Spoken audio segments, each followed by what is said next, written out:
Good morning, everyone. I'd like to call the Finance and Audit Committee meeting of November 19th to order. I'd like to first recognize that we are gathered on the traditional territory of the Snuneymuxw First Nation. Our clerk today will be Ms. Sheila Gurry. I don't think we have any councillors attending electronically this morning. Today's Finance and Audit Committee meeting will be held in accordance with the Community Charter and Council Procedure Bylaw 2018, number 7272. If during the meeting, the sole member of the gallery this morning has a question, they can put their name and the agenda item on the sign-up sheet on the table to the double doors to my left. Given that I know this individual without wishing to embarrass them, I think I'm safe in not having to read the respectful behavior spiel that I usually do. Welcome to the member of the public who's taken an interest in this morning. Introduction of late items is the first item on the agenda, Ms. Gurry. Please. Thank you. Yes, there's no late items, Your Worship. Motion for adoption of the agenda. Moved Councillor Thorpe, seconded Councillor Brino. All those in favor? Any opposed? None. Motion carries. Thank you. And we're on to presentations. Mr. Lindsay, your Chief Administrative Officer introduction. A veritable smorgasbord this morning. The Council does not feel or is required to make any decisions today, but we have a great deal of things in front of us to consider as we start the budget process. So please.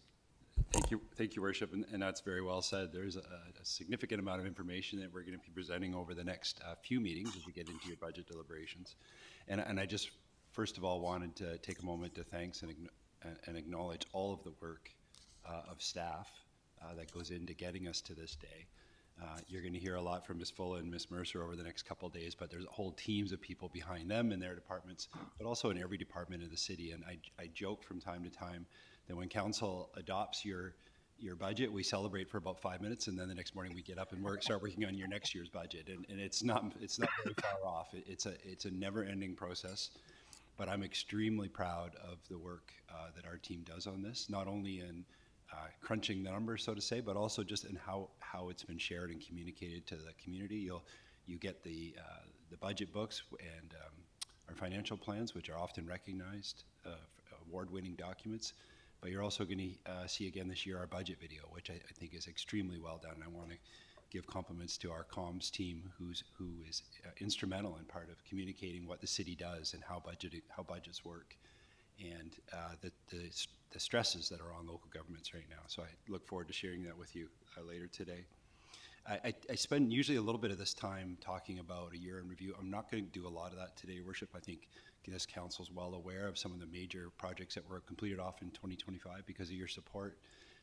Westwood Lake, the first phase of Commercial Street, more recently small but impactful projects at paving the parking lots at Sroxman and Neck Point have been acknowledged and appreciated by the community, and there's more of those to come.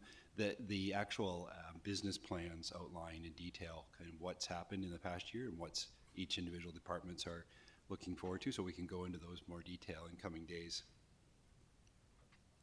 I would say, Your Worship, I was thinking about this morning, and it's really this time, this month, is what for us happens all year, which is really this balance of the demand of a growing city or growing community within the context of really limited financial framework or autonomy that we operate within.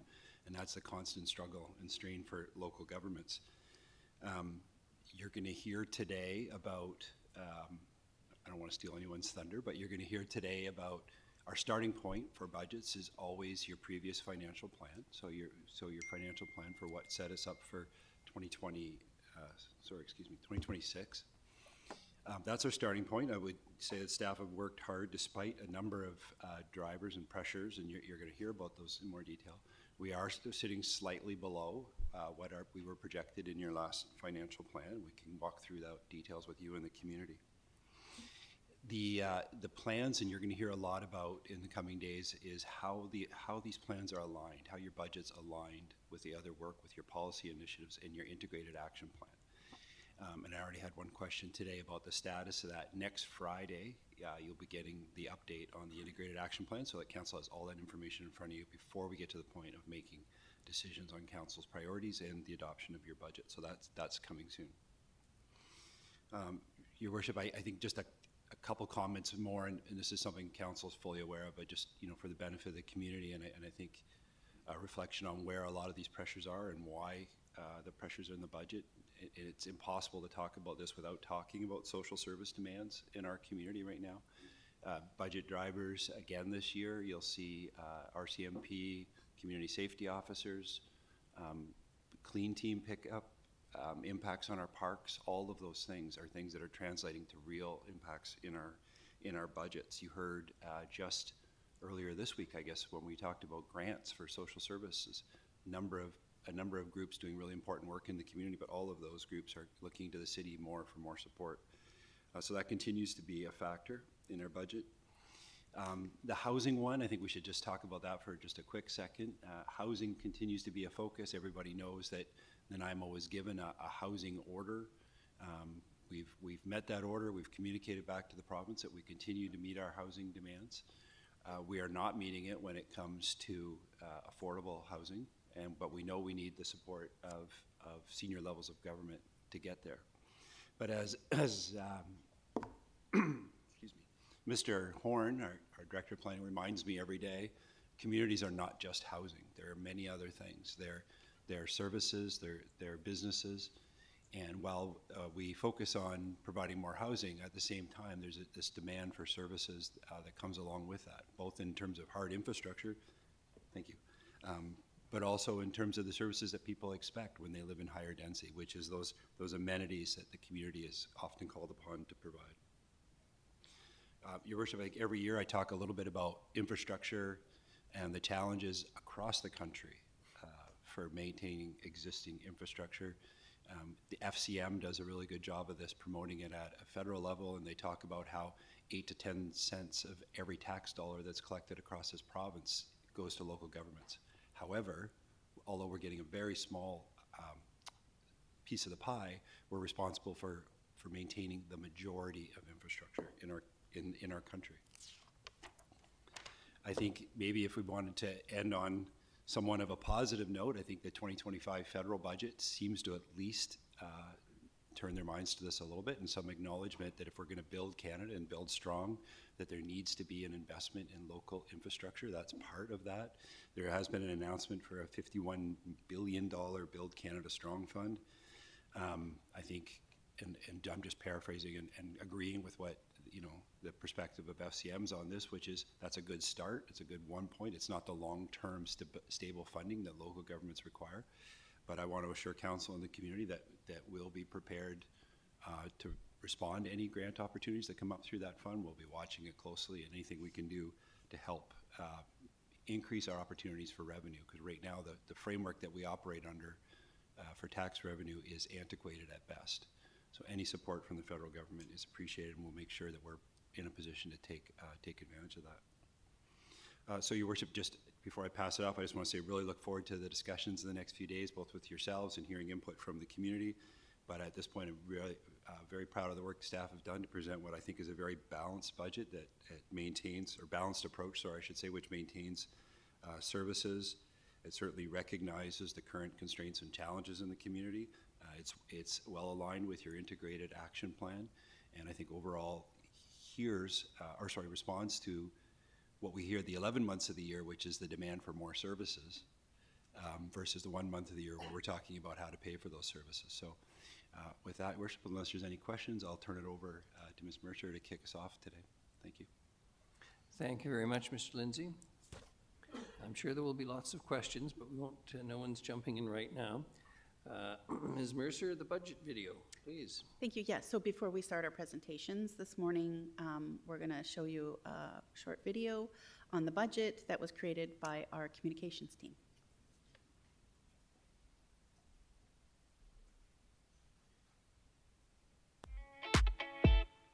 Each year, the City of Nanaimo builds out a budget that keeps our community thriving. Behind the scenes is a careful balancing act, funding day-to-day operations, allocating for parks and road maintenance, supporting programs, and planning for future infrastructure improvements. Without a proper budget, roads would deteriorate, pipes would leak, our drinking water could be at risk, and parks like Westwood Lake here wouldn't be such amazing destinations. Safety, quality of life, and the Nanaimo we all love depend on the city's budgeting process. Smart planning today builds a stronger Nanaimo for tomorrow.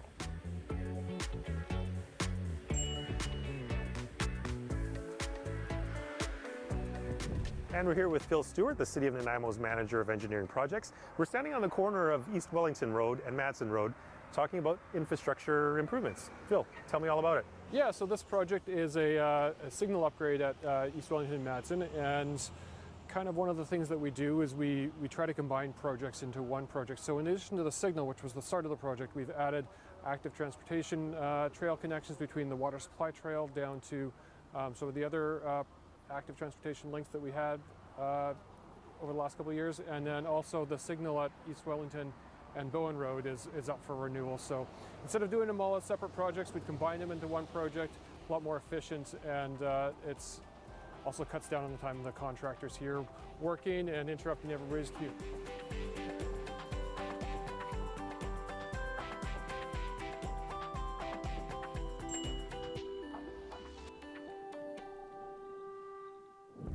So what does the green crosswalk mean?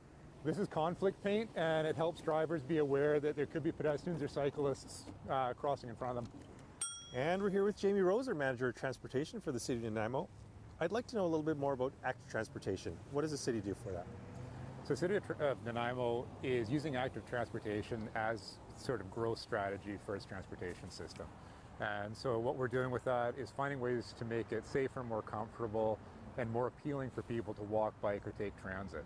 And so whether we're building more sidewalks, bike lanes, or trying to find ways to improve our transit facilities, these are all parts that get incorporated into our capital projects to support the community moving to and from their daily needs.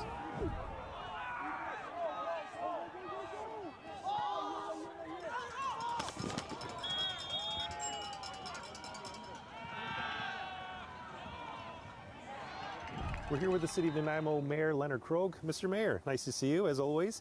Let's talk a little bit about infrastructure. Growing cities, it's necessary, isn't it? Look, amenities are what attract people to communities. If you have a really first-rate park system, if you have an artificial turf field that people can play on year-round, like at Harewood where we are today, if you have running trails, if you have biking paths, if you have skating rinks and arenas and pools, all of those things enhance the attractiveness of this city, provide the kind of amenities people want, and they'll allow us to attract the kind of professionals and people we need to keep our economy growing and our community prospering.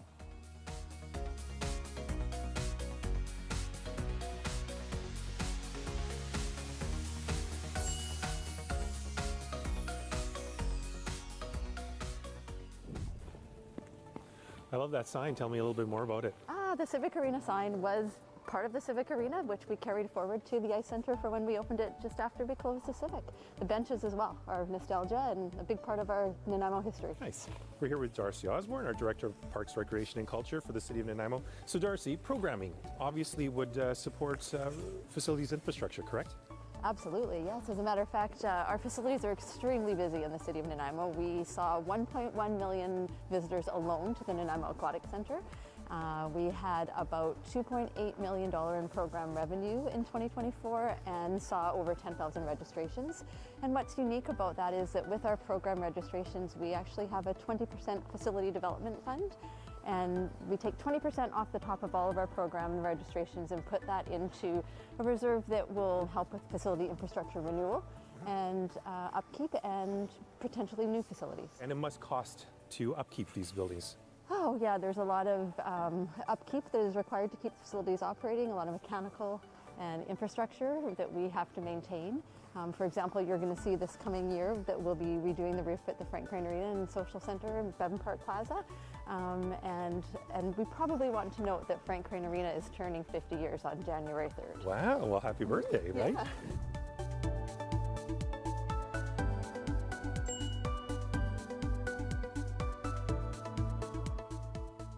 We're here with Carrie Ng, the Director of Information Technology and GIS with the City of Nanaimo. Carrie, let's talk about the importance of capital projects and what that means for the City of Nanaimo. What are we working on right now? Our focus in IT is to increase the digital experience, right? To make sure that people can get access to their data as expected so they can do their tasks, whether it's the public and our staff. So our focus has been a couple of things. Some major projects include the replacement of our ERP, or Enterprise Resource Planning. That's the key system that the organization has. It's responsible for all financial processing, all payroll processing, as well as HR activities. as well as we're upgrading our network infrastructure. So no different than the water mains below the streets, as it makes the flow of water, is that this network infrastructure maintains and controls the flow of data. As we know, with more increased demand on digital services, that we need to make sure that the data flow that we have is both stable and scalable. And then in addition to that, we're always investing in cybersecurity. Right, we need to make sure that all our services, all the data that we have is secure, and that we've made investments in terms of finding a partner that provides 24/7, 365 threat monitoring, detection, and response. So we have a bit of a guardian angel, which is incredibly helpful and valuable. So we can sleep better at night. We can, but we definitely can't rest on our laurels because the pace of technology is incredibly quick. So we need to come up to speed with technology such as AI and how AI is applied to cybersecurity so that we can roll it out to the organization to find productivity gains, but we can roll it out deliberately and with caution to make sure that we're not exposing the organization to any other risk.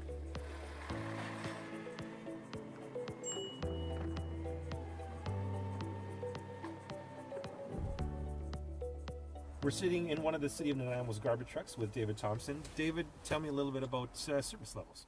Well, we're out every day collecting garbage, recyclables, and organics from over 32,000 residents across the City of Nanaimo. Cost us about $2 million a year in tipping fees to do that work. And with these trucks being on the road 5 days a week, I'm assuming they age, and are some new trucks coming to the city? We're sitting in one of our oldest trucks, and yes, we've got 3 new trucks arriving in 2026, 2 that we're purchasing and 1 that we're leasing. We're going to try out a different ownership model and see if we can reduce our ownership and maintenance costs.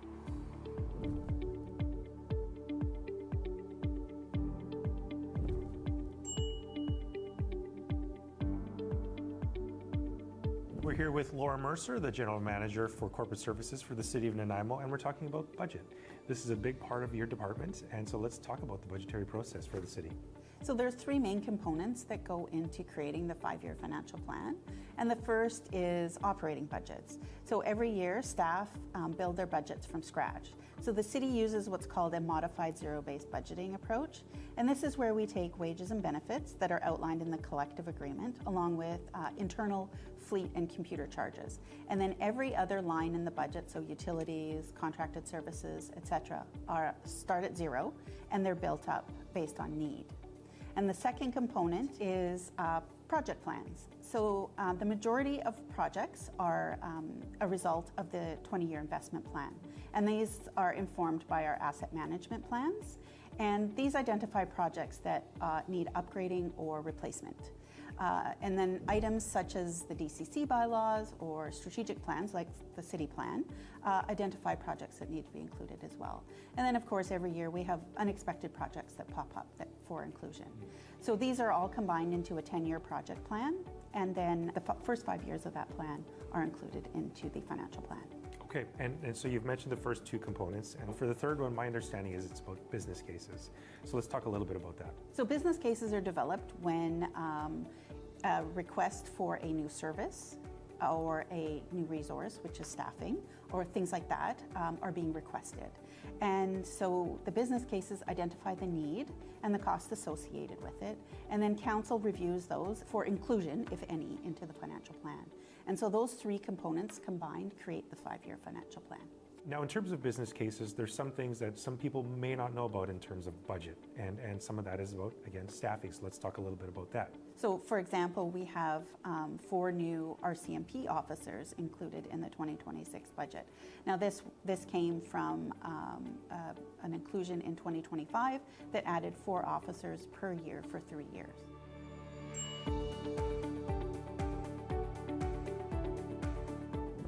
We're here with Shannon Moore, the City of Nanaimo's Senior Community Safety Officer, and we're in one of the CSO trucks right now. So Shannon, let's talk a little bit about CSOs. How many do we have as a city? Currently, we are a team of 17, and that includes 2 supervisors. Okay. So we currently have 1 vacancy that we're actively working to fill for this year under this current budget.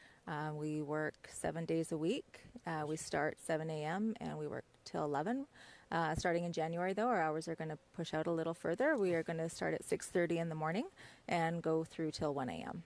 Oh, wow. Okay, so extended hours. Now, is there a plan to add more CSOs in the future? Yes, so we actually have funding currently for 1 additional for the 2025 year. And next year, we've been budgeted to hire an additional 4. So that would expand our full team to 20. with an additional 2 senior supervisors, myself and Barry Hornby. You've definitely made a positive impact. I think there's been a change, and having CSOs as boots on the ground, supporting the downtown area in the city of Nanaimo has been really important. And this is not something that was on the budget just a few years ago, correct? Correct. This is a new program to the city.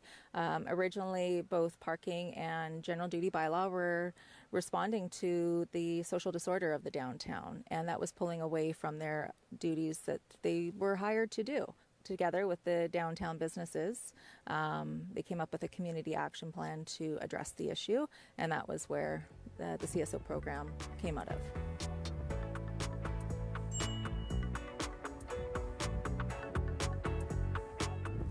Now, if someone is interested in learning more about the budget or wanting to get in contact with someone with the city if they have some questions, what can they do? All of our budget information is on the website, but every year we have a number of budget sessions that people can attend, the public can attend. And as well, we do an e-town hall meeting at a council meeting, and you can ask questions in person or submit them online. So it sounds like there's ways that people can follow along. That's fantastic. The City of Nanaimo budget is about so much more than numbers. We're investing in infrastructure that keeps us connected, recreation opportunities that bring people together, services that you can count on, and the reshaping and beautification of our public spaces. Nanaimo is a city ready for today and a thriving tomorrow. Learn more about the city budget at www.nanaimo.ca/go-to/budget.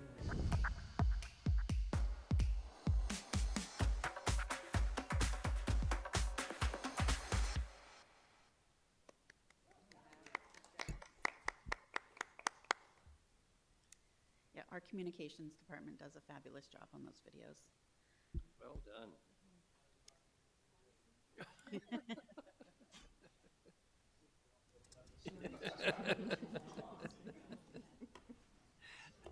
Councillor Manley, surely you're not suggesting that making budgets isn't fun.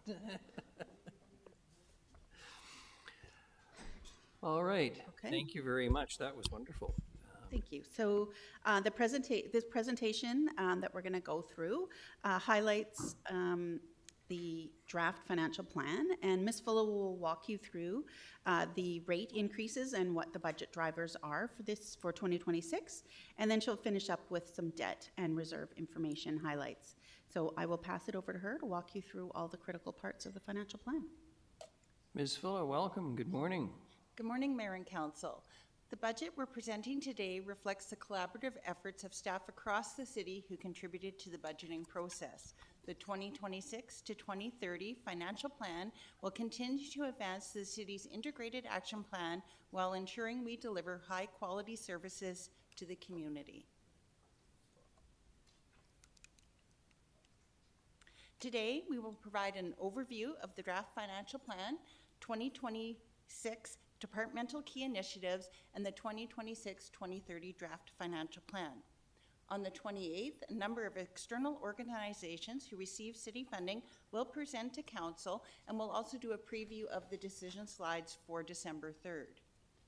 On December 1st, we'll have our e-town hall where residents can engage with Council about the draft financial plan, and user rate bylaws will go for first 3 readings that evening. On December 3rd, we will provide an update on the changes to the budget since the draft plan was finalized, and staff will be seeking direction from Council on changes to be incorporated into the financial plan before we bring it for first 3 readings on December 15th with a targeted adoption date of January. Between January and April, the budget will continue to be updated with changes to estimates as well as directives we receive from Council, and will return to Council in April to provide an update and seek any final direction before the final budget approved by that May 15th deadline.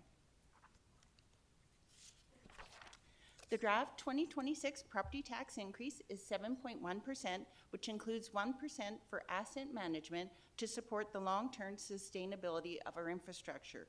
Prior to final adoption in the spring, we will update benefit rates, we'll re-look at estimates for investment income, contract negotiations, and casino revenue, and update as necessary, and we'll update the growth estimate in the spring when final assessment data is received.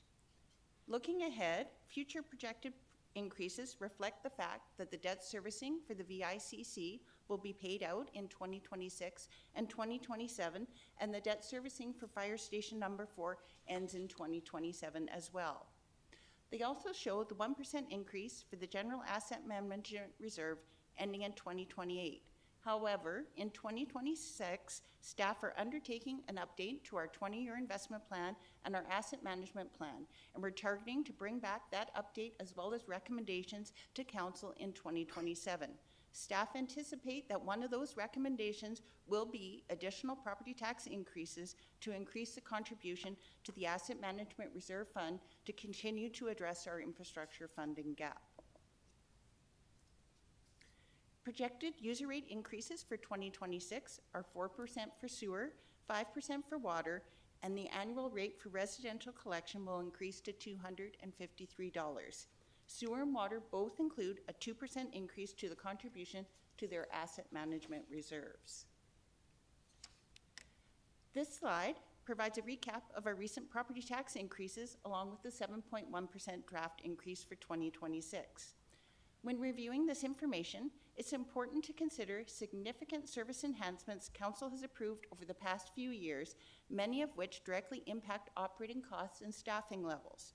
We had the Fire Master Plan implementation, which included 20 new career firefighters in August of 2023, and an additional 20 members this year in January. We have community safety officers.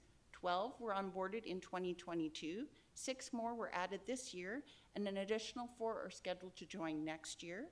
We have 2 community clean teams that were established as a permanent resource in 2022 to support cleanliness in public spaces.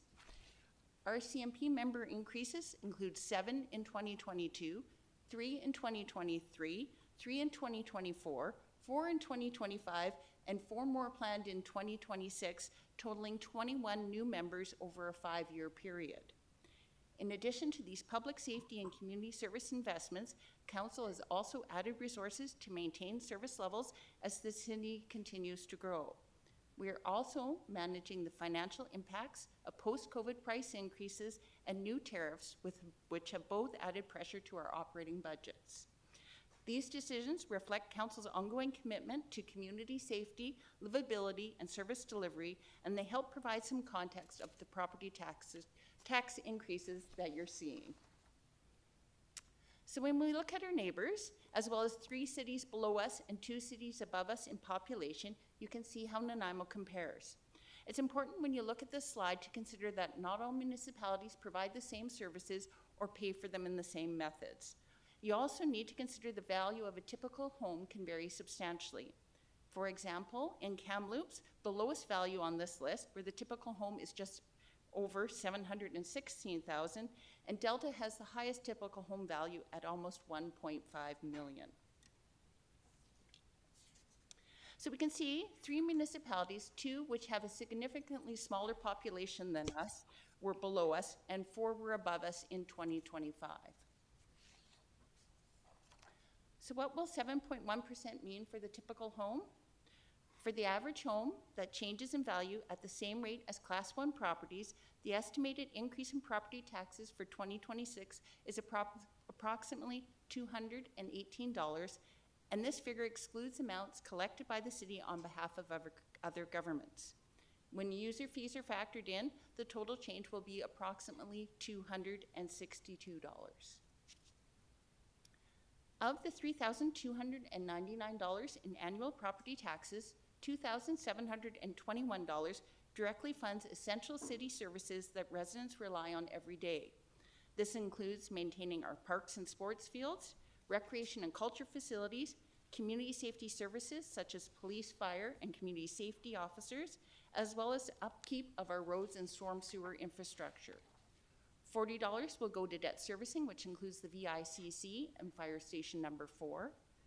$362 will go to reserves. This includes contributions to our General Asset Management Reserve, our Equipment Depreciation Reserve, IT and Photocopier Reserves, our Climate Action Reserve, as well as our Q Field and Harewood Artificial Turf Field Reserves. And $168 will go to projects. The $2,721 for city services Broken down by area includes $714 for the RCMP, $470 for Nanaimo Fire Rescue, which includes 911 as well as emergency management. $458 will support Parks, Recreation and Culture. $344 supports corporate services, and this includes the Finance Department, Information Technology, and Corporate and Business Development, under which the Vancouver Island Conference Centre, Tourism Nanaimo, and the Nanaimo Prosperity Corporation fall. Corporate services also includes general government budgets, such as committed contingency funds for a new QP and IAFF agreements, grants to organizations like NALT and CatNab, as well as corporate insurance. We have $283 for engineering and public works, and this doesn't include sewer, water, and most sanitation costs, because those are funded, of course, from user fees. We have police services at $137, and this is our municipal employees who support our CMP operations, as well as the operation of our police facilities. Public safety is our bylaw department, including animal control, our community safety officers, as well as social planning. And city admin is the CAO's office, legislative services, and human resources. When you break this down, this equates to approximately $7.45 per day for services that keep our community safe, connected, and vibrant. These investments help ensure reliable emergency response, well-maintained public spaces, and infrastructure that supports quality of life for all of our residents. On the revenue side, total city revenue is budgeted at $289.2 million, which this will provide funding for operations, projects, reserves, as well as the Vancouver Island Regional Library. Revenue doesn't include borrowing or transfers from reserves, as those are considered a funding source, not revenue. As you can see, property taxes make up approximately 62.7% of the city's revenue. Our annual operating and maintenance costs total $227.2 million. This figure excludes projects, both operating capital as well as the Vancouver Island Regional Library. This chart identifies where our resources are focused in this year's budget. Looking at community services, we've broken it into three categories: Parks, Recreation and Culture, Community Safety, which includes Nanaimo Fire Rescue, Public Safety, and Police Services, and accounts for $48.6 million, and the RCMP, which represents $40.6 million. Together, these last two areas within community services make up just over 39% of the city's operating budget, which highlights the significant investment in public safety. Moving on to the Port of Nanaimo Centre, this has been separated out from corporate services, and it includes the operating costs for the Vancouver Island Conference Centre, the common areas of the Port of Nanaimo Centre that the city is responsible for, $100,000 for capital replacement, as well as the debt servicing costs. We've shown sewer and water separately from engineering and public works for clarity. And finally, corporate services also includes several important items that I didn't previously mention. We have post-employment benefits, which are funded from reserves, the hotel tax payover, which is funded from MRDT revenue, and the BIA payover. So having a look at what makes up the 7.1% property tax increase, the six-figure budget drivers for 2026 include a $129,000 increase for 911 services. This net increase reflects a $50,000 reduction in reserve funding to help fund fire dispatch services, combined with higher costs for e-comm and fire dispatch contracts, both of which will be reviewed and updated if needed for final, because the contracts are based on estimated amounts at this time. We have a $1.6 million increase for the contribution to the General Asset Management Reserve. This was one of the approved recommendations from the 20-year investment plan. We have a $190,000 increase for garbage collection in parks. This reflects an increase in service frequency to maintain service levels, including twice daily collection at destination parks such as Westwood Lake during the summer months, and an extension of the peak service season by 6 weeks. We have a $233,000 increase for corporate insurance. Once again, MIABC has advised us to estimate for a 10% increase for our liability insurance, plus we are also anticipating increases on both our cyber and property and crime insurance. We have a $291,000 decrease in expenses related to internal support in water and sewer operations.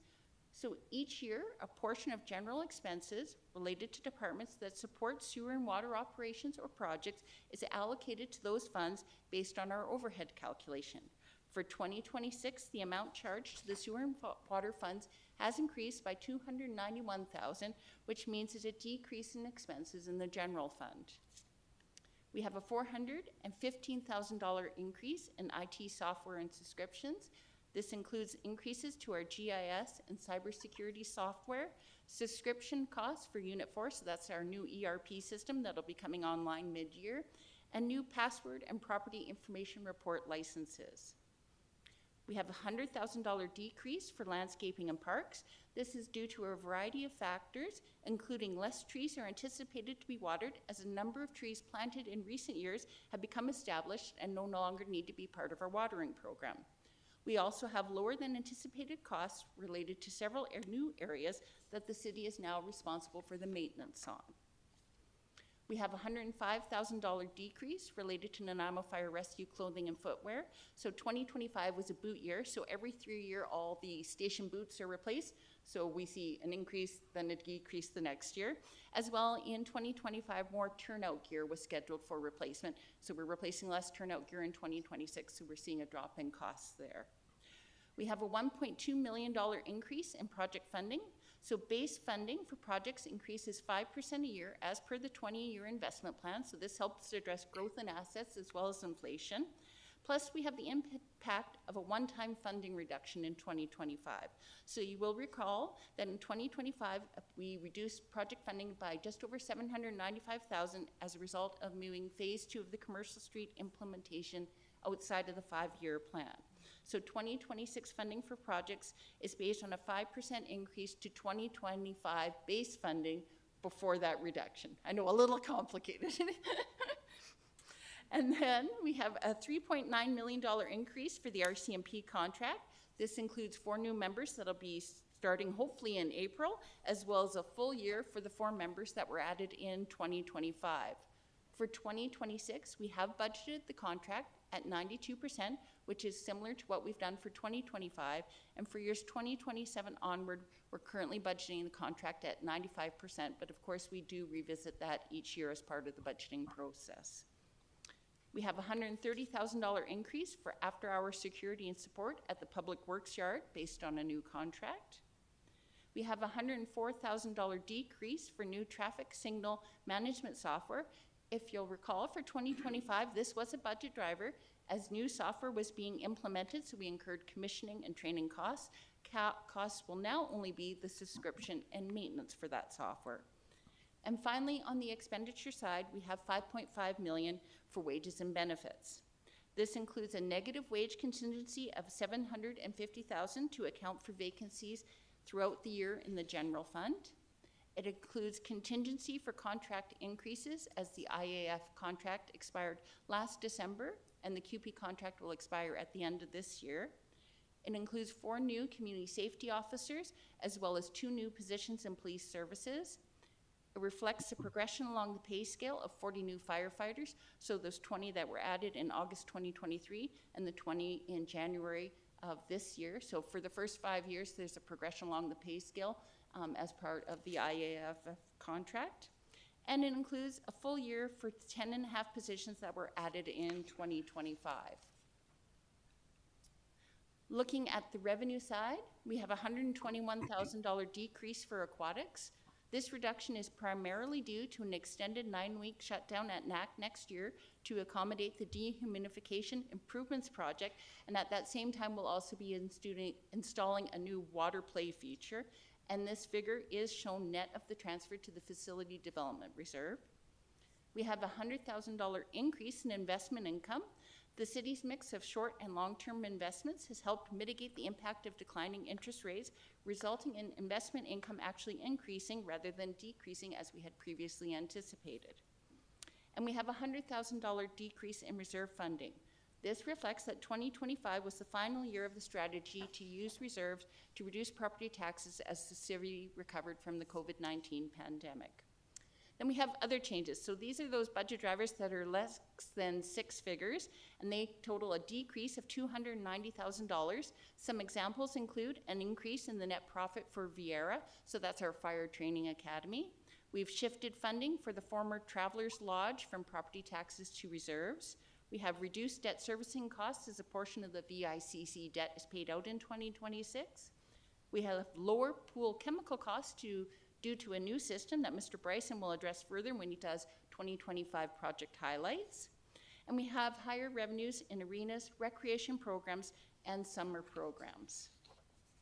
And finally, the projected impact of growth less supplements is $1.1 million. We are using a conservative number of $1.2 million for growth, and we will update this when we have final assessment numbers in the spring. The net changes is an increase of $11.5 million, or a 7.1% property tax increase. And on this slide here, we've just broken out the budget drivers, but we showed it by a percentage rather than a number figure for everyone. Now, we do have 2 business cases that have been prepared for council's consideration, and they are not currently included in the financial plan numbers you see. The first one is Luminous Paths Festival. So building on the success of last year's Winter Art Festival celebrating Nanaimo's 150, staff are proposing options to continue the event either every year or every other year. We also have an active transportation business case based on a motion from council in September of 2024. It's been prepared to consider options for long-term sustainable resources to improve active transportation. These business cases will be included as decision points on December 3rd for council deliberations. At December 31st, the city had outstanding external debt of $33.9 million. This includes Fire Station Number 4 and the Vancouver Island Conference Centre, which are funded by property taxes. Fire Station Number 1, which is funded from our General Asset Management Reserve. We have sanitation debt for refuse trucks, which is funded from user fees, and we have the water treatment plant debt, which is funded by water user fees. We also had 2 internal borrowings related to sewer DCC projects, and that debt servicing is currently being funded by sewer operations, as we don't have enough money in the sewer DCC reserve to pay the debt as well as undertake needed sewer DCC projects. The budget does include 1 new external borrowing to support the renewal of the roof, replacement of the windows, and upgrades to the HVAC system at the Vancouver Island Conference Centre. The total projected borrowing for this initiative is $15.7 million over 4 years, with $11.2 million falling within the current 5-year financial plan. And of course, this borrowing would be subject to your approval. The following slides show the projected outstanding debt over the next 5 years, as well as the next 20 years based on the draft financial plan. And here we're just showing the projected debt servicing costs related to that debt. So how much the city can borrow is governed by our liability servicing limit, which is 25% of our controllable and sustainable revenues for the year. We just, and by just, I mean on Wednesday while we were in finance and audit, our 2024 financial statements were finally approved by the province. So I do actually have new numbers that we didn't have time to put into the PowerPoint. So at December 31st, 2024, our limit is now $61.7 million for annual principal and interest payments, and we are at 12.2% of that limit. This chart shows the debt servicing limits for our neighbors as well as those similar sized municipalities. Unfortunately, the province hasn't yet updated their website to provide 2024 comparables. The city has a reserve policy that governs the development, maintenance, and use of reserves, including the requirement of minimum reserve balances where appropriate.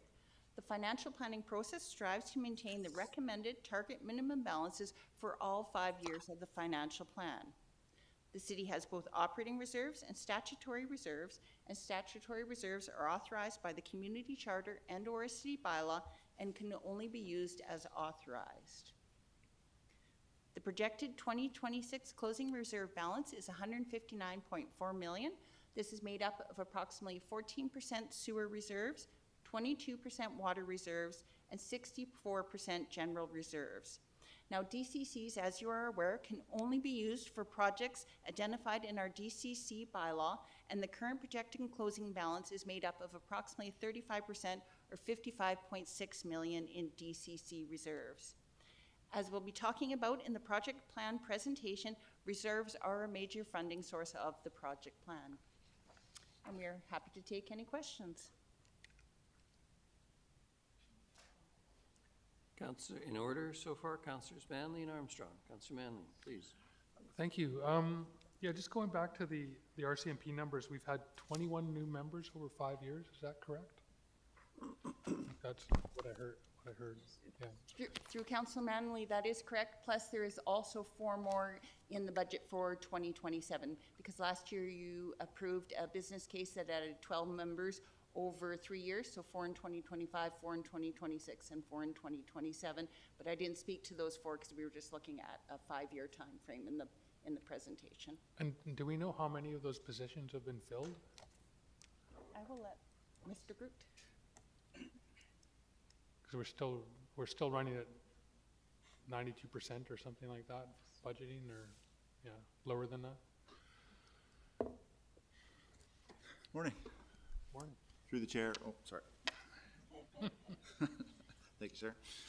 To Councillor Manley, the positions from last year, we should see those. We have 3 filled right now, and we should have the 4th one filled by the end of the year.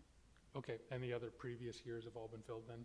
Yeah, well, there's still some hard vacancies that they're working on, but Superintendent Rochette will be here on December 3rd, and then he can actually answer some more of the direct staffing questions. Okay, yeah, because some of them are off on leaves or, yeah, okay, thank you. I have another question about water rates. The water and sewer rates, I imagine those are tied together. The amount of water you use is related to so you get your water's metered and your sewer meter is, your sewer is basically related to how much your water use is. Is that correct? Mr. Sims. Morning, Your Worship, Council, and through the chair to Councillor Manley's questions, that's correct. So our residential water rates are on an expanding block rate method, and sewer rates are tied to the volume of water that's consumed. Okay, and I'm just curious about, because we've had a lot of questions about the data center, of course, about the ratio between residential rates. Residential rates are tiered. We have 3 different tiers. We don't have tiers for the industrial rate. How do the rates compare for residential to industrial? That's a good question. I think I'm just sort of trying to recall the table, and perhaps Ms. Fulla has that off the top of her head, but the non-residential rates, that's multifamily and commercial, industrial, et cetera, are, I think, in about the middle of the pack when it comes to the various tiers. Okay. And I'm just curious, have we ever considered tiered rates for industrial use? And this is just questions coming via email about the data center, et cetera. Through Your Worship, I think specific to the data center, that's one of the discussions and considerations that we are having, yes, but currently there's always a balance in commercial and industrial businesses that contribute to the economy of the city, and trying to provide some level of consistent expectation, at the same time recovering costs for both water and sewer. Okay, understood. I would note, I think, was the growing opportunities is on a residential water, they're using it for farming, but they're paying on a tiered rate. So I wonder if we've ever considered, we don't have many farms in our community, but whether we've ever considered a farming rate for water use that would be closer to the industrial rate. Your Worship, it's a good point, and I think when the recent rate review was done, I'm losing track of time, perhaps 2 years ago, was we looked at the potential for agricultural rates, and there was a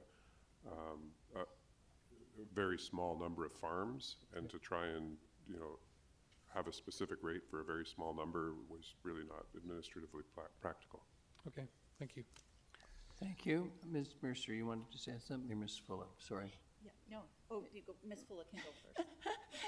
Through the chair to Councillor Manley, just helping out Mr. Sims there on the answer. So the commercial rate, it sits between step 2 and step 3. So for residential, we have a 4-step system, and the commercial rate, which is a flat rate, is right between the step 2 and step 3.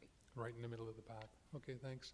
And I imagine our insurance rates are really, that's just what's happening with insurance. Everybody's paying much higher rates. I've seen my rates go up faster than my taxes have. So that's an unfortunate side effect of, I think, climate change and a whole lot of other things. So thank you. Thank you, Your Worship. I just wanted to point out that when we came to you in June, looking for direction for the budget, year 2, which is 2026 of the current financial plan, our tax increase was estimated at 7.7%. So as Ms. Fulla has pointed out, we are now at 7.1. So staff worked hard to try to bring that down and look for cost savings where we could. And I just wanted to point that out, that we did start at 7.7 and we're now at 7.1%. I assure you, we are very appreciative. Councillor Armstrong. Thank you. This will just be for the next meeting. It will go to Mr. DeGroot or yourselves. Right now, we see the RCD budget at 92%, and I'm going to be looking to see if we can drop that down to 90%. Your Worship, as Mr. Lindsay reminded me, we, as council, made a decision on the SPO, that you will have a decision point on the 3rd, and that could drop the 7.1% down as well, depending on what decision is taken. So there are some opportunities potentially to decrease that number. Thank you. And Councillor Perino. Thank you, Your Worship. So just to, just following up on Councillor Armstrong's question, so we could see a decrease given what is coming in the next few weeks, even before the end of the year in the tax rates that we're considering. Is that correct? It's just good to know, you know, it's just good to know. Through the chair to Councillor Perino, yes, when I come back with the budget recap, you will see the tax rate is now 6.9%. That reflects the changes to the funding to the SPO, as well as some other changes to estimates that have occurred since the draft plan was finalized. And I have already calculated what 90% looks like for the budget. Good. Anticipating you might bring that forward. Good. You're good. And so, Your Worship, I just have 2 very quick questions. So the only projects that you have listed on the 20-year projected outstanding debt for external, those are just projects that we have already authorized. Is that correct? Because we've talked about other things, and so I just wondered where they are on the list.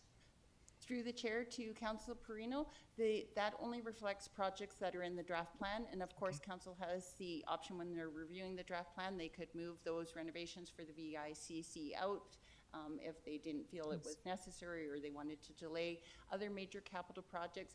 Once they are included in the draft project plan, then we'll see them show up in the debt schedule where debt is the main source for those projects. Thank you. And just a question out of interest. You talked about the clothing for the Nanaimo fire. You know, you've got $105,000 to replace their boots and clothing. What happens to the old boots and clothing? Same with the old trucks. I wondered what happened to it. It's just, and the reason I asked the question is at the hospital, you know, when beds are outdated, they go on to other places, and some of the equipment goes on to other places. And I wondered, just for the public's interest, what happens to the old equipment that we have? We'll get Mr. Doyle to answer. I know we have donated in the past some, Chief Doyle. Chief Doyle, yeah. We have donated fire trucks in the past, but he can speak to that better than I can. Want to take a kick at this, Chief Doyle? Sorry, I just, it's just, when I saw the $105,000 for new equipment, not disputing that of course is necessary, but I wondered what happens to the old equipment. I know. Through Your Worship, to Councillor Perino, when we purchase a new truck for replacement, typically the old truck is sold. What about the equipment, the boots and the clothing? The equipment will move across if it hasn't aged out, which it wouldn't have, because it would be, it's on a replacement schedule. So all the equipment, for example, a gas detector, hose, nozzles, all have different replacement periods. So if it's still in the its usable lifespan, we transfer it over. Okay. So equipment off old trucks, when we buy new trucks, gets moved over. I was actually thinking more of the boots and the clothing, because that's actually what the $105,000 is for. So I just wondered what happened to the old boots and the old clothing, if it goes on to other services within the community. Through your worship to Councilor Perino, that stuff will get donated. Okay. Yeah, so we sometimes we'll use Firefighters Without Borders. So, and then Great. old equipment that's aged out. Frankly, some of the stuff exceeds a North American standard, and then we're able to, as long as it's in good repair, transfer it to other Firefighters Without Borders. So good to hear. Nice to see that it has an extended lifespan. Thank you, Worship. Thank you. Councillor Thorpe. Thanks, Your Worship. Just a very basic question. First of all, thank you to staff for the presentations this morning so far. Always very useful and I think reasonably easy to understand. So am I correct, Ms. Fulla, that based on the numbers we have in front of us today, our operating budget for the city for this coming year is just over $227 million?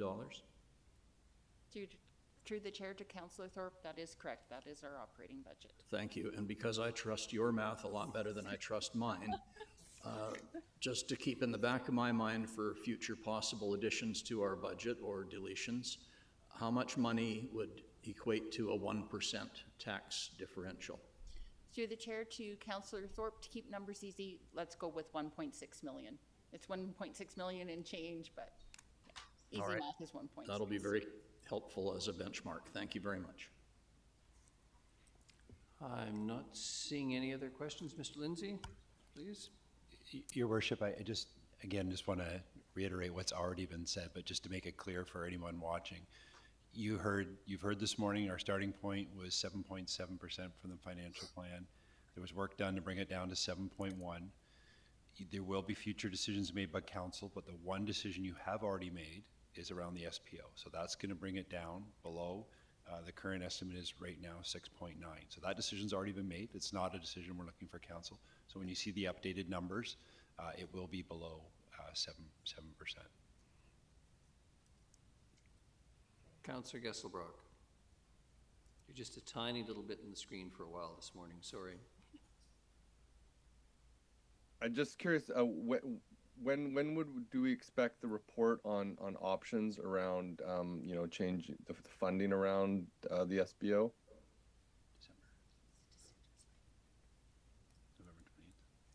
So on the November 28th, you'll receive a report on options, and then we'll be looking for council's decision. So to be clear, the decision's already been taken to take the funding out of the model. How council wants to replace it, if at all, may be in addition to the budget. It may not be, depending on which option council picks. But right now, we do. So the number that we're seeing currently at 7.1 is with that funding removed, or not? No, thank you, Councillor Gesbrecht. That's. I want to be really clear about that. It is with it not removed. So the numbers you're seeing, the 7.1 is with as if it was still being funded. We haven't updated it since council's direction.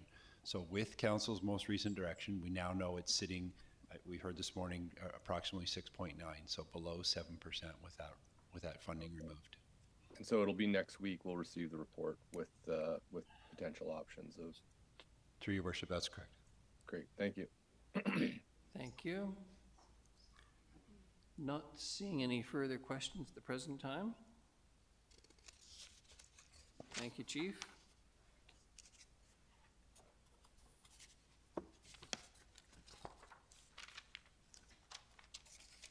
Ms. Mercer, back to you. Thank you, Your Worship. So I'll wait for the presentation to be brought up. 2026 key initiatives. Yes. So as with last year, I will, instead of each department presenting their entire business plan, I will be going through key 2026 initiatives for each area. And each department has picked some items that they would like to highlight from their plans. And this will give you kind of a high-level overview of what's planned for 2026. And of course, all of the initiatives for each department are included in their 2026 business plans if you want to look at in more detail, and those are included in your budget package. So if you have any questions, staff are here to answer any questions relating to their departments. So first, we'll talk to administration, and first up is human resources. So the Human Resources Department provides professional human resource services, specialized advice, and support to the organization. So a key priority for 2026 that relates to Council's strategic framework is the growth and development of training opportunities as they relate to First Nations history and cultural competencies in general. In the past, this has included the Indigenous Canada Certificate Program provided through the University of Alberta and other online opportunities. 2025 was the second year of the Work Experience Program, with the 2 students working in a variety of assignments around the city for 7 weeks each. So in 2026, the plan is to continue the program and refine it based on feedback staff have received from the students as well as the hosting departments. So programs like this help to achieve the goal of an empowered Nanaimo. HR staff will continue to be an integral part of the new ERP implementation program or project, and will have time dedicated to the implementation of the new system in 2026. As well, in 2026, HR will endeavor to settle any outstanding collective agreements. So next we have Legislative Services and Communications. And the Legislative Services section is responsible for running civic elections and referendums and oversees the administration of council and committee meetings.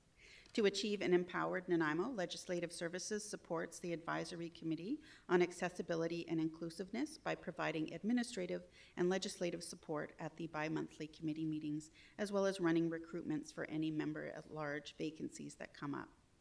As well, if needed, staff in Legislative Services will facilitate any alternative approval process or referendum that may be required in 2026. Work will continue on the records management program, and this includes the implementation of the city's electronic document records management system. As well, work will continue on the implementation and training for the city's privacy management program to ensure alignment and privacy compliance in city initiatives. Another key priority for the department in 2026 will be to plan, coordinate, and administer the 2026 municipal general election that will be held on October 17th. And these all help to achieve the strategic priority of governance and corporate excellence. The communications section supports council-approved initiatives as well as ongoing city operations and programs. The communications department plans to continue leveraging social media, online platforms, and Voyant Alert to share timely and seasonal hazard information, including fire and other weather-related events. The Sweet Layered podcast will continue sharing timely information featuring people that work or live in our region. And these all contribute to good governance and corporate excellence. In alignment with Council's strategic framework, communications will continue to explore opportunities to enhance communications through working with the IT department on a comprehensive website refresh with the goal to improve navigation and user experience. And there will be a strong focus on accessibility for all users in that work. So in addition, the department will enhance public engagement processes by adopting standardized practices from the International Association of Public Participation, which is also known as IAP2, to ensure consistent, transparent, and inclusive community involvement. So that's it for administration. Next, we're on to corporate services. And first up is the corporate and business development section. So this section is responsible for managing the city's real estate assets, delivering economic development services, and providing oversight of the city's external agencies. And that's the Nanaimo Prosperity Corporation, as well as Tourism Nanaimo Society. In addition to this, departments help to deliver strategic projects for the city. There are many projects outlined in the city plan and integrated action plan, and the corporate and business development team will work collaboratively with departments across the city to help deliver those projects. 2 examples of where the team is involved are the South End Community Center and the Loudon Park improvement projects. Many of the integrated action plan initiatives illustrated in the department's 2026 business plan are delivered through internal City of Nanaimo teams or with external partners. And so some examples are the corporate and business development team will be an integral part of the development of One Port Drive, and work will continue on this in 2026. As well, staff will continue to support and work with Tourism Nanaimo and the Nanaimo Prosperity Corporation to help coordinate joint initiatives. So an example of a 2026 joint initiative is the reestablishment of a full business retention and expansion program. As always, the team will continue to work with staff from other departments to help deliver key projects from Council's strategic framework, and a few of those projects are listed here on this slide. All of these initiatives are designed to strengthen Nanaimo's economic base, enhance community amenities, and position the city as a vibrant place to live, work, and invest. Next up, we have the Finance Department. So the Finance and Supply Chain Management Department is responsible for safeguarding the city's financial assets and plans in order to ensure the financial stability and viability of the city. One of the deliverables identified in the city plan and the integrated action plan is the review and update of the DCC bylaw. So work on that update has already started, and Finance will continue to support the project through to its completion, which is expected in 2026. Like the Corporate and Business Development team, the Finance Department will continue to work with staff from other departments to help deliver key projects from Council's strategic framework. So some of those projects, as you already know, are the Public Works Yard update, RCMP detachment expansion, and the South End Community Centre. In the case of the Public Works Yard update and the RCMP detachment expansion, Finance will continue to support the integrated action, or the integrated project design, or IPD model, for both of those projects as well. In support of communicating with the community's strategic priority, the supply chain management team will continue conducting debrief sessions with all bid proponents to provide feedback, promote transparency, and support continuous improvement. With governance and corporate excellence in mind, the finance team is continually looking for ways to improve processes and policies. And some examples for 2026 initiatives are undertaking a comprehensive review of how tax rates and ratios are calculated to identify opportunities to enhance fairness and equity across all property classes. As you know, we're transitioning to a new ERP system, which is Unit 4, and that is expected to go live in 2026. And work will begin on an asset management plan update and a 20-year investment plan update for presentation to Council in 2027. Next up, we have the Information Technology and GIS section. So the IT department provides leadership in innovative applications of technology, geographic information systems, or GIS services, the city's website, desktop and mobile computing, network, and voice technologies. To help create an empowered Nanaimo, the IT team will be working with the communications department to enhance the accessibility of the city's website and internal systems. Accessibility is an ongoing commitment that supports transparency and equitable access to city services. Work in relation to the strategic priority of social health and public safety challenges is where IT will partner with the public safety and facility groups to modernize CCTV camera technology to strengthen community safety. In addition to this, GIS data is being leveraged by social planning and fire rescue to support evidence-based planning and health and safety initiatives. Oops, sorry, I got behind on my clicking. The IT department plays a pivotal role in implementing two key initiatives relating to the strategic priorities of maintaining and growing current services and capital assets. For 2026, IT is investing in digital infrastructure upgrades to enhance network performance, security, and scalability, and this is critical for supporting future growth.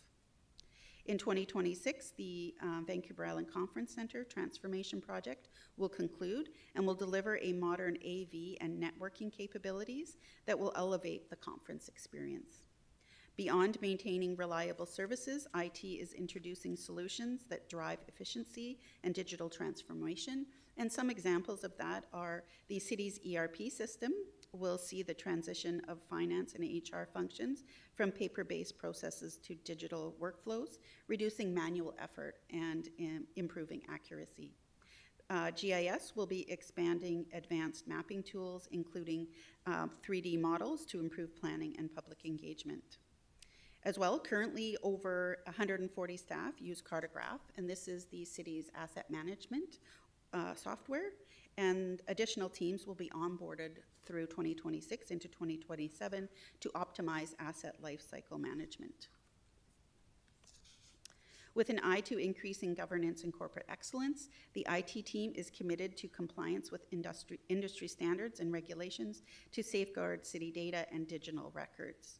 And looking ahead, IT will play a critical role in supporting the technology needs of the 2026 general election, ensuring secure and reliable systems for this important civic process. And that is it for corporate services. We'll now move to community services. And first up is public safety. So the Public Safety Department enhances community safety and contributes to creating safe neighborhoods and public spaces through proactive education, enforcement of regulations and bylaws, and planning, developing, and coordination of programs to meet the community's social needs. Initiatives relating to a healthy Nanaimo that support vulnerable people in the community has the team working on the situation table, and this brings together 21 participating agencies from public safety, health and social services to share information and coordinate response across sectors. This provides rapid access to services before crises escalate and is designed to intervene when individuals or families face imminent harm that cut across multiple service areas. They are also working with BC Housing to increase shelter capacity and to provide safe, inclusive, warming spaces for unsheltered citizens.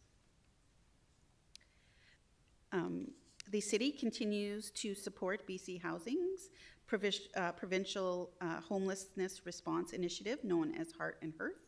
This program provides a structured, coordinated response that combines immediate shelter with pathways to permanent housing and is designed to reduce reliance on enforcement-led encampment responses and instead focuses on health and housing.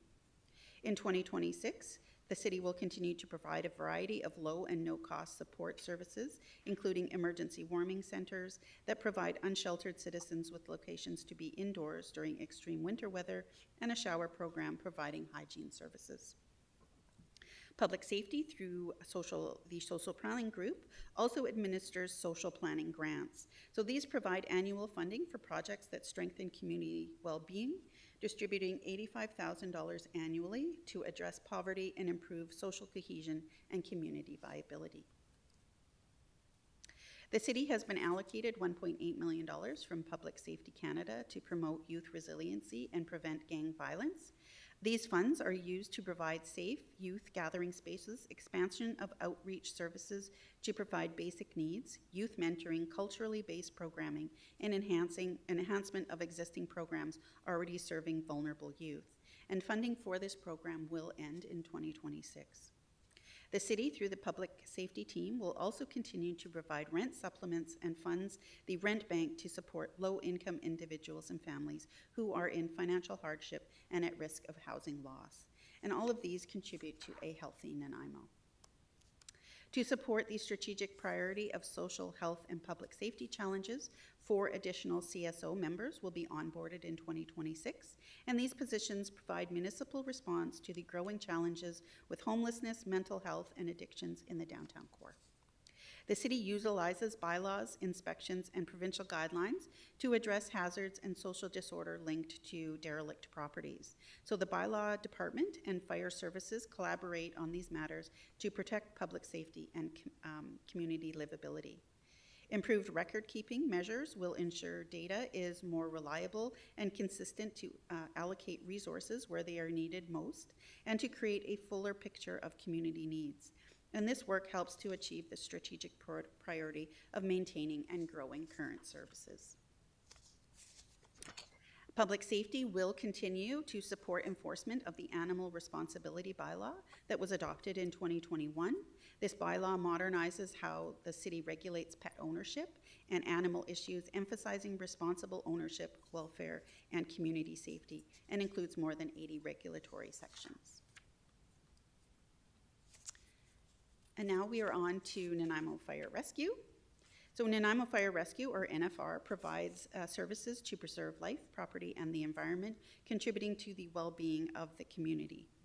As in all years, to support a green Nanaimo, NFR will continue to educate the community on fire smart principles to reduce wildfire risks and foster a culture of fire prevention and resilience. This helps citizens manage fire risk on their properties, promoting safer neighborhoods. Nanaimo Fire Rescue will work with police, ambulance services, and city's bylaw teams through monthly meetings and open communication to better serve the public. Gosh, I gotta get better with the clicker. As the previous years, the majority of the city plan initiatives for Nanaimo Fire Rescue relate to a healthy Nanaimo. And a major focus for Nanaimo Fire Rescue is fire prevention in commercial and public buildings. And this is carried out through building plan checks, business inspections, safety plan reviews, fire code enforcement, public education, and fire investigations. And these efforts reduce fire risks and ensure safer environments for the community. Nanaimo Fire Rescue places heavy importance on a healthy workforce and is expanding mental health resources for the fire department staff, including counseling and peer support to improve morale and job performance. With the completion of the Fire Master Plan Phase 2, Nanaimo Fire Rescue will conduct an annual interview of staffing levels. Through this planning, it ensures high standards of safety and that responsiveness is maintained. Staff received council approval to proceed with the climate hazard assessment and mapping project in 2023 with some funding provided by a grant through UBCM. This 2-year project has just completed and staff are currently preparing an information report to council to share the findings and gather input on the next steps. So further work to assess non-climate hazards and community vulnerability is necessary to complete the update to the hazard risk vulnerability assessment, and that work will continue in 2026. Nanaimo Fire Rescue proudly supports building community relationships and strengthening public safety through initiatives such as bystander CPR, smoke alarm saves lives, Fire Smart, and take home naloxone programs. And these all provide a healthy Nanaimo. To support the strategic priority of social health and public safety challenges, the department's operations center will run a full-scale exercise that includes all mutual aid partners in 2026. In support of government and corporate excellence, the department will complete a review of the implementation of the consultant recommendations relating to the Fire and Loss Prevention Division to see if the outcomes are as expected or if further changes are needed. Nanaimo Fire Rescue strives to enhance communications with the community, and to this end, there will be a focus to increase subscribership to Voyant Alert by partnering with Corporate Communications Division. And this will help strengthen this tool for both emergency and non-emergency communications with the public. Oops, sorry. I don't click far enough ahead, and then I click too far ahead. Oops. All right, here we go. So Nanaimo Fire Rescue has taken a key role in the construction of the training center classroom project. So due to space constraints as a result of the addition of the 40 new firefighters, a new training classroom is being built on site at Station 2. And this classroom will enable the department to continue providing comprehensive training for current and future staff, ensuring they are equipped with the latest skills and knowledge for the job. The classroom is expected to be completed in 2026. And next we have police services and RCMP. So the city contracts with the RCMP for policing services and provides the building, equipment, and support staff for the RCMP through the Police Services Department. The detachment capacity issues continue to be an ongoing stressor for staff and operations. So police services staff will continue to support the RCMP and the city in the implementation of the design, development, and construction of a new detachment to address these capacity issues. Currently, work on the Integrated Project Delivery, or IPD, is underway and will continue through 2026. As well, in 2026, police services will conduct a study to review municipal employee levels and resources requirements for the Nanaimo detachment in comparison to equivalent or similar sized communities and detachments throughout the province. And this will be an ongoing review on a 3 to 5 year basis to ensure that municipal resourcing levels provide appropriate levels of support, enabling the RCMP to focus on frontline policing matters. In alignment with Council's strategic framework priority for social health and public safety challenges, the Nanaimo Detachment continues to review community needs in relation to policing priorities and programming. This ongoing assessment helps to ensure that policing services remain responsive to the evolving social health and public safety challenges within the community. This ongoing assessment helps to ensure that, did I already say that? Sorry. In partnership with neighborhood communities and community agencies, Nanaimo RCMP supports the implementation of targeted programs and services aimed at addressing issues such as crime prevention, targeted enforcement to address repeat violent offenders and crimes in the downtown core, mental health and addiction support through CAR 54, and community health and well-being. Moving into 2026, Nanaimo RCMP is committed to working with community partners to address complex social issues, including mental health response, housing shortages, and the substance use crisis. Nanaimo RCMP remains focused on building meaningful relationships with the diverse communities that are being served. Building and maintaining public trust is essential for effective policing and community safety. With a focus on government and corporate excellence, the RCMP will work to emphasize data-driven decision-making, sustainable workloads, and on the well-being of members and staff of all classifications at the department. Proactive recruiting at the department will be key in being able to respond to the ever-changing landscape of policing in Nanaimo, the province, and across the country. So next we have Parks, Recreation, and Culture. And so Parks, Recreation, and Culture is made up of several areas. So the Parks and Natural Areas oversees the care and maintenance of all city-owned parkland, multi-use trail systems, and outdoor activity venues. Facility Operations oversees the overall care and maintenance of many of the city-owned facilities, while Recreation and Culture focuses on individual and community wellness through program service delivery, program development, community special event implementation, and the provision of recreation and culture facilities and amenities. To achieve a healthy Nanaimo, there are several programs and initiatives that support equitable access to city recreational programs and facilities. And some examples are the Leisure Economic Access Program, or LEAP. And the city continues to enhance and improve LEAP with additional offerings through local partnerships such as the free access to specific Port Theatre productions, as well as reducing barriers to access through the referral program by working with local agencies such as the Ministry of Children and Families Development, Haven Society, and Nanaimo Association for Community Living. Another very successful partnership in Parks, Recreation, and Culture is the Lions Club free swimming and skating sessions. And this partnership has been happening for several years and will continue into 2026. Annually, there are several opportunities for citizens to access free recreational activities, particularly through community events such as Winter Wonderland, Family Day, National Day for Truth and Reconciliation, and Canada Day. And these events and more are planned for 2026. Following council direction, Parks, Rec, and Culture staff will be embarking on building a capital development plan for the South End Community Center in 2026. The plan will include schematic designs, financial analysis, Class C cost estimates, public engagement, risk management planning, delivery method assessment, transportation impact analysis, and zoning analysis. In 2025, Parks, Rec, and Culture entered into a facility use agreement to allocate the multi-purpose space for recreational programming at Hammond Bay School in partnership with School District 68. In 2026, staff will work to expand the use to include allocation to community groups. And of course, staff have been working on and will continue to work on the Loudon Improvement project, and you will have more discussion next Friday on that project.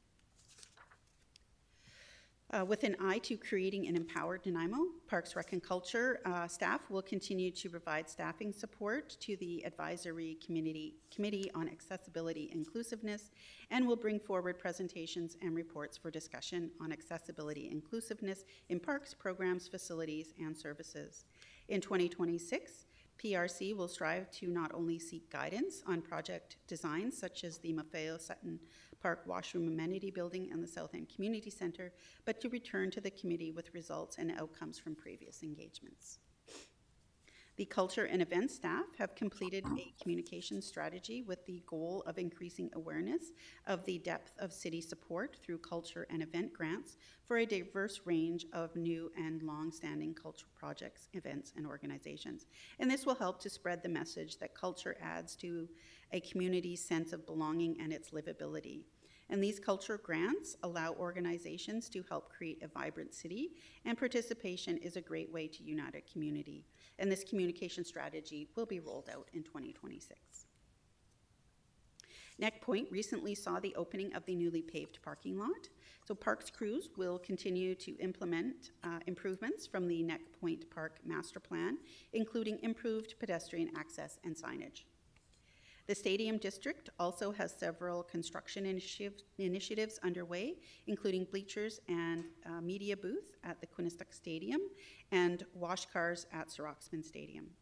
Parks and Facilities will continue to implement, will continue the implementation of the Rotary Bowl Master Plan Phase 3 with the relocating of the high jump and pole vault, as well as the installation of infield irrigation. The Maffeo Sutton Park Washroom and Amenity Building project is well underway with a team of staff and consultants working through the design phase. The improved washroom amenity building is projected to be completed in early 2028. To support the strategic priority of social health and public safety challenges, culture and event staff will continue to work on upstream solutions by bringing new and temporary art into public spaces and by producing events like the very successful annual Concerts in the Park series to a number of locations throughout the city, enhancing opportunities for community connection. Parks crews will continue to work on public area sanitation, safety, and wellness, maintaining downtown open spaces, streets, and parks for a varied user group. 2026 will see additional attention focused on downtown and south end of Nanaimo, with Parks crews working in collaboration with public safety and public works crews. Parks, Recreation, and Culture staff are working with social planning, community safety, and emergency services to prioritize community health and safety by providing and maintaining facilities and open spaces that can serve as emergency service centers and offering heat and cooling locations around the city as needed. To the goal of maintaining and growing current services, work will continue on the realignment of the Vancouver Island Military Museum. So staff are working alongside the new general manager to remodel the operation and to establish a co-management agreement. Over the last few years, the city has seen much success in rebuilding the staffing, programs, and services offered at the aquatic section following the pandemic. However, staff do acknowledge that demand is still not fully being met yet. So staff are committed to maintaining and further growing aquatic services through ongoing hiring and maximizing resources where possible to continue to accelerate the recruitment and training process. The park section seeks expansion of services related to the management and stewardship of natural areas through ongoing work with community partners in restoration initiatives for priority parks such as Bowen Park. And finally, Parks, Recreation, and Culture staff are in the process of asset data collection and business analysis in order to prepare for the implementation of the Corporate Asset Management System, or CAMS software implementation.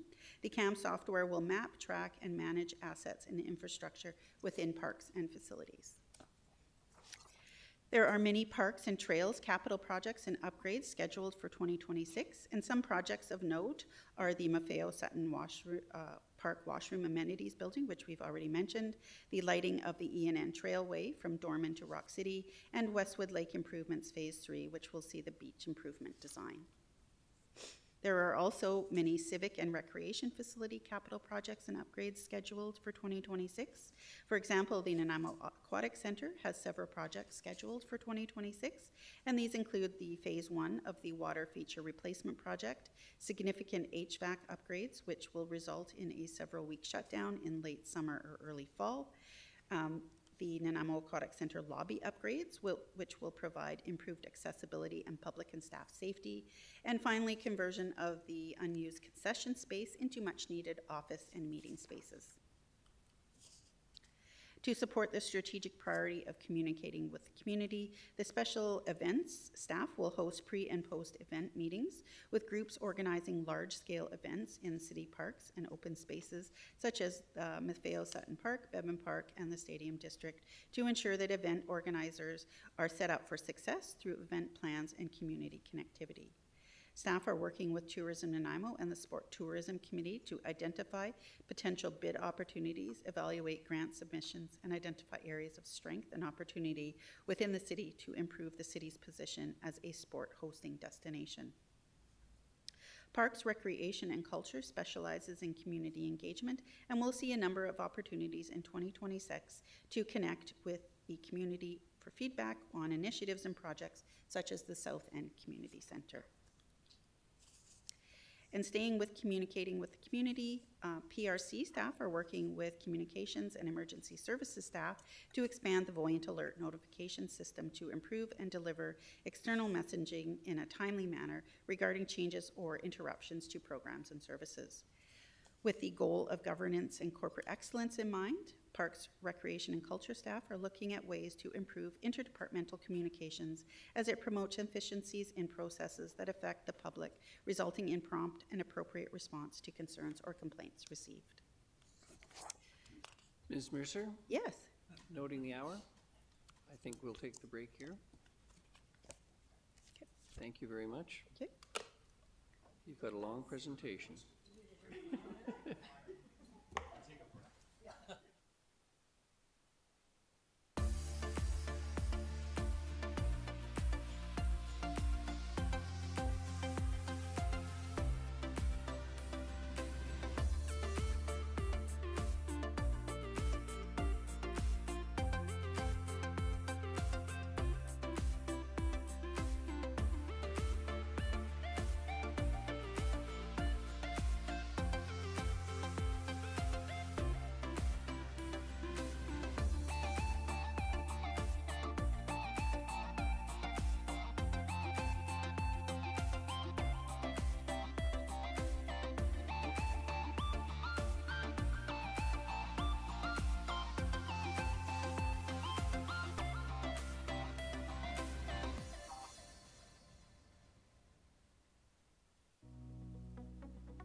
Starting up a short-term rental in the city of Nanaimo? From marketing to pricing to your business platform, there's a lot of pieces to the puzzle. One piece that you won't want to miss is your short-term rental business license. Puzzled? We're here to help. A short-term rental is the rental of a living space for a period of less than 30 days back to back. By following the guidelines of the Short-Term Rental Operators Guidebook, short-term rental operators may qualify for a business license without hurting the long-term rental market in Nanaimo. It's also about being a great neighbor. By getting a short-term rental business license, it's like saying, hey, I promise that my guests will have a dedicated space to park in and that they won't be too noisy. This is, after all, a very respectable establishment. To learn more about the City of Nanaimo's short-term rental guidelines, or if you need a hand getting started with your business license application, connect with us. We're here to help.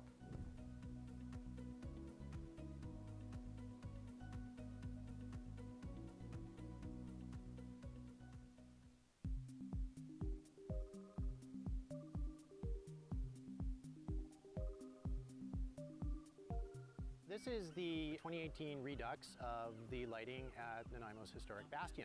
I've had the pleasure of being part of the relighting project on this amazing building in downtown Nanaimo. So what we did is we've replaced the original high pressure sodium lights, which basically did an okay job of lighting up the bottom 10 feet of the building, and replaced them with modern LED lighting that has the capacity to change color. We can run through a number of different colors that we have pre-programmed here in a pink, a purple, a green. Probably my favorite on here is Rainbow Chase for Pride Week. It'll actually run all the way around the building all the time. With this new technology, organizations can now request that the bastion be lit to promote their cause by going to the City of Nanaimo website and following the instructions. Go to Your Government, Bastion Lighting Requests, complete the lighting request form, and submit. You will hear from us within a couple days if your request has been approved, and the bastion will be lit in the colors that you have requested. If you have any questions, please contact the Mayor's office at 250-755-4400. So the next time you're in downtown Nanaimo at night, come on and check out the new dynamic lighting at the Bastion.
The breath of autumn. I stand atop a hill on an early morn and hear your beacon call. Your breath, as you whisper sweet nothings to the stately pines and conifers. You fly with your invisible cape, rustling through their slender branches to make stately willows dance and sway. You gently rise, your breath soft like a lullaby, as you transform maple trees from green to ochre to a flaming red, setting hillsides ablaze with the fiery plumes of cedars. You ascend to the gray sky to make wispy clouds play hide and seek with the setting sun. You send ripples through still waters of ponds, making them glisten like 1,000 prisms bathed in the brilliance of a fall morning.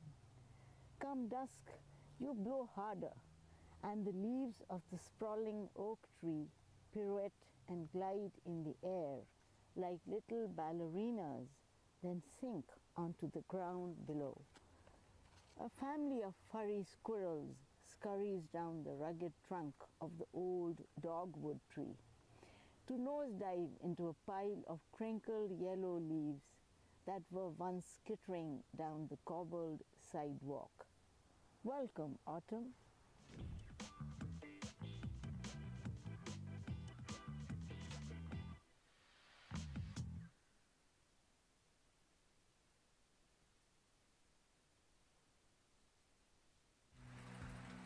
This is a City of Nanaimo storm drain.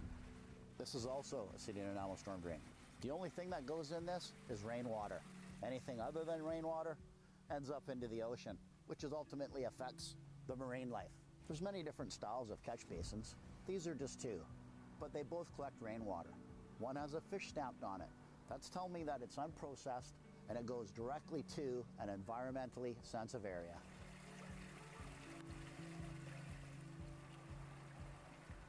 This is the outfall, so anything that you put in that catch basin is ultimately going to end up into the ocean. If you have any questions about where to take your unwanted wasted products, such as paint products and petroleum products, you can contact the City of Nanaimo at 758-5222. You can also go onto our website. You can also download the Nanaimo Recycles app. Please do not throw material down the catch basins.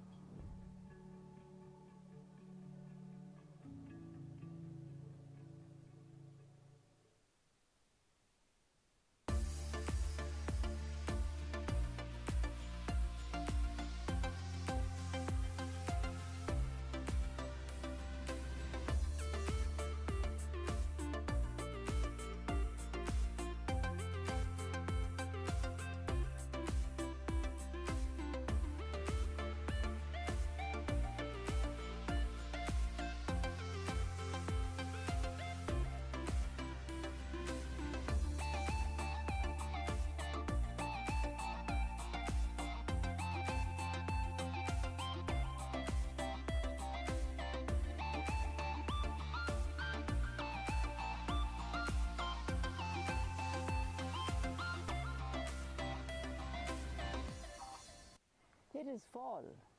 Cloud-mottled sky, shadow-flecked Mount Benson, silver-spangled Long Lake, silent creeks echoing shrill cries of a golden eagle that resound far and wide.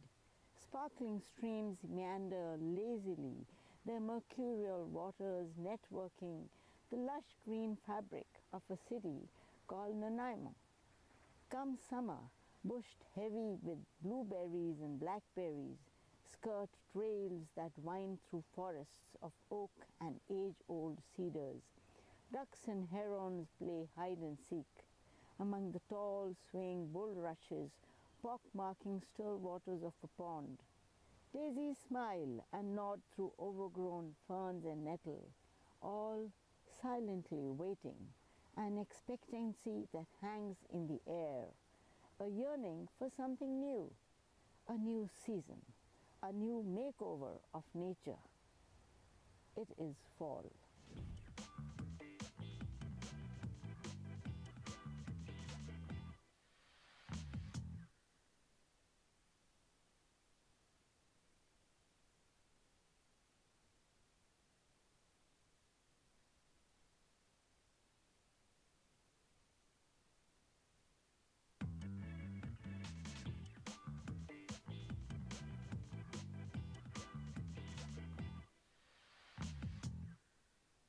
Named after one of Nanaimo's most notable celebrities, Diana Krall Plaza is an open public space in the heart of downtown Nanaimo. The space is one with plenty of potential, but most days it serves as little more than a space to pass through or to access the credit union or public library that have entrances that face the plaza. In essence, Diana Krall Plaza is a space that has yet to find its heartbeat. However, one event does make great use of the space each Thursday evening throughout the summer. The night market along Commercial Street brings food trucks, artisans, vendors, and entertainers in, transforming Diana Krall Plaza into the lively destination it was always meant to be. As downtown Nanaimo is reimagined, the goal for this key plaza is to carry the energy of the night market forward in a way that sees the space used well throughout each day and every season. Diana Krall Plaza was established in the late 1990s when the Port Theatre, the Harbourfront branch of the Vancouver Island Regional Library, and the Harbourfront Parkade were built. The plaza sits atop that parkade.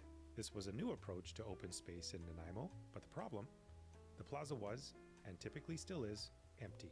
As the roof of a parkade, the plaza suffers from structural load limitations. The plaza can't support big trees or heavy features. Blank walls on adjacent buildings and minimal art leaves the space feeling uncomfortable and uninviting. Over the years, design ideas were brought forward, but none were realized. That, however, is about to change. In 2020, an advisory committee of volunteers, businesses, Vancouver Island University staff, and students, and the City of Nanaimo came together to re-envision Diana Krall Plaza. Their goal? To create an actionable vision for the plaza that will lead to real change. Building on this groundwork, a project team held community workshops, a design charrette, and put in many hours of volunteer effort to create realistic ideas that would animate the space and make it feel inviting. Features like warm lighting, intriguing art, comfortable seating, and shade will bring the vision to life. The renewed space would also be a multi-purpose and ready for outdoor patio usage, informal play, and many different events, big and small.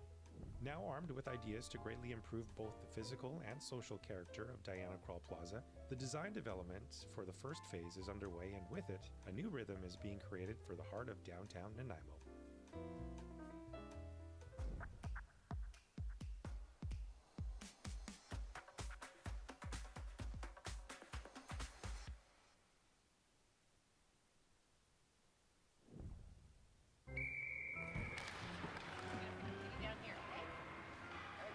Hey, Tiana. Hey. This sure is the coldest rink in town. Whoa! Yeah, buddy! Nice save, James! Wow, your goalie is keeping you guys in the game. Cheers. Oh, man, that's hot. Sorry, that's the way I like it. Oh. Go, go, go, go, go, go!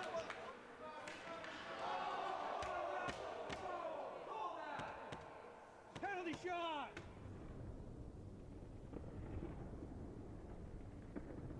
Scalds from hot drinks are a leading cause of hospitalization for children under 5. 2 minutes, stand in the front, unsportsmanlike conduct. Hot tea and coffee will cause serious burns to a child in less than a second. Got a kid? Use the lid.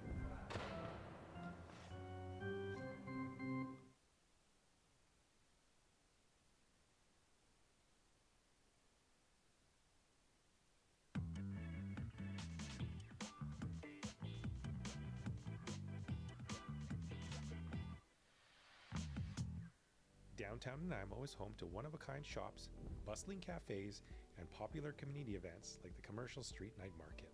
But it hasn't always been this way. In the 1990s, downtown Nanaimo's charm was fading fast.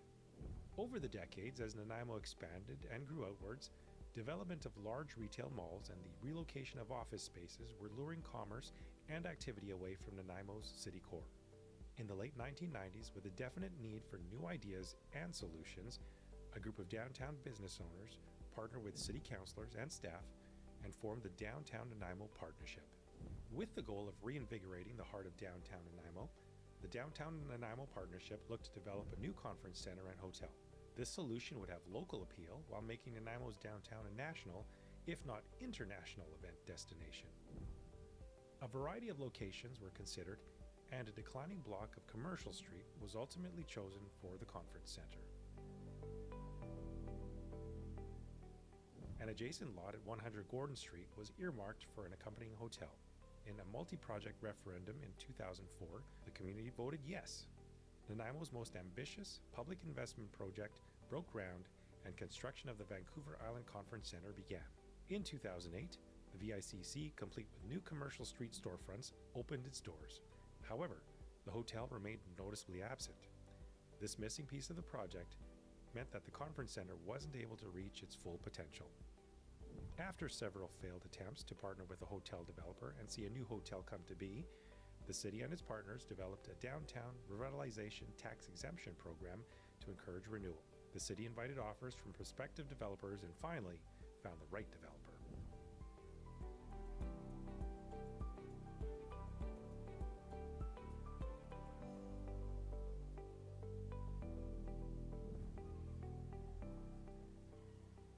I want to thank everybody for taking the time today to come and share this special day. Nanaimo First Nation, a partner in the development and ownership of the hotel, led a blessing and celebration to mark the grand opening of the Marriott Hotel in March of 2023. The Vancouver Island Conference Center and Hotel are a testament to the vision, collaboration, and perseverance of those who truly value a vibrant downtown. Because of their hard work and dedication, downtown Nanaimo is now welcoming more visitors than ever before.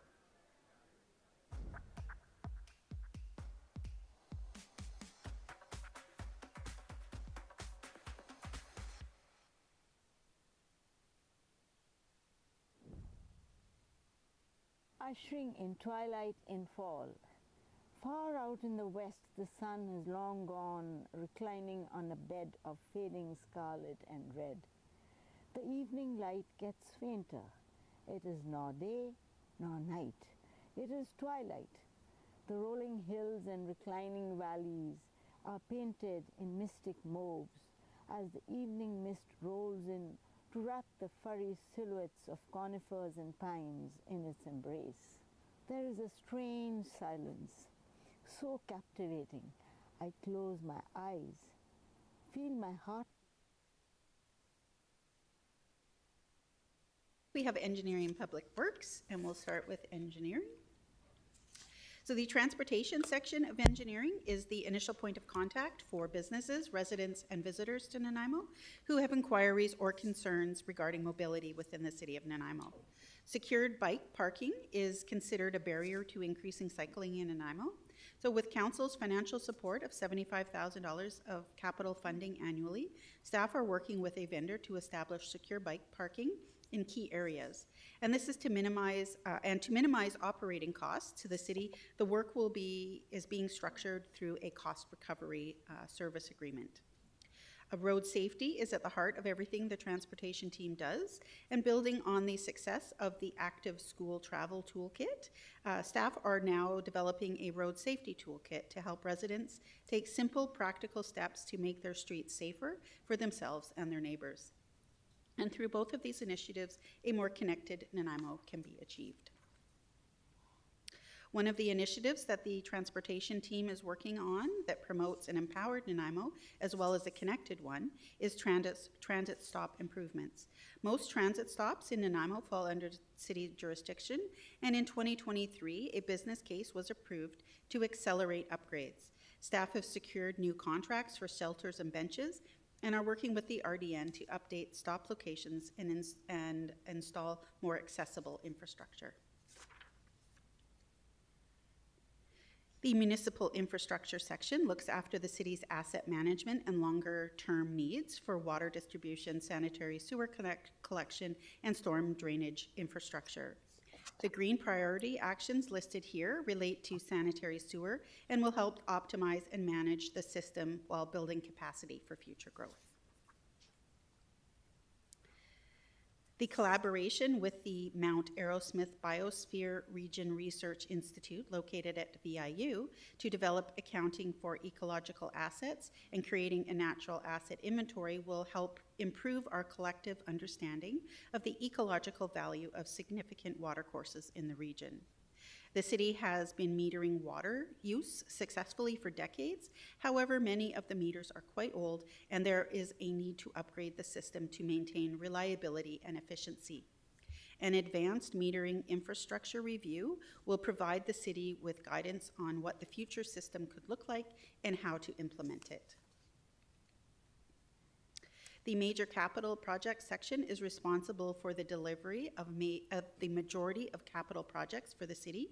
And in addition to the regular infrastructure programs, engineering provides project management support to other departments as well.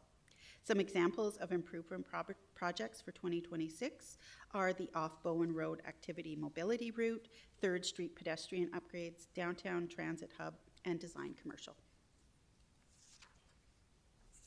As mentioned on the previous slide, both the Commercial Street upgrades and the BC Transit Hub continue to be major focuses for the major capital projects team. Phase 1 of the Commercial Street upgrades was completed earlier this year, and design work on the next phase is progressing. As well, the city continues to collaborate with BC Transit and the RDN on the design of the downtown transit exchange. The facilities asset management section is responsible for project planning, asset management, some capital project delivery, and energy and emissions management with corporate facilities. In 2026, this group will bring forward an update to the Energy Conservation and Management Policy, a draft framework of which is currently being used as a decision matrix for asset renewals with energy and emission, where energy and emissions are impacted. As presented to this committee in May of 2025, facility sustainment continues to require significant resources. And to support a green Nanaimo, this team will continue the work of assessing the city's facility assets and make recommendations for investment to support current levels of service. And this prioritization is becoming more challenging as the facility portfolio ages.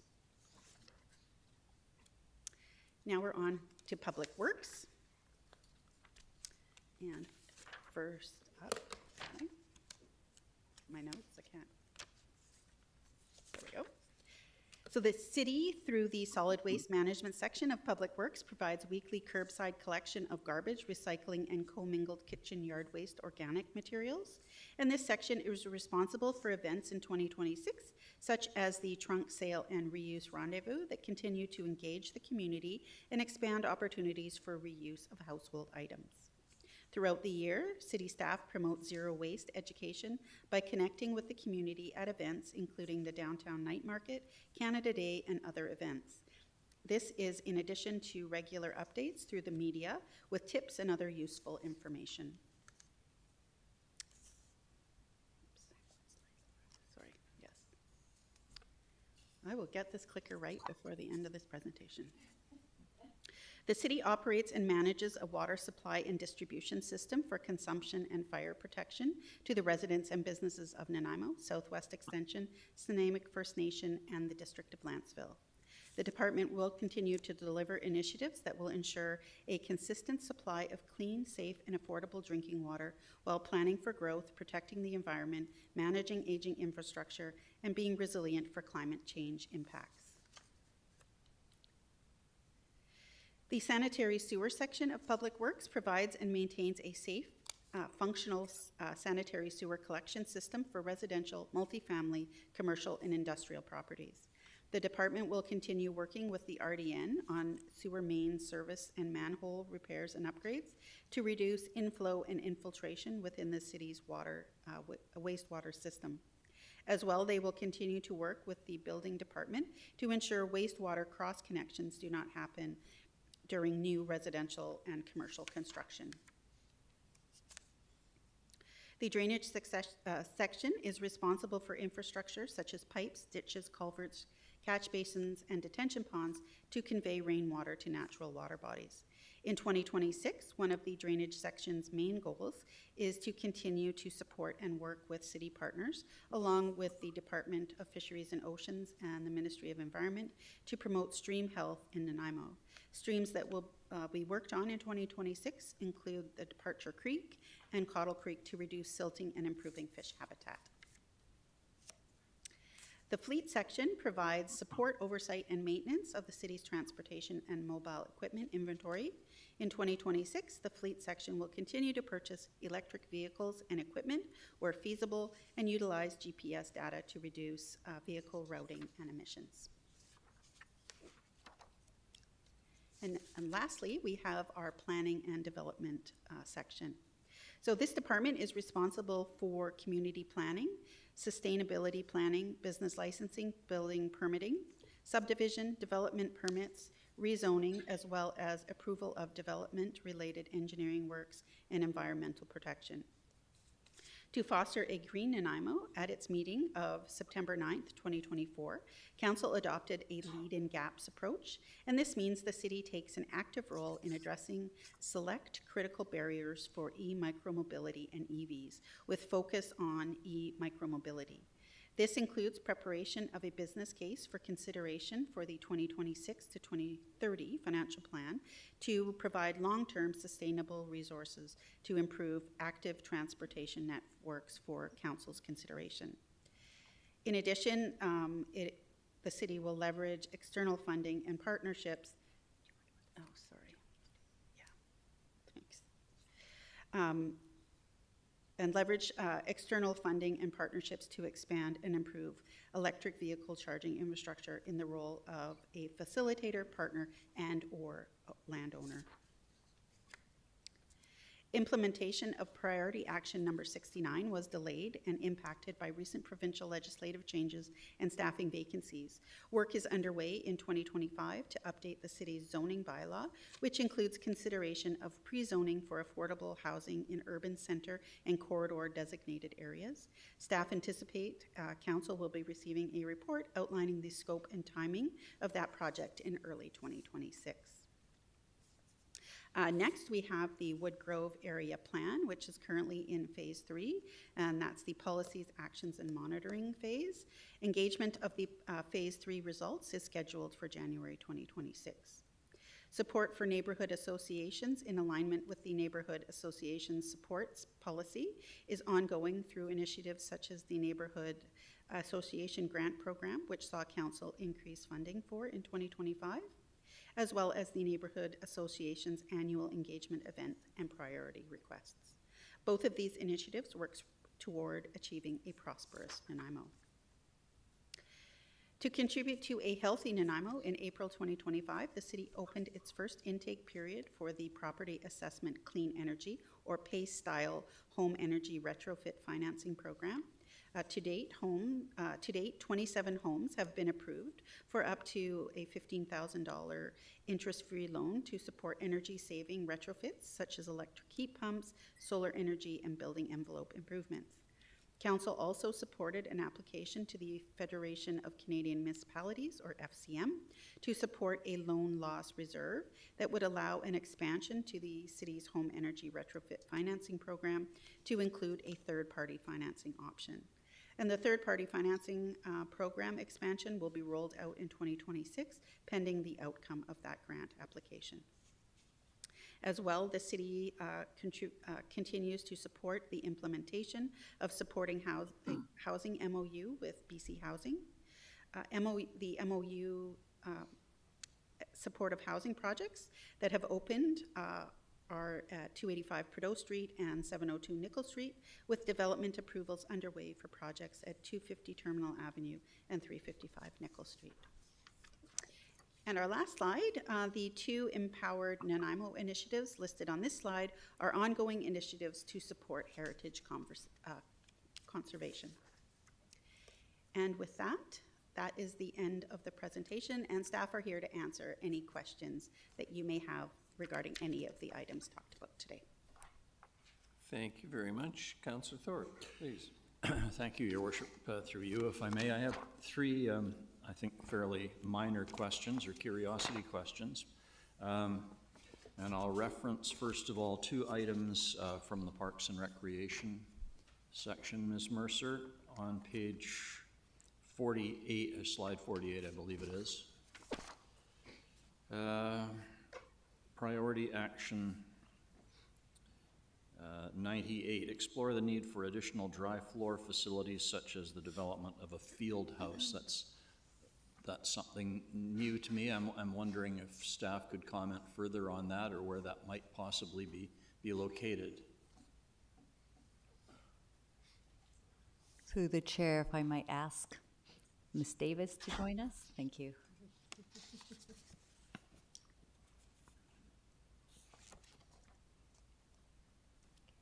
Ms. Davis, good morning. Welcome. Good morning. Through the chair, a field house potential was one of the options that we've been looking at developing as part of the Bevan Park Master Plan, and was one of the three facilities we spoke about earlier. Thank you.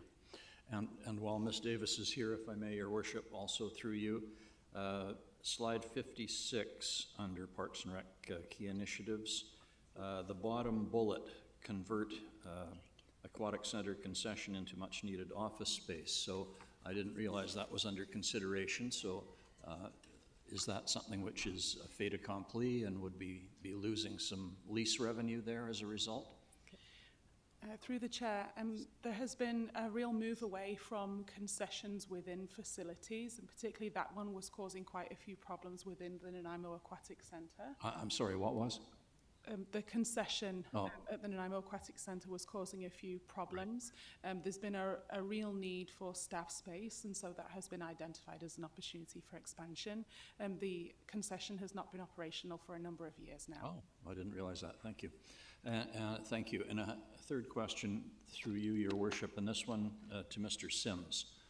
Thanks, Ms. Davis. And it relates to slide 70.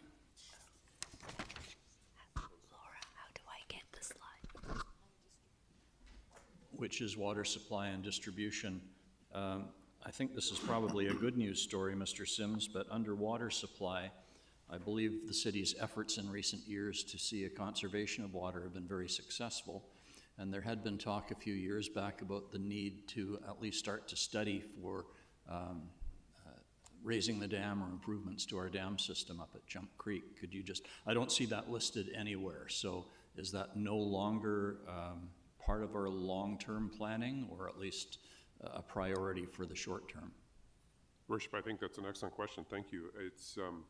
It is part of the long-term planning, absolutely. That will be the eventual solution to augment our water supply. But as you know, Councillor Thorpe, the conservation has really pushed the need for that out by decades, which I think is a surprise to all of us. It's one of those good surprises that, as I mentioned in a recent meeting, the amount of water that the city is consuming today, about 36 million liters on an average day, year-round, is the same amount of water we consumed in 1991.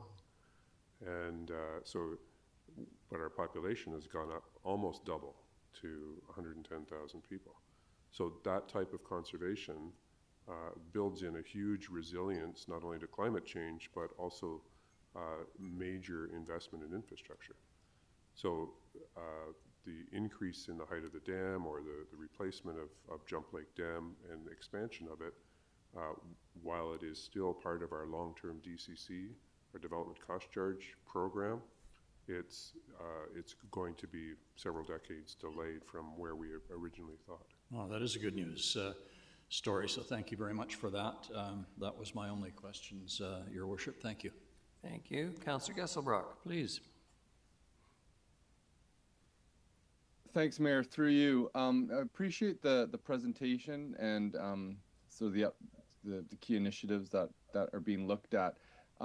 Last year, around this time, we had a integrated action plan, council priority actions progress report, and it laid out all the ongoing, immediate, actions that we'd been planning for, the 4 years, and showed sort of where we were at progress-wise, and then it listed sort of what the key initiatives were going forward and what we were the focus on. And I just found it difficult to track sort of like what's being proposed here within the larger context of what we're trying to accomplish. And I know that action plan progress report was sort of a key part of the cycle, before budgeting. And I'm just curious, was that already presented, or are we planning to have that document available for council? Mr. Lindsay. Thank you, Worship. Yes, that is part of the process. We do want to update that every year with council, and you'll be getting an update at your meeting next Friday. Okay, so that progress report type document will be presented? That is correct, Councillor. And arguably we could have had it in front of you today, but I think importantly we want to have all this information in front of council before we start looking at direction or decisions. So it will be coming. Okay, great. No, that's good news that's going to be presented. I just found it helps sort of like contextualize, how we're doing and where resources need to go, or, evaluate what direction. So I appreciate that, and I look forward to seeing that document. Thank you. Thank you. Councillor Manley, and then Councillor Armstrong. Thank you, and thank you for the presentation. I have a couple of questions from page 52, key initiatives around Swilana and the Millstone River. One of the things I noted in here that I hadn't seen before was additions of locations that allow physical access to the water for car top vessels, fishing, improved beach access. Is that for Swilana, or is that for the Millstone side where the river and estuary is? Through the chair to Councillor Manley, I'm going to turn over to Ms. Davis for this one as well. Thank you. Okay, great.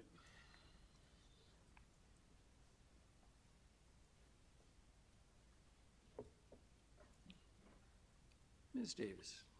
Thank you. Through your worship, it's Councillor Manley. There could be a combination of locations where we would like to have the community be able to access water in Maffeo Sutton Park.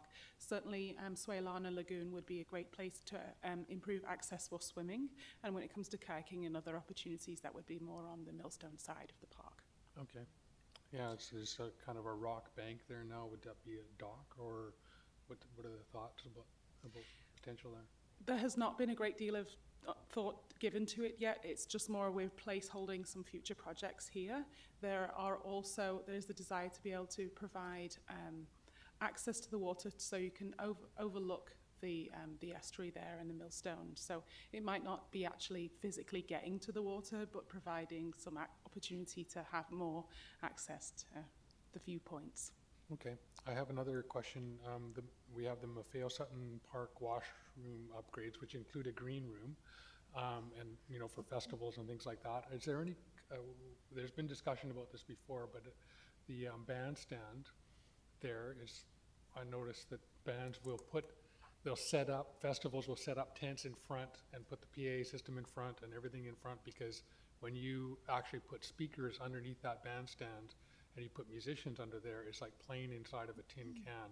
The acoustics are horrible. The reflection is really bad. And I'm wondering whether there's any consideration of getting an acoustic treatment in there, like foaming up the roof of it, just making it more friendly for use for musical events. Thank you. Through the chair to Councillor Manley, that has been looked at several times and is definitely something that we aim to resolve. There is not presently a line within our capital plan that has a project for resolving that right now. However, we recognise that it would be advantageous to do that along the same timeline as the new amenity building in Maffeo Sutton Park. So perhaps between now and 2028, we have some opportunity to plan a solution there. Yeah, I think that would be a good, if we're looking at a green room and an improved washroom and thinking about that space as for entertainment and festivals and music events, that's a good thing to consider at the same time. Thank you. Thank you. Councillor Armstrong. Thank you. Mine's pertaining to slide 35 under Nanaimo Fire Rescue, and I think police as well. When we've got update the emergency response and recovery plan, does that also include updating the business continuity plan? And is that being done? Because I've yet to see a business continuity plan for the city.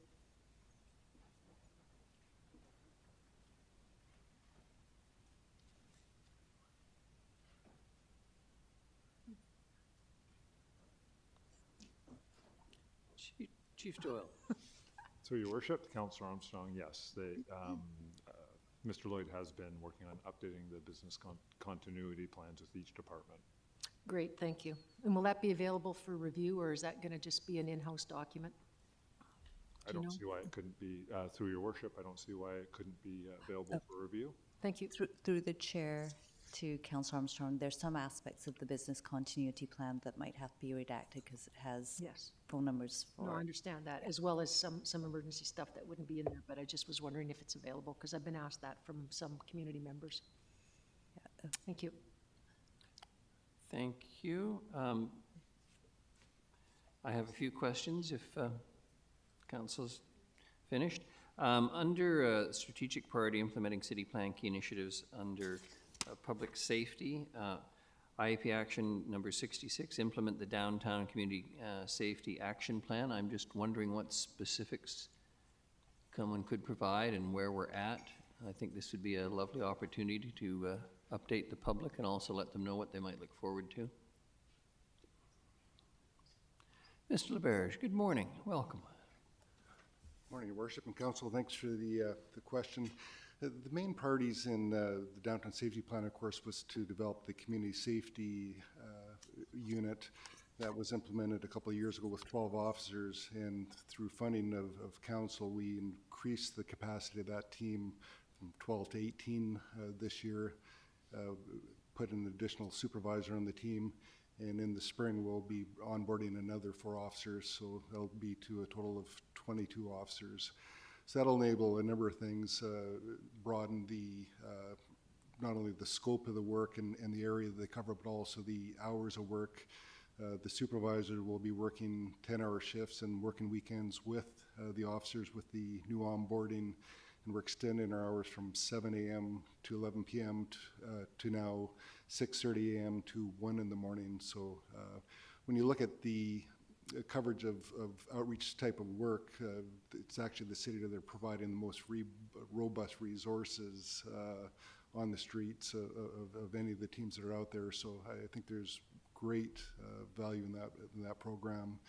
And we're also leveraging about $450,000 of funding received from the federal government. We have the 3 new trucks that are coming online. They're equipped with computers, with AEDs, naloxone, oxygen therapy, etc. So our ability to respond in a timely manner to actually discover and respond to medical emergencies is greatly enhanced as well. One thing I think maybe would be timely to bring to the attention of council is that the plan originally for the vandalism relief grant, $50,000 of funding in the first year and then $30,000 in successive years. I'll just advise council that next year will be the final year of funding for that with a final $30,000. And I can say that that program has been very popular and well subscribed. In fact, the fund typically is now exhausted of funds in late summer, early fall. So it's just something to flag for future consideration. I think that really the only part of the plan that never really was initiated was the thought of a downtown ambassador program, volunteers that would wayfind and provide supports. And the idea behind that from its inception was that it would be something led by the business associations. And just at this time, we have communicated with the BIAs, but there's just not a lot of administrative capacity to develop such a program. But something we'll keep in mind in the future as opportunities arise. Thank you. Thank you very much, Ms. LaBerge. Appreciate that answer. The next question is under fire safety around the training center classroom.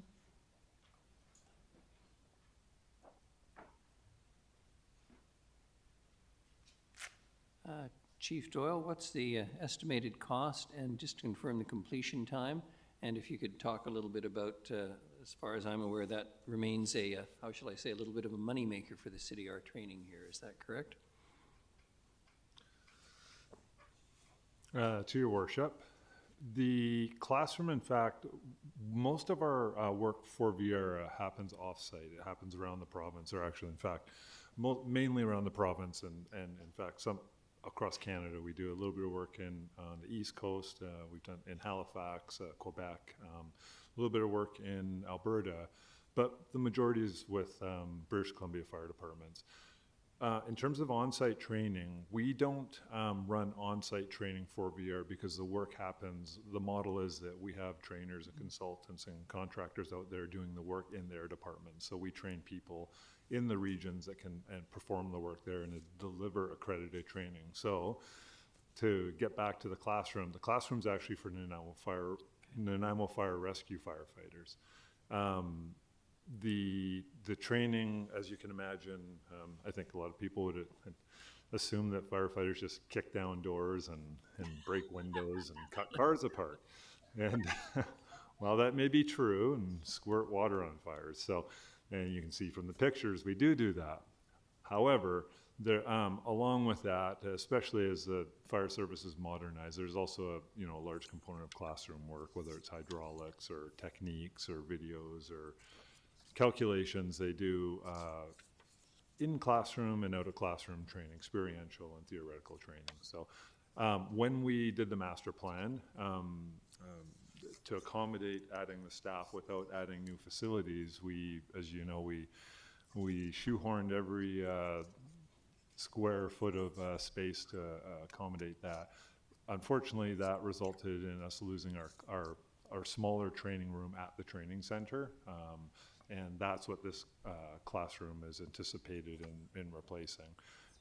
We have to still go out to market in terms of costs. The first time we went out to market a year ago, the costs were extraordinarily high, and we canceled the project. So in terms of the actual costs, canceled the project, anticipating trying to figure out how to right size it or get it to get better costs. So until we go back out to market in 2026, we won't actually know what the anticipated costs are. So, thank you very much. And final question is around Parks, Recreation and Culture with respect to the Truth and Reconciliation Day.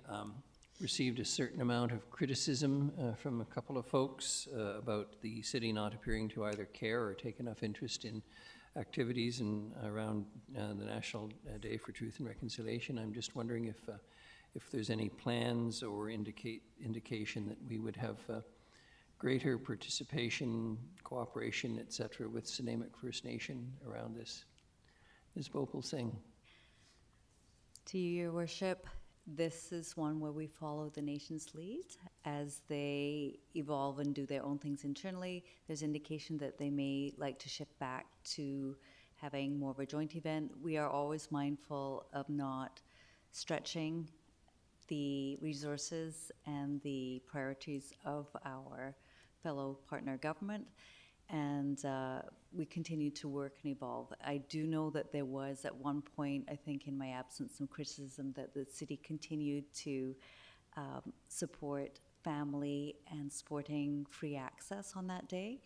And I think it's important that council is aware, of course, but the community is aware that that initiation came at the lead of Chief Wise when we did the second day that we National Day for Truth and Reconciliation that we held at the Stadium District, where there was a desire and direction from the nation to both honor survivors, and then also, from his perspective, we followed the lead of looking at the resilience and opportunities to bridge between our different cultures. So, thank you. Thank you very much. Any other questions in this section? If I may. Councillor Thorpe, please. Yes. Thank you, Your Worship. If I may, through you, actually a follow-up to your question to Chief Doyle, if I could ask him to return to the podium. We'll work on his steps for the day. Yes, good. That's what I need to do. Maybe I've misunderstood, but your question about training, Your Worship, so through you to Chief Doyle, am I understanding that the Fire Academy no longer takes place in our city? I understood that we had that as a service to other departments for a number of years, and in fact did bring in some revenue. It's a good question. We used to rent out our training center to other departments. As you'll remember, in 2021, I delivered a report, I think it was 2021, if I have my year correct, but I delivered a report to council on the damage to our fire training center, the remediation costs, and options to do our own training off-site, like at the Justice Institute or in Comox, building a new training center, perhaps on a new piece of land, or repairing our old one. As our training center is decades old, you can imagine the repeated heating and cooling in a concrete structure, it takes its toll. And the revenues that we were, and the cost to do repairs and do yearly maintenance is significant. In fact, we're just up for another round of yearly maintenance. That's just with our training. The decision was made because there's not a lot of revenue generated, frankly, from renting it. It's cost prohibitive for other departments to really pay fair market values to cover the costs for us to maintain the facility. So based on this so low frequency and really little to no revenue off there, we decided not to rent it out to other departments so that we would preserve our training center for our Nanaimo firefighters to use for the foreseeable future, as opposed to having to replace it or send people away, because the costs are significant and we are compelled to do the training. So through Your Worship to Council, if I might jump in and clarify for the community who are watching, we absolutely still continue to do training through VIRA, which I think was a primary question. And then another reason I understand from Chief Doyle that we go to where the service is needed is to cut down the costs of the different fire departments for travel.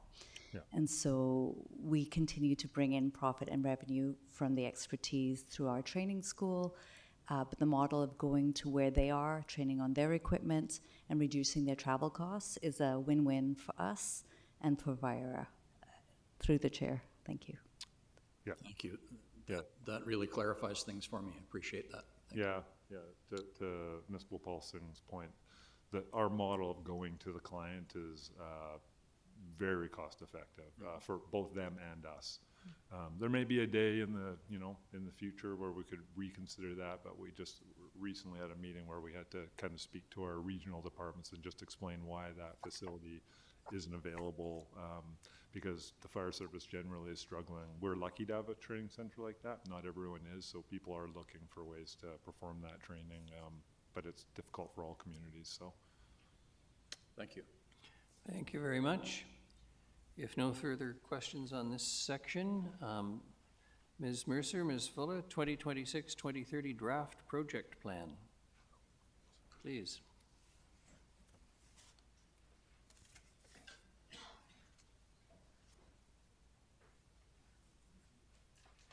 I'll just wait here for them to get the PowerPoint up. No rush, we're not going anywhere. So next we're going to have a look at the 2026-2030 draft project plan. I'm going to begin with a brief financial overview of the project plan, and then after that, staff from various departments will share highlights of projects that were completed or are currently underway in 2025, as well as provide an overview of key projects included in the draft project plan. The draft project plan has $374 million in projects over the next 5 years. This includes $72.9 million, or 19%, are water projects, $71.5 million, or 19%, are facilities projects, and $55.7 million, or 15%, are transportation projects. Approximately 68% of the projects address renewal of our existing infrastructure to maintain service levels. This includes a wide range of projects, everything from water, sewer, and storm mains to the renewal of fire apparatus, trails, and playgrounds.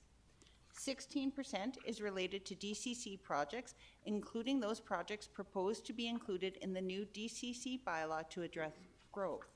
A portion of these projects are funded by developer contributions based on the city's development cost charge bylaw. And approximately 10% is newer upgraded infrastructure. This includes improvements at some of our sports fields, active transportation amenities, as well as utility infrastructure. About 80% of our funding comes from reserves. The table and chart provide a breakdown of the funding, but they also show where the dollars flow from for the different funding sources. The General Asset Management Reserve at $91.4 million is the largest single source of funding. This reserve is funded by property taxes. Projected contributions to this reserve between 2026 and 2030 are $91.3 million, and between project funding and debt servicing, because as I mentioned earlier, we do fund the fire station #1 debt servicing from this reserve, $96.8 million is budgeted to be spent. General revenue project funding is budgeted at $51.2 million, which represents a 5% increase over base project funding each year and is in line with the 20-year investment plan we presented in 2023. It represents 13.7% of project funding. A number of reserves are funded by user fees or a combination of user fees and revenues, such as our Facility Development Reserve, General Parking, Sewer and Water Asset Management Reserves, as well as the Sewer and Water Operating Reserves. Property taxes also fund a portion of the Climate Action Reserve Fund and the Equipment Depreciation Fund, and those reserves where you see it says funded from internal charges, they also include a property tax component. Just to be clear though, for the public who's listening at home, it's a very complex chart. Essentially, we have, apart from 11 million in borrowing and some anticipated tax revenue, the money, so to speak, is in the bank. Am I summarizing it correctly? Through the chair to the mayor, correct.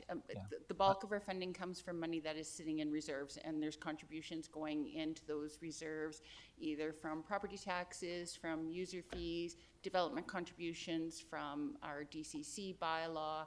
We have our Community Works money.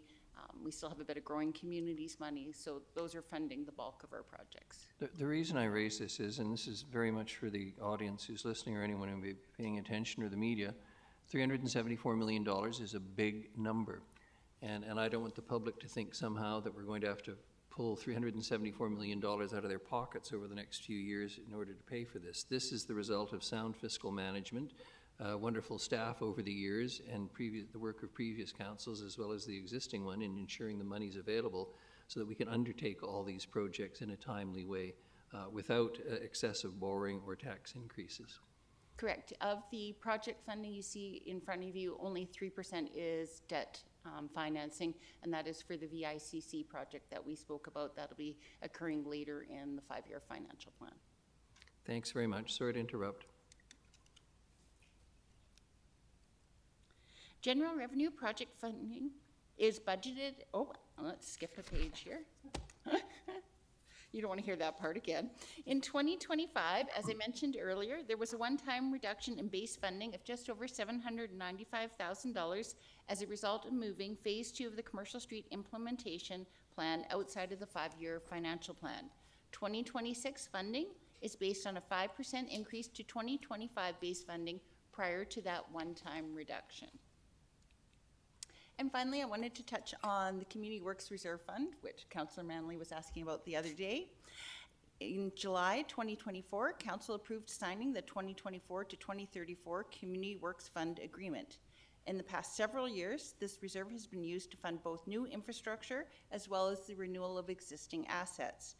2025 projects funded by Community Works include the preliminary work for the Bevan Complex roof replacement project that'll get underway next year, improvements at Rotary Bowl, as well as some road rehabilitation projects.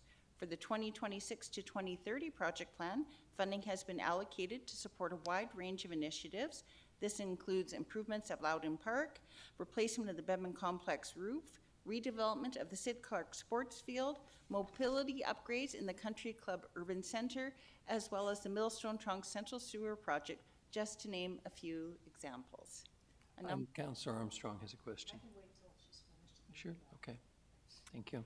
Well, I was now going to turn it over to the exciting part where you get to hear about some projects, and I was going to call up Mr. Ring. Go ahead, Councillor Armstrong. Ask your question. Okay, my question is then, when you're going back to your chart on page 5, there's only 4 that are funded partially through property tax, which is the Climate Action Reserve, the Equipment General, Asset Management, and then General Reserve. Can you tell us what the percentages for each going in? I know asset management is 1% that we collect.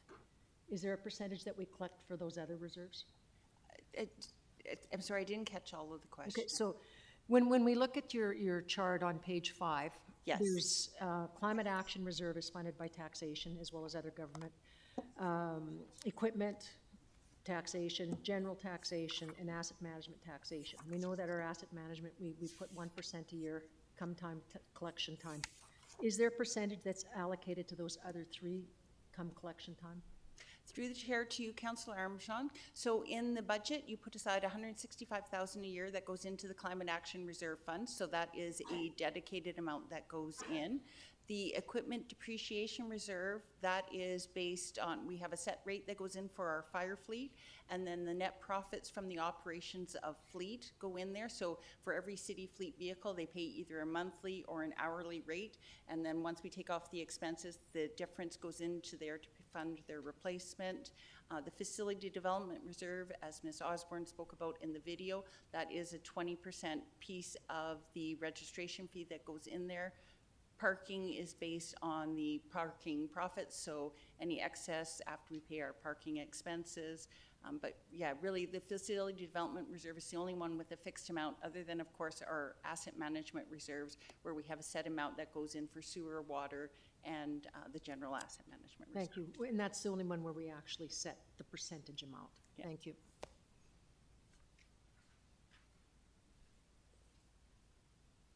Thank you. Mr. Ring, welcome. Thank you, Your Worship, members of council. I'm here to talk about IT and GIS and our 2025 project highlights, and also talk about what we'll be doing in 2026 going into 2030. So in 2025, the project highlights are, well, we completed phase 2 of the VIC's audio and visual and network upgrade. As we have here is modernizing the facility's audio controls and performance. This was an in-the-wall project where we did cabling, we did electrical, we changed the network switches, we did the control panels, and then we made some new audio settings. I would suggest the chief benefit of this is that it further increases this venue's attractiveness and capability to host world-class events, and we're really quite proud of that achievement. We deployed over 300 devices. The IT team, the client services team also knows helped us. They deployed over 300 devices, smartphones, tablets, laptops, PCs, so that our teammates, our fellow staff members, have the right digital device to get their jobs done. We have a network upgrade project, and that's about in year 2 or year 3. And this is, we made 3 major investments. We made 3 major changes to facilities at Bevan, Public Works, and Fire Station 2. And we're really quite excited about this project because we're replacing the switching, the routing equipment. That's just the equipment that controls the flow of data. So now we have even more control, even in terms of expansion, contraction, as well as restriction. And as we'll be talking about later on, as we're doing the same treatment to the other facilities in the latter years. And then we have cybersecurity enhancements, where we implemented a 24/7, 365 threat monitoring response and remediation service. And also we're in the process of upgrading our enterprise class firewalls, and we should be having those in place by the end of this year, if not the beginning of next year. For our application projects, we have our enterprise resource platform. We're in year 2 of a year 3 project, and the team made significant progress in terms of system configuration, system testing, as well as data migration. We're gearing up for a launch in the second half of 2026, as Ms. Mercer had mentioned earlier. We also launched an online portal for builders, homeowners, developers to submit permit applications, track the status of the permit application, as well as pay for them. And the intention of that was really to reduce friction, to increase overall user experience in terms of the permit process activities. Highlights for our GIS. Well, our GIS team just continues to shine, and what I mean by that is that team is exceptionally good. They're exceptional at just making sure that the data that they have is current and is accurate. Last year we captured ortho imagery, so aerial imagery, and we uploaded that information at the end of last year, beginning of this year. So when you're on the GIS maps and you're taking a look at the aerial photos, well, they're within 12 months old, so they're exceptionally current. This is what Nanaimo looks like today. Earlier this year in the summertime, we captured the LiDAR imagery, and we'll be uploading that information at the end of this year, the beginning of next year. So when you look at that imagery, it's only going to be a couple of months old. We also created a 3D model, and it's not released yet, but we will be releasing it. And the 3D model gives you the sense that you're in a bit of a virtual drone or a virtual helicopter, and you're soaring over the city. It's a bit of a virtual canvas that can be used for decision making by developers, the public, as well as staff. And then we're working with our partners in engineering and planning, helping them with achieving their objectives in the integrated action plan by making sure that the GIS data and the GIS services is available for them to use. So going into 2026 and 2030, well, it's finish what we started. So we mentioned to the ERP, or as it's affectionately known as NERP, and the NIMO's ERP. Now the team is gearing up for a launch in the second half of 2026. And if we think about all the benefits, I can distill them into a single statement, or maybe 2 statements, is that quicker and better access to data for decision making. And I'd also suggest too, it's quicker and faster access to data for day-to-day tasks, such as timesheet submission, purchase requisition requests, as well as purchase order tracking. We're going to continue on with a network upgrade. So the services that we did, or the changes we made to Bevan and Public Works, we're going to be making them to the other facilities, the Aquatic Center, the Ice Center, eventually the Service and Resource Center, as well as Municipal Hall. And again, this just gives us greater control of the flow of data. So we have the ability to expand it, to contract it, and most importantly, to restrict it. So we have much greater capabilities of isolating who can see what. And then digital infrastructure. We know that the demand for digital services is going to keep on growing. So we need to make sure that our infrastructure is up for the task. So we're having greater compute and processing power with new servers, making sure that we have capacity for the storage. So we have new storage systems coming in place. And I mentioned the firewalls, and we need to make sure that when we install those, we're continually improving them, because we know that the threat landscape is continually changing. We need to be able to keep pace. And then lastly, these are the projects that we're quite excited about, because we look at these as modernization or work processes. The first one is the migration of all Microsoft services and files, and the majority of them, into Microsoft's M365 cloud environment. Now, what we're thinking, the benefits of this, it's numerous, but if I can sum it up, is that this will save people time. This will save people time searching for files. This will save people time collaborating on files, as well as be the opportunity for us to apply our records management classification schema on all files. And that schema ensures that the proper retention schedules are adhered to, as well as when we need to destroy a file. The next project that we have is the replacement of our help desk system, so our IT service management system. And we're looking to implement it and use functionality such as automation and self-service, because the intention of this project is to make sure that we shorten the time from system outage to system restoration. And the last one is the technology innovation portfolio projects. And we're quite excited about this one. It's because we're now going to have the opportunity to evaluate and implement services that 6, 12, 18 months ago either not around or they're much too immature and they're much too risky. However, those services have grown.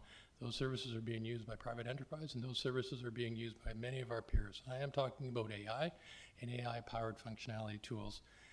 But we're going to tread really carefully because we're going to be evaluating services that we know will have the greatest benefit to the organization in terms of achieving our goals, but we don't want to introduce new risk because they're still new and there's lots to learn. So we need to make sure that as we move forward with something like that we're not introducing any new risks to the organization.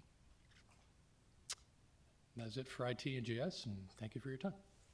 Thank you very much. Questions? We're going to do this section by section.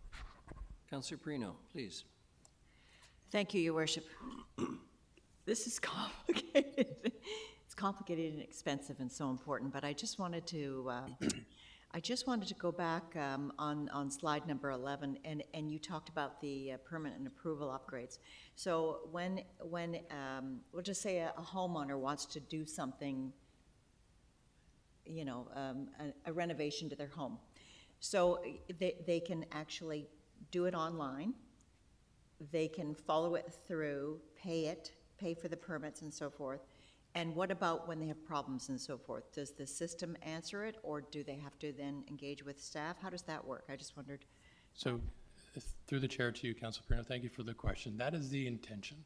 Now, we did launch the online portal, but we only have a few permit types currently available. Yes. But in essence, what you're describing is exactly what we want to have happen. Now, there still will be quite a bit of interaction because permit approvals, as Mr. Holm can attest, there's complication to it. Yes. So there still will be exchange between the customer and the team, because some of the questions they have and some of the situations may not be fully accountable or accounted for within the system itself. But what you're describing is exactly what we're aiming for. Okay, great. And the other part of that too is, should I have a simple deck built? It should be faster. In the long run, this should make it faster and more succinct. Yeah. Through the chair to your question again, if it's not, then it's not been a good investment, because this is the sole intention, or one of the primary intentions, that we want to reduce friction with the permanent approval process. That's right. And some of that friction is that the technology has not allowed for the streamlining of these kind of conversations and this kind of transaction. So this is the goal, is that we want to make sure that is as frictionless as possible so that people can get their stuff done quicker. That's great, because you know, I'd prefer that we spend our time on the big stuff, and the little stuff we can, absolutely, you know, and it helps people to get their projects going. And yeah, very good, excellent work. Thank you. Through your worship to Councillor Perino, I'm wondering if I might ask Mr. Holm a question.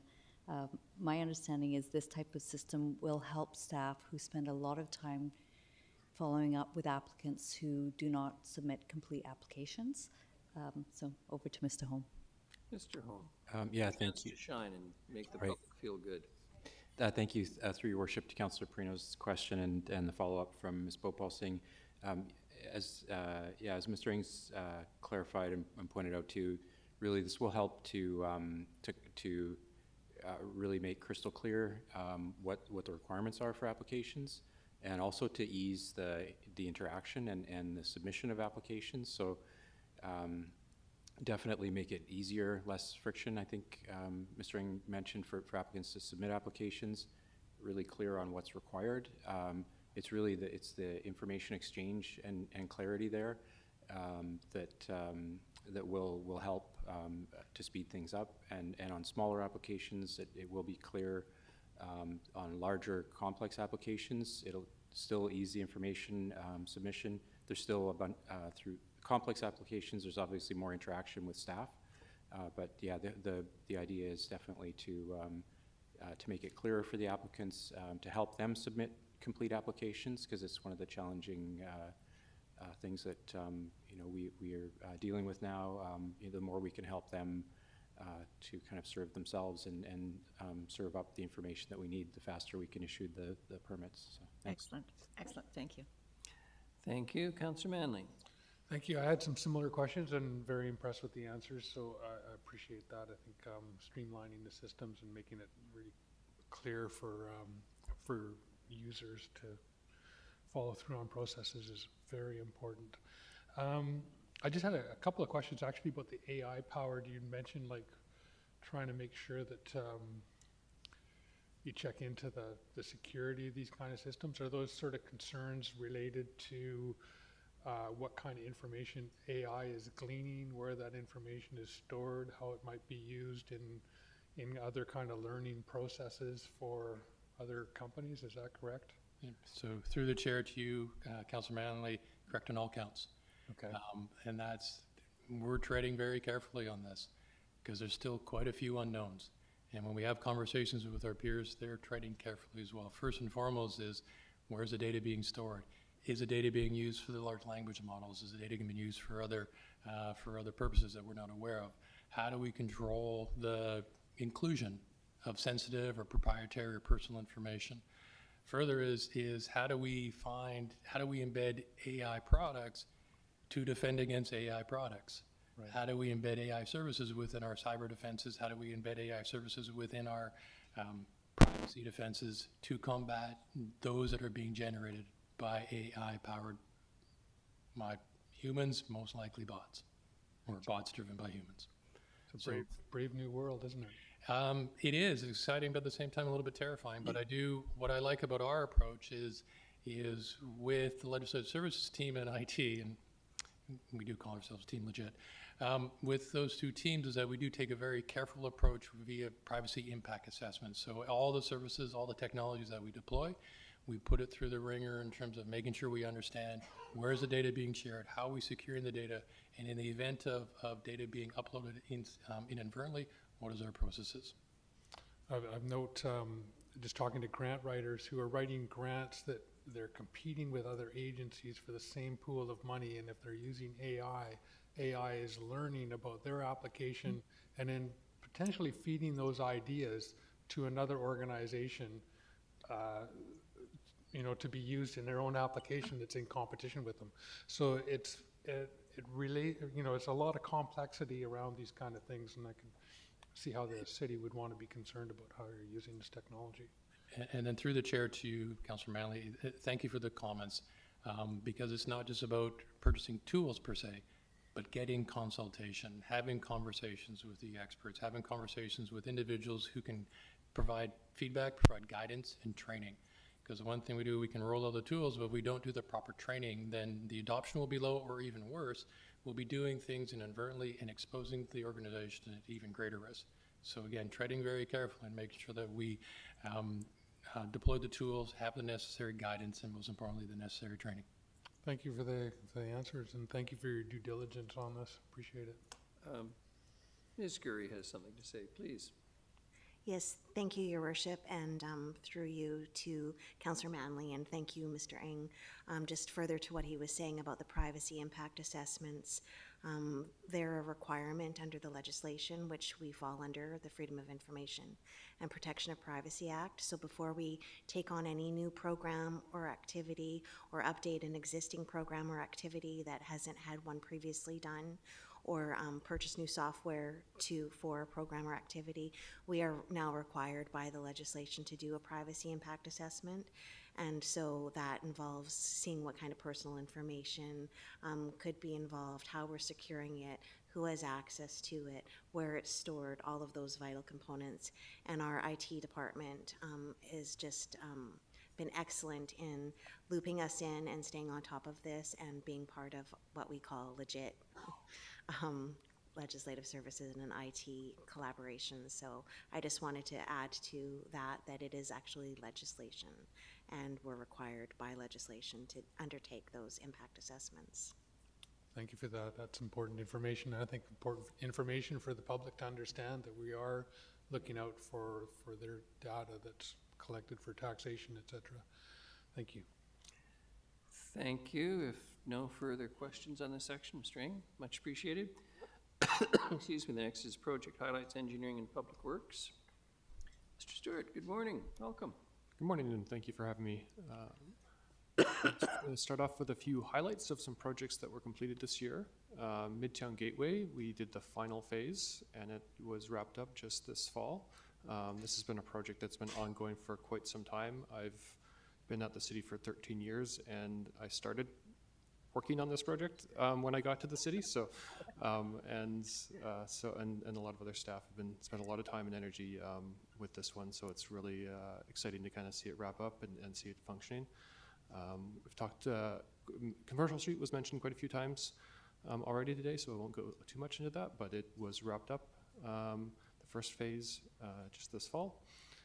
Railway Street Sewer was a project that didn't get a lot of attention, but it's one of these background projects that was really encouraging to see. It was really complex, really difficult. We had a very deep excavation in front of some front yards of some houses, and we were able to go in there and do the project and restore the front yards and put the neighborhood back together after a lot of excavation and digging. And it was one of these projects that kind of went seamlessly when behind the scenes, and just wanted to kind of highlight that. As much as we have these very public projects, there's a lot of projects behind the scenes that happen that go very well. A couple other projects that are currently under construction in Hammond Bay and 3rd Street. Hammond Bay is about halfway through, and we'll see it wrap up in the spring of next year. And 3rd Street is just getting under construction right now, and we'll see about a year of construction on 3rd Street, and about this time next year we'll be wrapping up there. So some big projects from 2025. Every year we have a number of programs and studies, and some of these have been mentioned before today, but quite a few condition assessment programs and other studies to make sure that we understand what our infrastructure needs are, what our risks are, what the capacity we have in our system, and so those feed into the capital planning process to ensure that we're doing the right projects at the right time. We also have ongoing programs like active school travel program and traffic calming program to enhance kind of the experience of our of the public in various areas. If I can just interrupt for a minute, Mr. Stewart. I mean, someone, if we can go back to the slide, if someone watching was looking at that and saying $575,000 a year just to monitor your utilities condition, but the utilities that we're monitoring are valued at how much, roughly? Don't have that number off the top of my head. Maybe Mr. Sims can remember it. Fair to say hundreds of millions of Yeah, dollars. yeah, Mr. Sims? Well, it works into the billions, but I said hundreds of millions, which would take into account the billions. But I think it's important that people understand exactly what the city is responsible for. Mr. Sims, please. Thank you, Worship. I think it's a very good point. It's, you know, so our sewer system, as an example, would be just under $1 billion. Let's say 600 million. Storm system in a similar dollar value. Our water system, $1 to $1.5 billion. Billion, that's B that we're saying here. So that just those three utilities alone are in the, you know, let's say $2 or $2.5 billion range of just in value. So this is one of the constant struggles that we have, is to continue to maintain the existing services that we all just rely on and don't think too much about. And that's exactly what these condition assessments are doing, making sure that these systems are functioning, that we're monitoring the condition of them, like the actual physical age and condition of them. And in terms of the assessment itself, is it performed in-house entirely with private contractors, or some combination thereof? There's a little bit of both. We have some in-house condition assessment that we do, but our infrastructure is far too big for us to do it all ourselves. So we have contracts that go out and they video the underground sewers and take a look at them and make sure that we know what's going on with them. And some of that, the technology the private contractors use, those are local, if I may go back in history, in Moncton and others like that. Is that fair to say? In terms of the technology used to, you know, go through a pipe and check its condition, local contractors, international contractors, and back to places like Anunkin, as I recall? No, absolutely. We have local contractors that do the work. With I think the one that we've been working with for a number of years is Pipe by Video, and their cameras are supplied. You're absolutely right. I think it used to be Anunkin. I think they've been bought out by something else, but it is a local Nanaimo company that designs those cameras. Thank you. Pardon the interruption. Carry on. This is a slide that we have every year just to kind of highlight the transportation infrastructure that we have in the financial plan.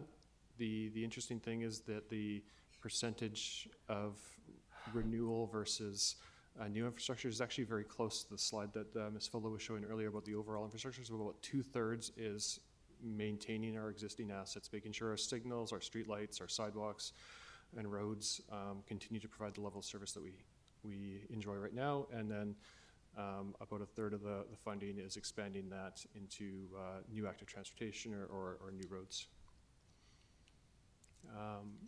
Every year we have a small pedestrian unallocated fund of around $300,000 that comes to council for decisions. We're a bit ahead of the curve this year, where we've already been to council for the majority of the 2026 budget, and so that's going to go and help with some active school travel projects. And we were just in front of council not too long ago with the Hammond Bay Road Force Main RDN cost share project. Just to highlight it again, it's a very large infrastructure project by the regional district to replace their force main on Hammond Bay Road between Departure Bay Beach and the wastewater treatment plant. And while they're going to be going in there and digging up the road, we're going to connect with them and share the costs. So we replace the infrastructure that is the city's that needs to be replaced at the same time. So we only disturb the neighborhood once, even though it will be a several-year project to get from one end of the project to the other. We will be doing some public consultation to let the public know more about this project in January, and then returning to council probably in the spring to talk a little bit about what the surface improvements could be. East Wellington at Madsen Signal. This one was highlighted in the budget video, so we talked a little bit about that already today, but again, it's a signal at Madsen Road, and then some active transportation upgrades between the recently constructed water supply trail and the some of the other trails south of that, which connects you almost all the way to the Quarterway Bridge, and then can get you off street all the way up to Bevan Park right now through some other trails that we've built with the water supply trail, the Midtown Gateway project. So it's a facility we've been kind of working on piecemeal for a number of years, and this is one of the missing links that will happen on that one. And then Bowen Road between Labio and Rosstown Road, or what was Rosstown Road, is now the kind of the Boxwood connector. Is kind of at the end of life and requires repaving. We've applied for an active transportation grant with the federal government, and if that grant comes through, we'll be adding a continuation of the cycling component that we did previously from Labio to the highway, connecting that to the recently completed Midtown Gateway project. So again, a missing link with our active transportation system to kind of connect it to the Union Trail and then back to those other trails I was talking about before. Millstone Trunk Sewer Central. This slide has been on the council presentation for the budget for several years because the project keeps getting delayed. But we finally have our permits that we required from the Agricultural Land Commission. It took 14 months to get that permit from the provincial government, and we got it earlier this year, but we didn't get it in time to do summer construction. The projects would be it's in a low-lying area, and it'd be very wet in the winter to work there. So we want to be there in the summer when it's dry, and so we delayed it another year, and we'll be going ahead this year with it this summer. So in addition to all of those larger projects, there's a number of smaller behind-the-scenes projects, again, that happen to keep our infrastructure maintained. I'm not going to list them off, but there's a number of them here just for context.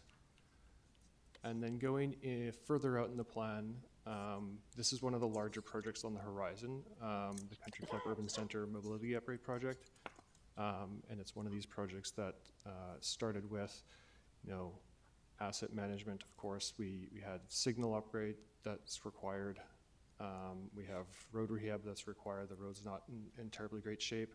And then the utilities underneath it are not in great shape either. So we're in this place where we have to replace the infrastructure. So we're carefully thinking about how it how we put it back to reflect what we've talked about in city plan around our urban centers, how it connects with the transit facility that's there, and how the both vehicles and other users of the roads will be using the area.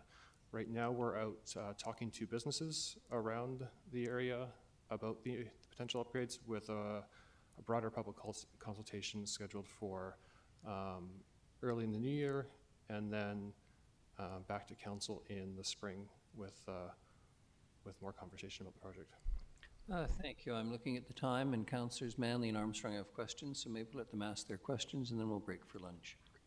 Councillor Manley, please. Thank you. Yeah, I just had a quick question about the Millstone trunk. That goes through the old Westwood farm. Is there potential, like, to put a trail through there, like to connect East Wellington Farm and our trail system along the Parkway? So through the chair to Councillor Manley, yes, this one is through the East Wellington Park and then a private private farm, and then to the road. When we applied for the Agricultural Land Commission permit, we separated our parks plans from our infrastructure plans because the parks planning is a lot more complex with the ALC, and even with a more simpler just sewer project, it took 14 months to get a permit. Right. So we're going ahead with this one without a trail. I believe it is in the Parks Master Plan to do some sort of trail network through there, although the feedback we got from the ALC was not super positive on the idea of trails on farmland. Right, even though it's up against the cliff, and yeah, I get it. The ALC, the whole jumping through the hoops thing, get the pipe done and worry about the amenities later on. Yeah, appreciate that.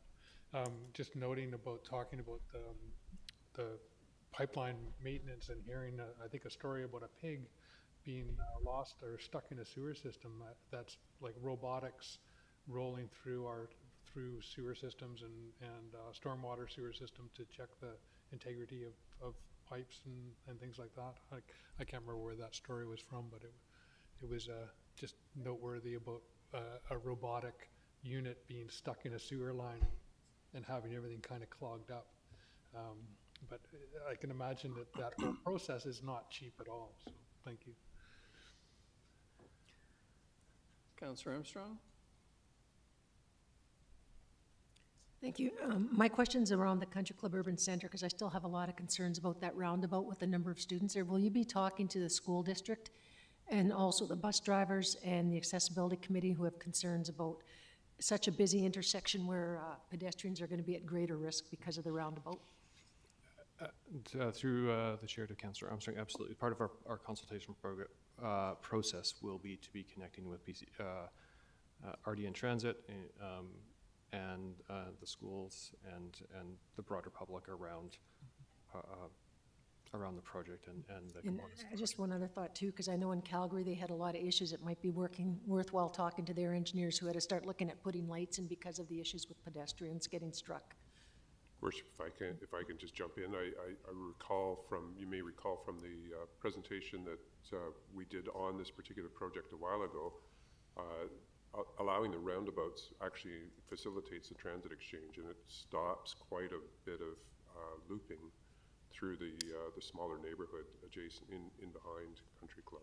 I'm more worried about the students that are going to just walk across because it's at such a busy street and intersection. That's my big concern. Yeah. Thank you.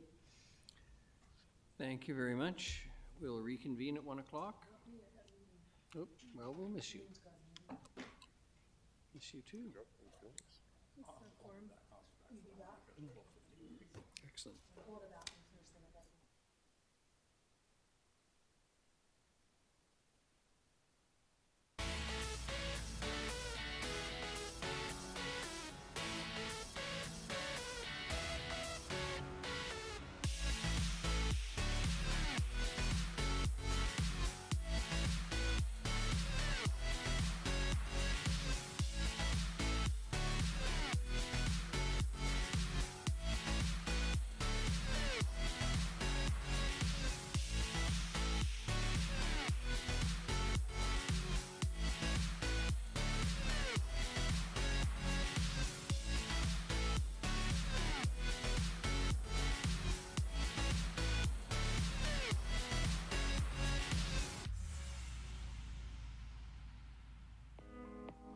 Around every corner and under every corner, the city has assets, infrastructure that quietly adds convenience to our day-to-day living. From the pipes that carry our water and wastewater, to the roads that we walk, cycle, and drive on, to the amazing parks facilities that keep us active. We depend on this infrastructure without really thinking about its upkeep. That is, until something goes wrong. In April 2020, the water main that runs beneath Bowen Road broke and burst in a big way. I don't think there's anything we depend upon in this community more than our water supply. We have dams, we have a reservoir, we have a water treatment plant, we have big water trunk mains and distribution mains, fire hydrants, and all kinds of other pieces of infrastructure totaling $1.5 billion that all bring water to our 100,000 residents. We have to be really careful to plan and make sure that that system is robust and resilient so that nobody's ever without water. The water main on Bowen Road was quickly repaired, and recognizing that the entire water main was at risk, a plan was quickly moved forward to replace it with the Midtown water supply, a new seismically safe water main built for future growth and expected to last for nearly a century. A parallel and backup water main has also been installed and can be used whenever the main line needs repairs. When we plan to replace our assets, our underground infrastructure, our facilities, all of those sorts of things, we want to make sure we're future-proof as possible. We're really looking out for the long-term best interest of the community. And so we want to make sure that the infrastructure is resilient, it's hardened, and it has sufficient capacity for growth, for unpredictable events such as earthquakes or wildfires. And we want to make sure that we're protecting the environment as much as possible. Making smart, modern improvements and focusing on sustainability applies to all of the city's asset management planning, regardless of a project's scale. As our infrastructure ages and it becomes time to replace it, because that's really part of the asset management life cycle, we always strive to replace with newer technology, more effective, more efficient fixtures, or even enhancing and taking advantage of newer technology. So a few examples would be LED streetlights, replacing the old high-pressure sodium, very environmentally invasive, with LED, much more focused and much less cost of electricity. Another example would be the boilers in our pools. We're getting away from the intensive GHG gas boilers and shifting more and more to electric, and still using the old ones as backup. Another great example that we'd like to point to, it's been really relatively under the radar for the last 10 years, is at our #1 reservoir, we actually, as we fill the reservoir, generate electricity and sell that back to the grid to the tune of about $100,000 a year. Even with the city's best planning, the unpredictable can happen, such as the water main break on Bowen Road. Planning for the unexpected is one more reason why the city maintains an asset management fund. With $4.8 billion in infrastructure, planning and budgeting for the future is crucial to keep Nanaimo healthy. So a huge part of planning ahead involves determining how much money is needed to fund the replacement of assets, and the city uses long-term planning to do that. The city has 3 asset management funds that help with long-term infrastructure planning. One for water, one for sewer, and a general asset management fund. So the contributions to the 3 asset management reserve funds help to smooth out the impact on property taxes and user fee increases when replacement is needed. You know, for the last 10 or 12 years, Nanaimo's council has been really supportive in annual contributions and increasing approximately 1% of taxes every year dedicated to asset management to ensure that our funding to replace our old assets remains sustainable. As Nanaimo is one of the fastest growing cities in BC, the demand on our infrastructure is growing right along with it. This makes long-term planning more important now than ever. Without that contribution to asset management reserves, we wouldn't be able to ensure that the services Nanaimo continues to rely on and appreciate and enjoy would be able to be sustained.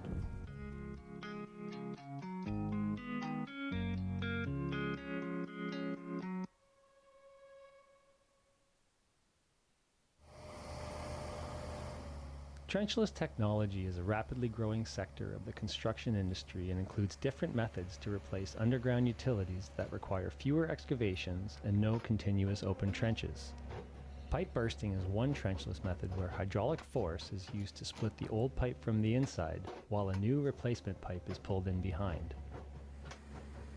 Pipe bursting was used to upgrade a backyard sanitary sewer along Vancouver Avenue. The existing 150mm diameter concrete sewer was installed in 1959 and runs along the rear of the properties, seen here where the orange safety fencing is installed around each property connection to the sewer. Given the access challenges, mature vegetation, and proximity of existing structures, the impact of the traditional method of digging up the entire sewer was not preferred. The existing pipe material and soil conditions were evaluated and both supported the use of the pipe bursting process to replace the old sewer line. The new sewer line is a continuous piece of 200mm diameter high-density polyethylene pipe, approximately 215 meters in length. This is laid out along the roadway and set up for pullback using vehicles and other stationary objects to provide the appropriate bending radius and grade of the pipe at the upstream entry point. This is one of the few excavations that does require some space and is set up to accept the new pipe so it can be monitored during the process while it is pulled back into place. This process only requires that services to each property be excavated, including the entry and exit pit. The service pits are excavated prior to pipe bursting, and temporary connections are installed to protect the private side service from any damage. Once the new pipe is pulled through, the services are reconnected and excavations backfilled.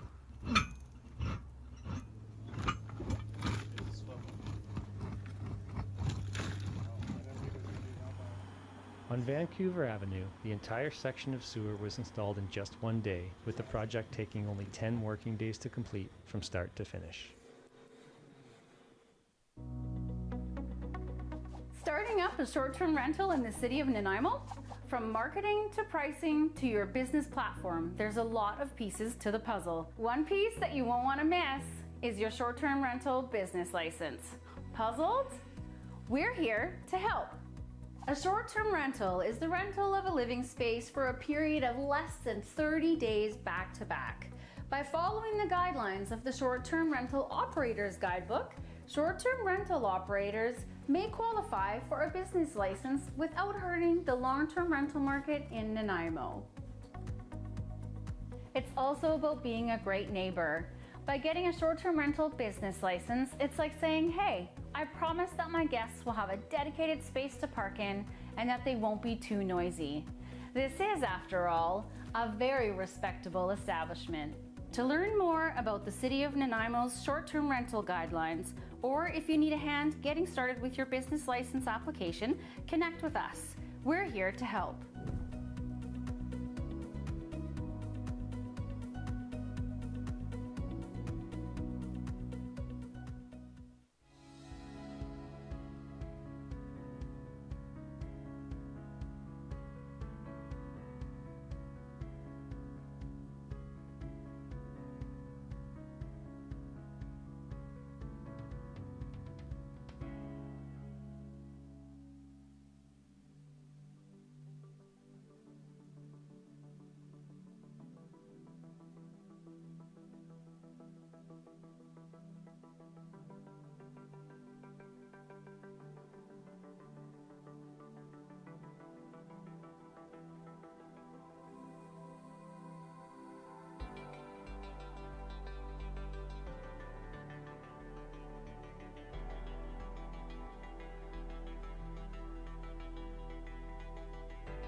This is the 2018 redux of the lighting at Nanaimo's historic bastion. I've had the pleasure of being part of the relighting project on this amazing building in downtown Nanaimo.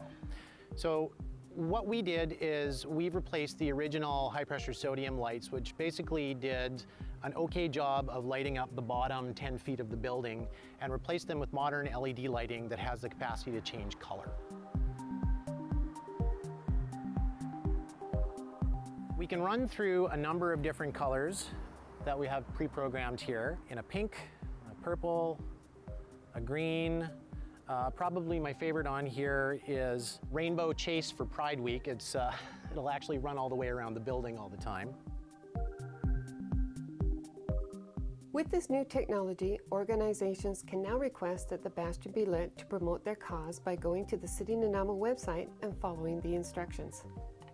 Go to Your Government, Bastion Lighting Requests, complete the lighting request form, and submit. You will hear from us within a couple days if your request has been approved, and the bastion will be lit in the colors that you have requested. If you have any questions, please contact the Mayor's office at 250-755-4400. So the next time you're in downtown Nanaimo at night, come on and check out the new dynamic lighting at the Bastion.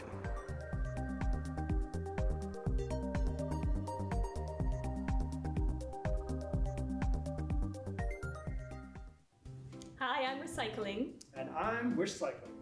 Wish, I have to say, I'm really loving your t-shirt. Well, I do love recycling. Stop it, you're gonna make me blush. Absolutely. Wait, no, not you recycling. I heart recycling. I like you, but I love the act of recycling. I put everything in the blue cart. I don't know if you understand the blue card completely. Have you ever heard of contamination? Oh yeah, that's when your Brussels sprouts touch your mashed potatoes. No, that's brumotactilophobia. You lost me. Recycling contamination happens when things that can't be recycled end up in your blue cart. Oh, like Brussels sprouts. No, I'm talking about recyclables, like packing foam, or glass, or soft plastics. Things that can't be sorted at the depot. If these things end up in the truck on pickup day, then it contaminates the whole load, and then the whole load is trash. Oh, I don't heart trash. Exactly. That's what wish cycling actually is. It's putting something in your blue cart and then just expecting that someone's there on the other end to sort it. The truth is, our sorting process doesn't allow for wish cycling. What was that? It's the sounds of the machines grinding to a halt at the recycling depot. If soft plastics get into the sorting belts, then the entire process comes to a halt. Soft plastics can do that? Sure can. That's why your blue card is only for packaging and paper products. Oh, I see. PPP. Exactly. Do you still love recycling? I sure do. I heart recycling. That's my name.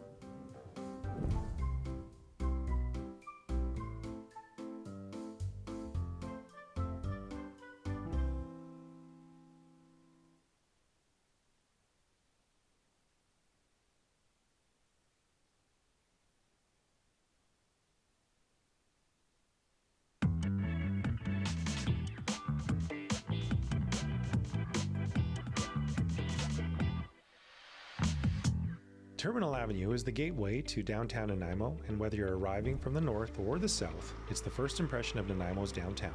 While the first impression isn't anything to celebrate yet, positive change is underway. Growing from the efforts of grassroots organizations and the vision of Nanaimo's community, a better Terminal Avenue gateway is being created. In the early coal mining days, Terminal Avenue wasn't a roadway. In fact, it wasn't even land. It was a tidal inlet and regularly filled with ocean water. Throughout the coal mining days, the inlet was a depository for coal mining tailings. As time passed, the inlet vanished and new land formed. Through the 20th century, Nanaimo continued to grow, and along with it, the city's transportation needs. The corridor of new land became Terminal Avenue and a part of the Trans-Canada Highway, routing travelers through the heart of Nanaimo's downtown. Over time, more and more people came, more cars filled the streets, and we ended up with the highway-oriented Terminal Avenue that we see today. With the creation of the Nanaimo Parkway in the 1990s, a highway that bypassed the city, Terminal Avenue no longer needed to be just an auto-oriented streetscape meant to move cars quickly through the city, and new potential for the area came to light. In 2016, the Downtown Nanaimo Business Improvement Association, together with the city and the Ministry of Transportation, undertook Terminal Nickel Reimagined, a process that invited the community to help create a toolbox of ideas to improve the streetscape. Now those tools are being put to work, and that work began beneath the Bastion Street Bridge when it was given seismic upgrades. New art integrates with the bridge supports and adds a moment of color to the streetscape. Another step comes with the construction of a beautified streetscape and park spaces along Terminal Avenue between Esplanade and Commercial Street. Following that, a big stride forward will come with a new downtown transit exchange on Terminal Avenue, which will expand multimodal connectivity in the heart of downtown. And we're poised for a giant leap when Terminal Avenue streetscape upgrades are extended through downtown all the way to Stewart Avenue. Back in 2015, residents were asked to share their greatest fear for the future of Terminal Avenue. That fear? Nothing will change, and the challenge of achieving an active and attractive gateway to Nanaimo is insurmountable. Those fears were heard, and the challenge accepted. Today we're reimagining Terminal Avenue as a walkable, green, and beautiful downtown street.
This is a City of Nanaimo storm drain. This is also a City of Nanaimo storm drain. The only thing that goes in this is rainwater. Anything other than rainwater ends up into the ocean, which ultimately affects the marine life. There's many different styles of catch basins. These are just two, but they both collect rainwater. One has a fish stamped on it. That's telling me that it's unprocessed and it goes directly to an environmentally sensitive area.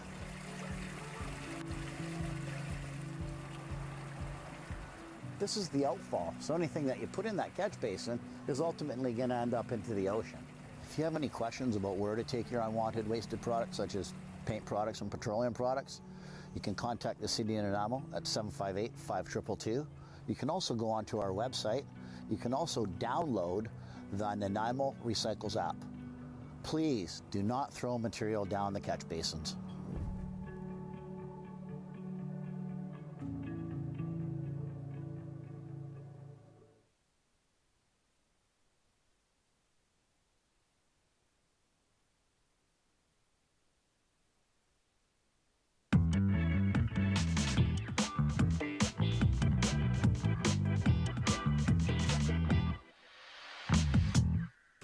While the future is promising, Terminal Avenue's rocky past has quite literally been holding it back. Over the years, planning documents and visioning projects have painted a promising picture of a Terminal Avenue lined with new multi-story buildings, shops, and residences. Unfortunately, the history of how this corridor came to be is the very thing holding such progress back. The story here begins beneath the surface more than a century ago, when Nanaimo was an active coal mining town. As coal was mined, other ore, minerals, and metals were extracted with it. The process that separated the coal from the rest of the material left behind a mix of crushed rock, metals, chemicals, and other waste. This byproduct is known as tailings, and these coal tailings needed somewhere to go. The solution?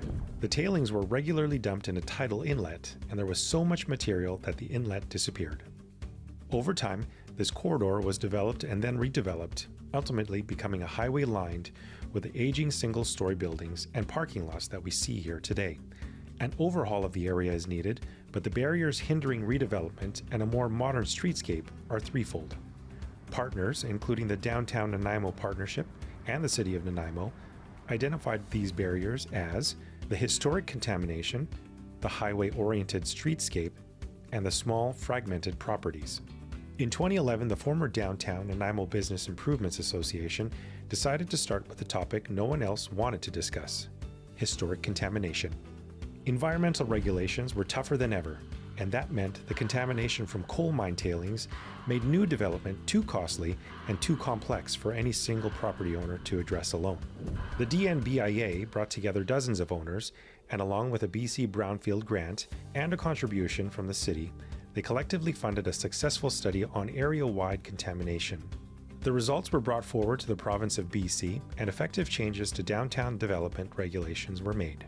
In 2014, an area-wide determination reduced the need to delineate historical contamination, and as of 2023, the province recognizes that a restrictive regulatory environmental standard does not apply to the corridor, removing the barriers that have been holding redevelopment back. While the city is actively working on streetscape upgrades, there is still more work being done in the background to reduce development barriers and create new incentives for developers. Indeed, a vibrant and appealing Terminal Avenue is on the doorstep of downtown Nanaimo's future.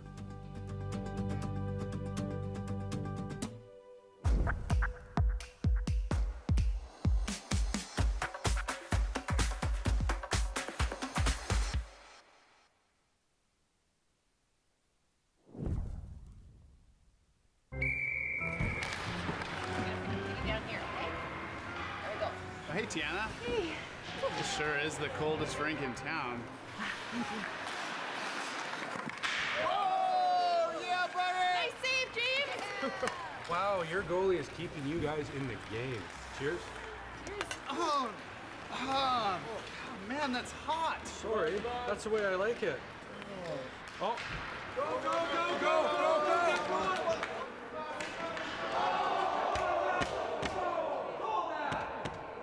Penalty shot!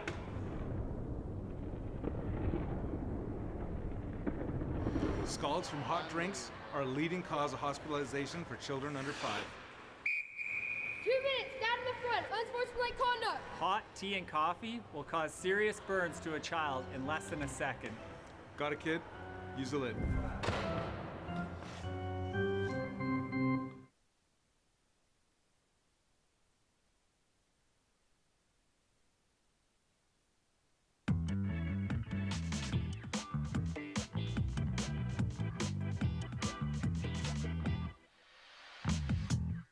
Downtown Nanaimo is home to one-of-a-kind shops, bustling cafes, and popular community events like the Commercial Street Night Market. But it hasn't always been this way. In the 1990s, downtown Nanaimo's charm was fading fast. Over the decades, as Nanaimo expanded and grew outwards, development of large retail malls and the relocation of office spaces were luring commerce and activity away from Nanaimo's city core. In the late 1990s, with a definite need for new ideas and solutions, a group of downtown business owners partnered with city councilors and staff and formed the Downtown Nanaimo Partnership. With the goal of reinvigorating the heart of downtown Nanaimo, the Downtown Nanaimo Partnership looked to develop a new conference center and hotel. This solution would have local appeal while making Nanaimo's downtown a national, if not international, event destination. A variety of locations were considered, and a declining block of Commercial Street was ultimately chosen for the conference center. An adjacent lot at 100 Gordon Street was earmarked for an accompanying hotel. In a multi-project referendum in 2004, the community voted yes. Nanaimo's most ambitious public investment project broke ground, and construction of the Vancouver Island Conference Centre began. In 2008, the VICC, complete with new Commercial Street storefronts, opened its doors. However, the hotel remained noticeably absent. This missing piece of the project meant that the conference center wasn't able to reach its full potential.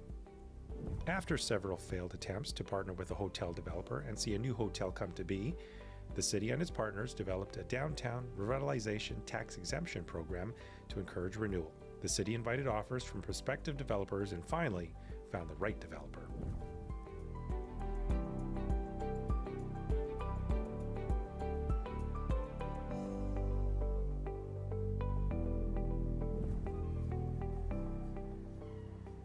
I want to thank everybody for taking the time today to come and share this special day.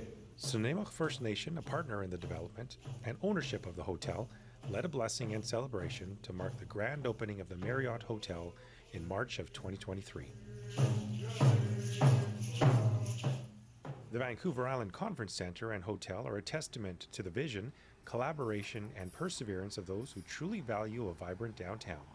Because of their hard work and dedication, downtown Nanaimo is now welcoming more visitors than ever before.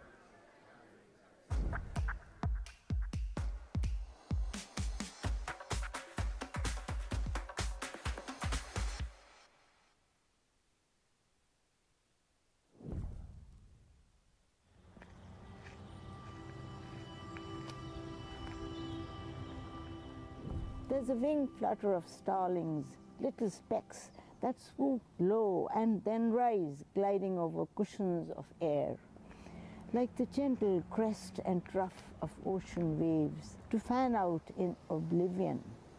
All is quiet and still again. You send ripples through still waters of ponds, making them glisten like 1,000 prisms, bathed in the brilliance of a fall morning. Come dusk, you blow harder, and the leaves of the sprawling oak tree pirouette and glide in the air like little ballerinas, then sink onto the ground below.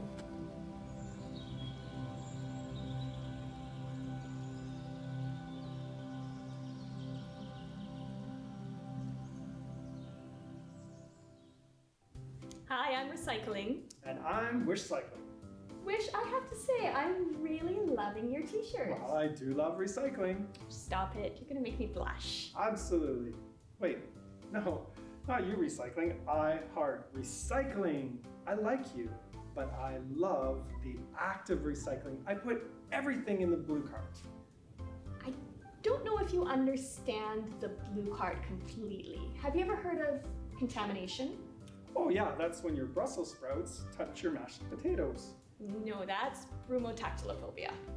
You lost me. Recycling contamination happens when things that can't be recycled end up in your blue cart. Oh, like Brussels sprouts. No, I'm talking about recyclables, like packing foam or glass or soft plastics. Things that can't be sorted at the depot. If these things end up in the truck on pickup day, then it contaminates the whole load, and then the whole load is trash. Oh, I don't heart trash. Exactly. That's what wish cycling actually is. It's putting something in your blue cart and then just expecting that someone's there on the other end to sort it. The truth is, our sorting process doesn't allow for wish cycling. What was that? Sounds like the machine's grinding to a halt at the recycling depot. If soft plastics get into the sorting belts, then the entire process comes to a halt. Soft plastics can do that? Sure can. That's why your blue card is only for packaging and paper products. Oh, I see. PPP. Exactly. Huh. Do you still love recycling? I sure do. I heart recycling. That's my name.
Terminal Avenue is the gateway to downtown Nanaimo, and whether you're arriving from the north or the south, it's the first impression of Nanaimo's downtown.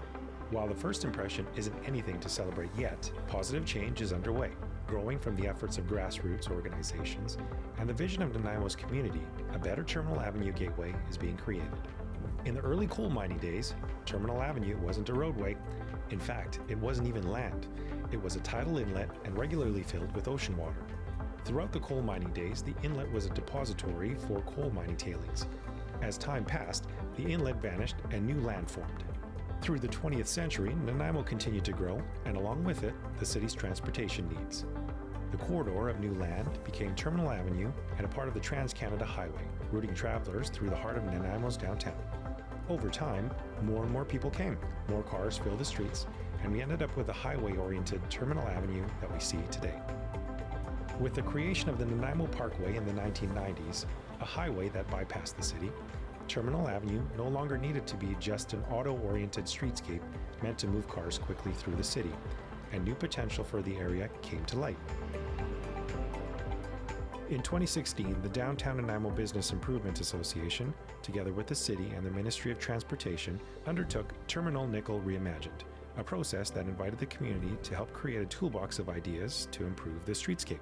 Now those tools are being put to work, and that work began beneath the Bastion Street Bridge when it was given seismic upgrades. New art integrates with the bridge supports and adds a moment of color to the streetscape.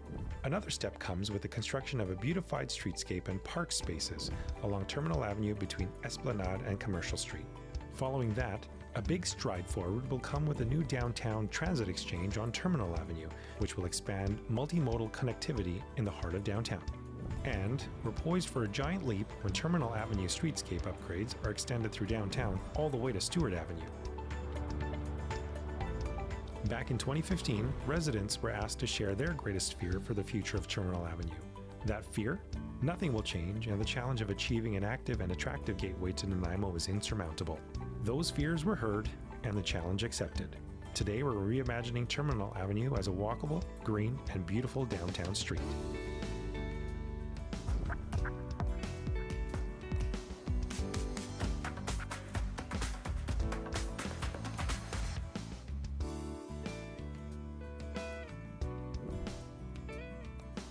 The breath of autumn. I stand atop a hill on an early morn and hear your beacon call. Your breath, as you whisper sweet nothings to the stately pines and conifers.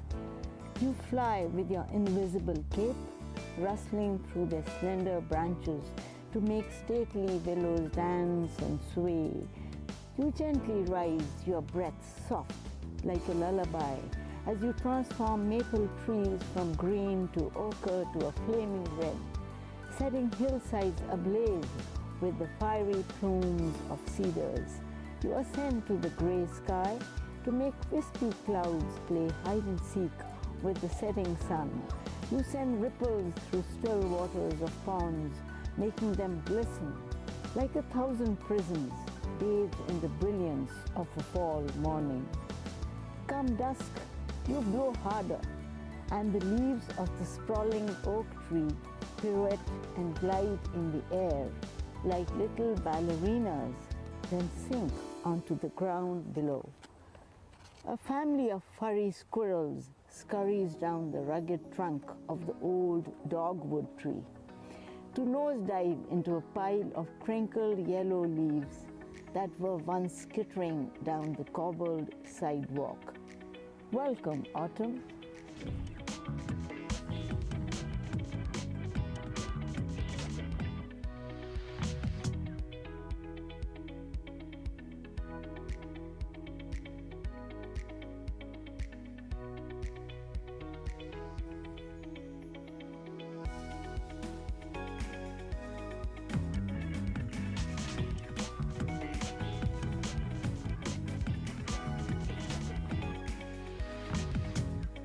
Downtown Nanaimo is home to one-of-a-kind shops, bustling cafes, and popular community events like the Commercial Street Night Market. But it hasn't always been this way.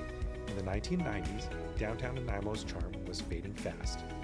Over the decades, as Nanaimo expanded and grew outwards, development of large retail malls and the relocation of office spaces were luring commerce and activity away from Nanaimo's city core.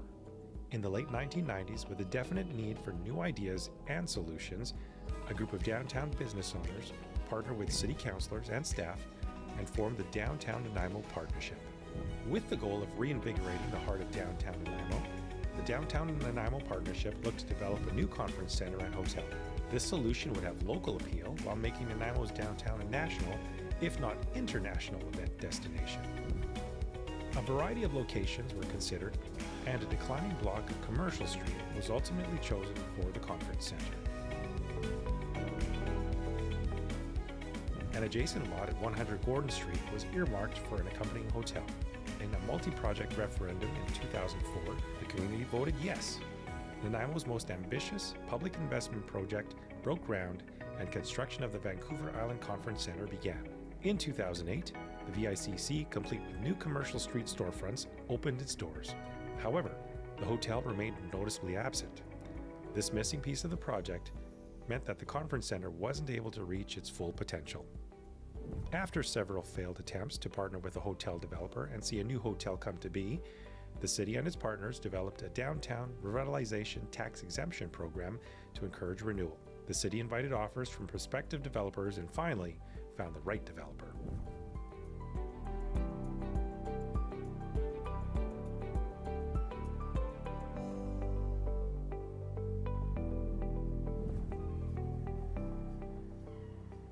I want to thank everybody for taking the time today to come and share this special day. Nanaimo First Nation, a partner in the development and ownership of the hotel, led a blessing and celebration to mark the grand opening of the Marriott Hotel in March of 2023. The Vancouver Island Conference Center and Hotel are a testament to the vision, collaboration, and perseverance of those who truly value a vibrant downtown. Because of their hard work and dedication, downtown Nanaimo is now welcoming more visitors than ever before.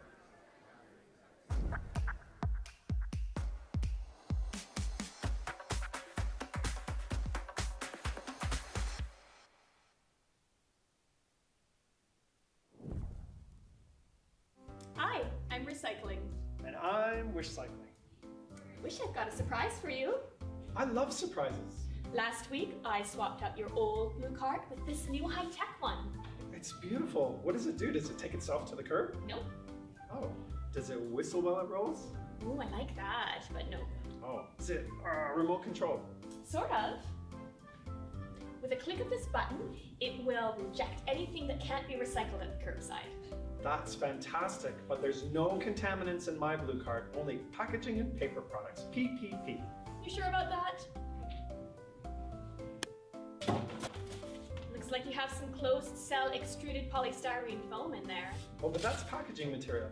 More like packing material. Polystyrene foam like this can be recycled, but not at the curbside. Oh. What about styrofoam egg cartons? Nope. Oh, well, at least they're reusable. Seems to be jammed. Technology, eh? Let me have a look. Yeah, those definitely shouldn't go in the blue cart.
If the intersection at Terminal Avenue and Commercial Street is the front door to Nanaimo, Then, unfortunately, its front yard needs a bit of work. It's currently the site of a big empty hole. The historic block of buildings at 6 Commercial Street first began with an auto store in the early 1900s, followed by expansions that included the Heritage Gene Burns shop in 1955. For the next 62 years, the buildings anchored the corner and housed a range of businesses, eateries, and studio spaces that were home to local artists. But on March 30, 2016, disaster struck. A massive fire ripped through part of the block, and while there were thankfully no injuries, the buildings were unrecoverable. In 2017, they were demolished, leaving a hole in this prominent corner, a hole that has yet to be filled. Honoring a commitment to downtown revitalization, the City of Nanaimo purchased the property in 2021 and set out to remove barriers that stood in the way of its redevelopment. Through community engagement, a new direction for the site was identified, a new, iconic building to anchor the heart of downtown. To visualize that potential, an exploratory design shows a positive future for 6 Commercial Street. The next step is to sell the land to a private developer who will bring the vision to life. To help things along, the city's Downtown Revitalization Tax Exemption Program eases tax demands for development that helps to revitalize downtown Nanaimo. By eliminating barriers, adding incentives, and investing where it matters, the city is helping to stimulate redevelopment to create a renewed downtown that transcends its historic legacy.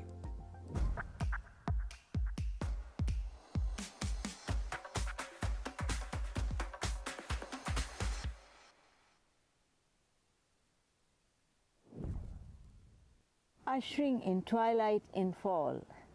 Far out in the west, the sun is long gone, reclining on a bed of fading scarlet and red. The evening light gets fainter. It is nor day nor night. It is twilight.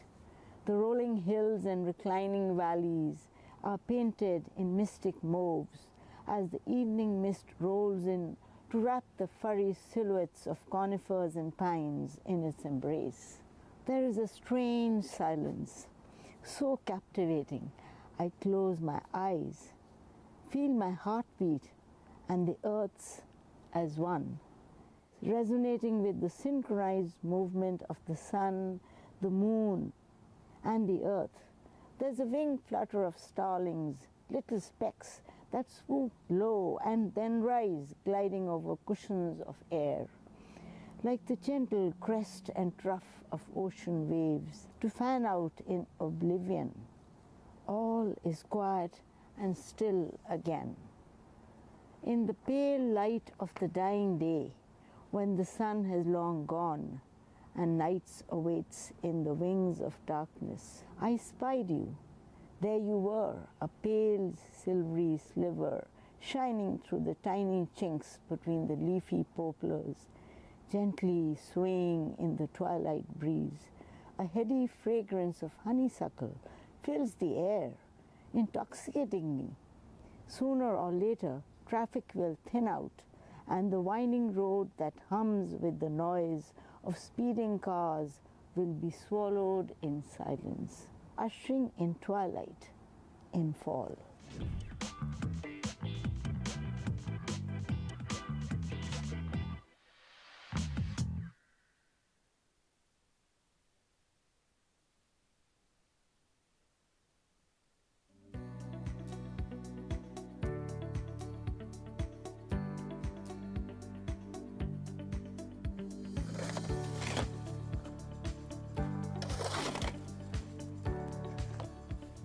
Today we're talking about clearing catch basins or road drains on residential roads. The first thing to understand is where the catch basin is in proximity to your residence. When clearing a catch basin or road drain, we want to make sure that you make yourself visible and aware of oncoming traffic. When clearing snow or debris from a catch basin, we ask that you put it in an area where it will not plug the catch basin again, not placing it on an already shoveled driveway or sidewalk. Sandbags are available at 2020 Labio Road 24/7. Just remember to make sure you bring a shovel. The City of Nanaimo and Public Works appreciate your help in keeping your catch basins clear. Thank you.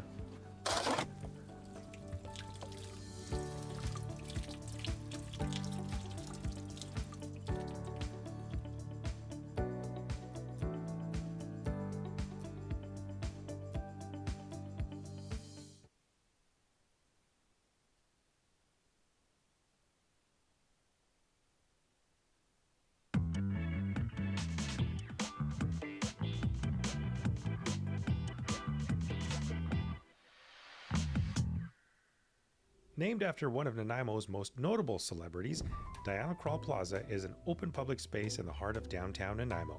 The space is one with plenty of potential, but most days it serves as little more than a space to pass through or to access the credit union or public library that have entrances that face the plaza. In essence, Diana Krall Plaza is a space that has yet to find its heartbeat. However, one event does make great use of the space each Thursday evening throughout the summer. The night market along Commercial Street brings food trucks, artisans, vendors, and entertainers in, transforming Diana Krall Plaza into the lively destination it was always meant to be. As downtown Nanaimo is reimagined, the goal for this key plaza is to carry the energy of the night market forward in a way that sees the space used well throughout each day and every season. Diana Krall Plaza was established in the late 1990s when the Port Theatre, the Harbourfront branch of the Vancouver Island Regional Library, and the Harbourfront Parkade were built. The plaza sits atop that parkade. This was a new approach to open space in Nanaimo, but the problem? The plaza was, and typically still is, empty. As the roof of a parkade, the plaza suffers from structural load limitations. The plaza can't support big trees or heavy features. Blank walls on adjacent buildings and minimal art leaves the space feeling uncomfortable and uninviting. Over the years, design ideas were brought forward, but none were realized. That, however, is about to change. In 2020, an advisory committee of volunteers, businesses, Vancouver Island University staff, and students, and the City of Nanaimo came together to re-envision Diana Krall Plaza. Their goal? To create an actionable vision for the plaza that will lead to real change. Building on this groundwork, a project team held community workshops, a design charrette, and put in many hours of volunteer effort to create realistic ideas that would animate the space and make it feel inviting. Features like warm lighting, intriguing art, comfortable seating, and shade will bring the vision to life. The renewed space would also be a multi-purpose and ready for outdoor patio usage, informal play, and many different events, big and small. Now armed with ideas to greatly improve both the physical and social character of Diana Krall Plaza, the design development for the first phase is underway, and with it, a new rhythm is being created for the heart of downtown Nanaimo.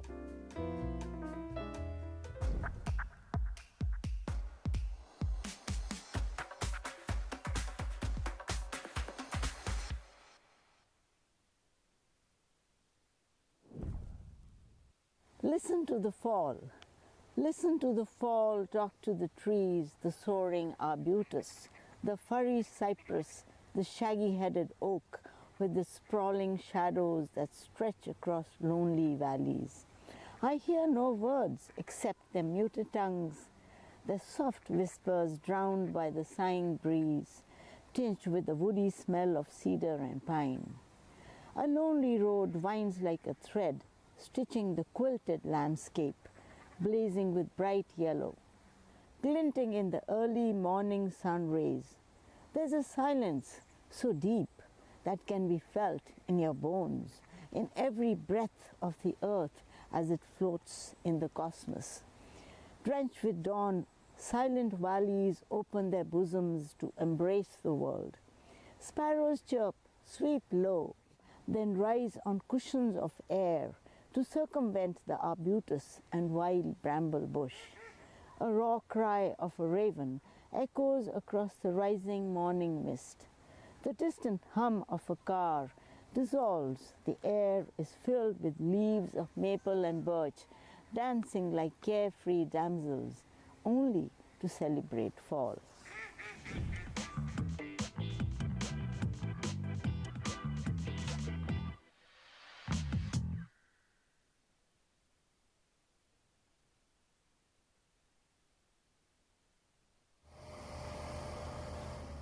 Trenchless technology is a rapidly growing sector of the construction industry and includes different methods to replace underground utilities that require fewer excavations and no continuous open trenches.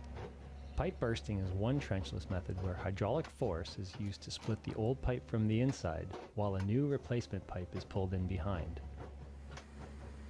Pipe bursting was used to upgrade a backyard sanitary sewer along Vancouver Avenue. The existing 150mm diameter concrete sewer was installed in 1959 and runs along the rear of the properties, seen here where the orange safety fencing is installed around each property connection to the sewer. Given the access challenges, mature vegetation, and proximity of existing structures, the impact of the traditional method of digging up the entire sewer was not preferred. The existing pipe material and soil conditions were evaluated and both supported the use of the pipe bursting process to replace the old sewer line. The new sewer line is a continuous piece of 200 millimeter diameter high-density polyethylene pipe, approximately 215 meters in length. This is laid out along the roadway and set up for pullback using vehicles and other stationary objects to provide the appropriate bending radius and grade of the pipe at the upstream entry point. This is one of the few excavations that does require some space and is set up to accept the new pipe so it can be monitored during the process while it is pulled back into place. This process only requires that services to each property be excavated, including the entry and exit pit. The service pits are excavated prior to pipe bursting, and temporary connections are installed to protect the private side service from any damage. Once the new pipe is pulled through, the services are reconnected and excavations backfilled.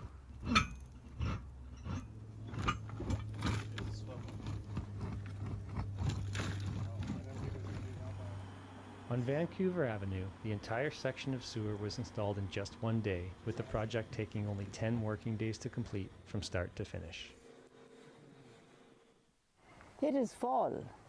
Cloud-mottled sky, shadow-flecked Mount Benson, silver-spangled Long Lake, silent creeks echoing shrill cries of a golden eagle that resound far and wide. Sparkling streams meander lazily, their mercurial waters networking the lush green fabric of a city. Finance and Audit Committee meeting. Back to you, Mr. Stewart. You've got the floor still. Number of projects to go. As my old flogging friend would say, a couple more trees to fall and a couple more cougars to tree. Thank you. Just waiting for the PowerPoint to come back up, but it's kind of timely to see the infrastructure project on the video there, one of our pipe bursting projects that we recently completed, a lot of the stuff we were talking about. Yeah, it's great projects.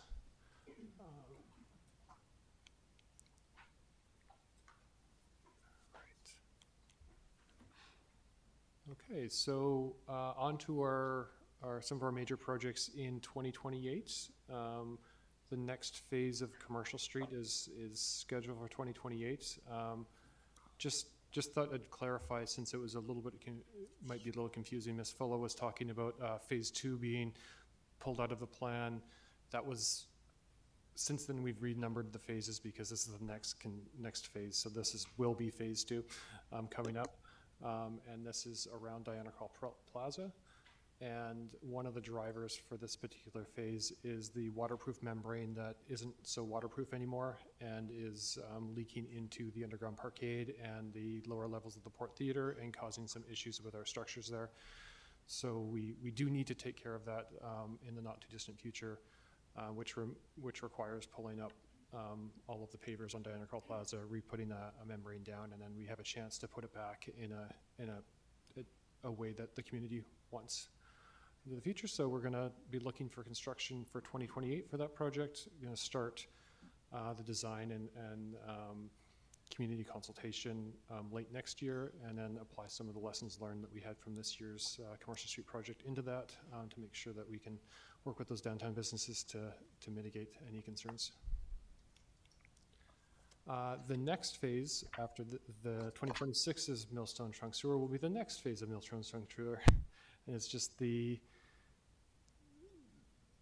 pressures on the sewer from the growth of our city is just continual, and I think this is the last section that will have to be upgraded, but currently we're looking at 2028, and we've applied for a grant for this one. I'm not sure if we're going to be successful, but we're definitely trying to leverage some of those provincial and federal dollars if we can get them for these projects. As Mr. Sims said, that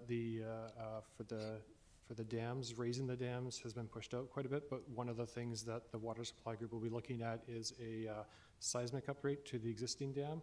So it's going to be a large and fairly complex project. So we're going to start the design work in a couple of years here to really understand what we need to do, and then the project is kind of scheduled for the mid-2030s. I have a list of various utility projects over the next several years, more placeholders for funding than actual projects, but this is generally what we would see spending in those years for water, sanitary, and drainage projects. Another water supply project that this one has been on this presentation for a number of years. It was put on hold for the Midtown Water Supply Project, and now that that project's completed, construction is probably going to start in 2028 or 2027, and to accommodate growth and resilience in the area. And then looking out into the last few years of the plan, here's a few transportation projects that are being looked at. A lot of these revolve around that asset management piece of upgrading our traffic signals, repaving roads, that type of thing. And then finally, the North End Water Supply Project, another project which will be growth driven. Right now, the projection is the mid-2030s, or early to mid-2030s, with design starting in 2027. And then as part of our capital plan, every year we replace a number of fleet vehicles. As mentioned before in the previous presentations, a lot of the light duty vehicles are planned as battery electric upgrades, and then as they're suitable for the needs of the departments that have them. And that is the works for engineering. If you have any more questions, I'm happy to answer them. Thank you very much. Questions on this section, anyone? Not seeing any. Straightforward, but very expensive. I just have a quick question. Councillor Manley. About the Midtown water supply, what is the location for that? That's another reservoir holding tank? Whereabouts is that one? This one? No, the one before. There was where you show the actual, that one there. Towers Reservoir, yeah, that's up in the College Heights neighborhood. Okay. And there's a pump station up there right now, and this would be a reservoir upgrade. Okay, thanks. Yes. Mr. Squire's nodding, so I'm correct.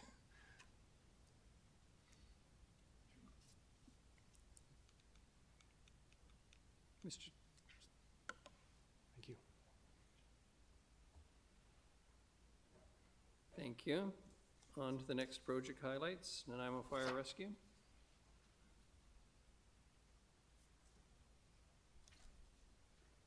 Chief Doyle.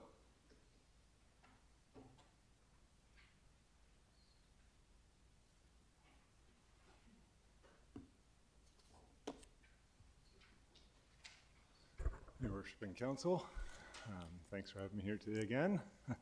So the first highlights for 2025 is we completed our master plan renovation to station 2, 3, 4, and also to station 1. We had some minor renovations to our new station to accommodate the new firefighters. The other thing that we've done this year is we've operationalized our new engine as part of the master plan, and then 2 fleet replacement engines, which is a squad and a ladder truck.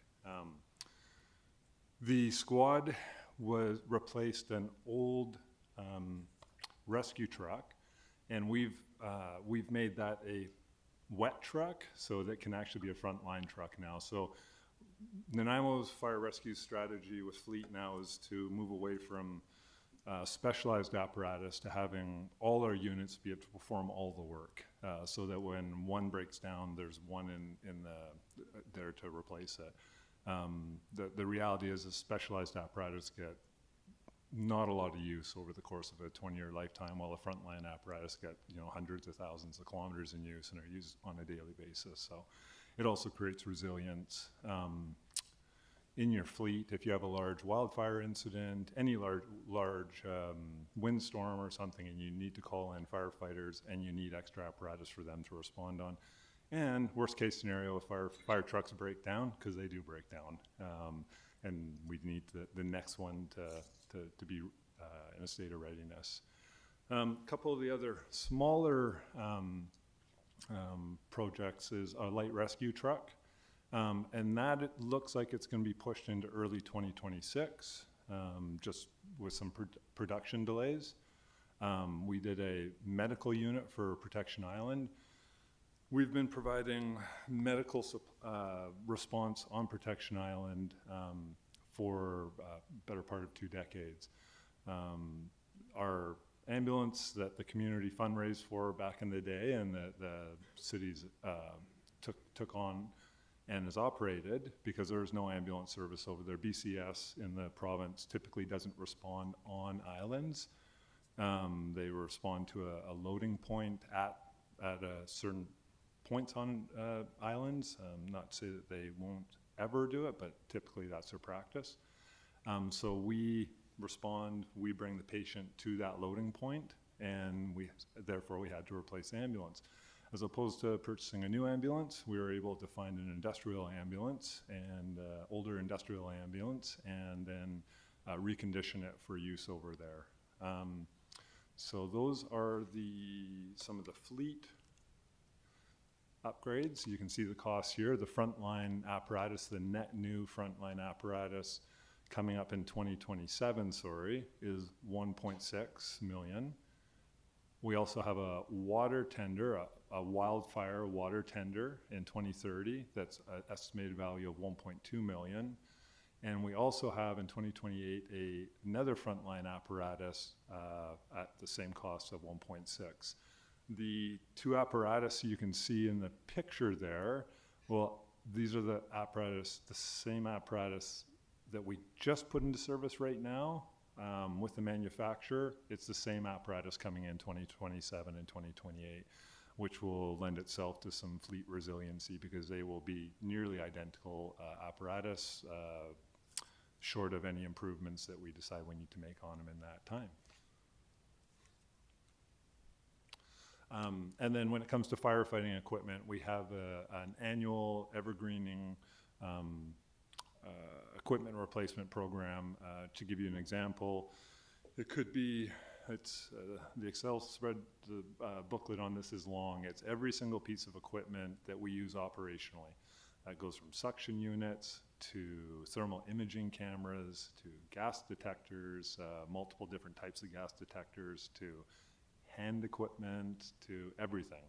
Every single thing we use to respond to an incident is costed out. And what we've done through experience, manufacturers' recommendations, NFPA standards, WCB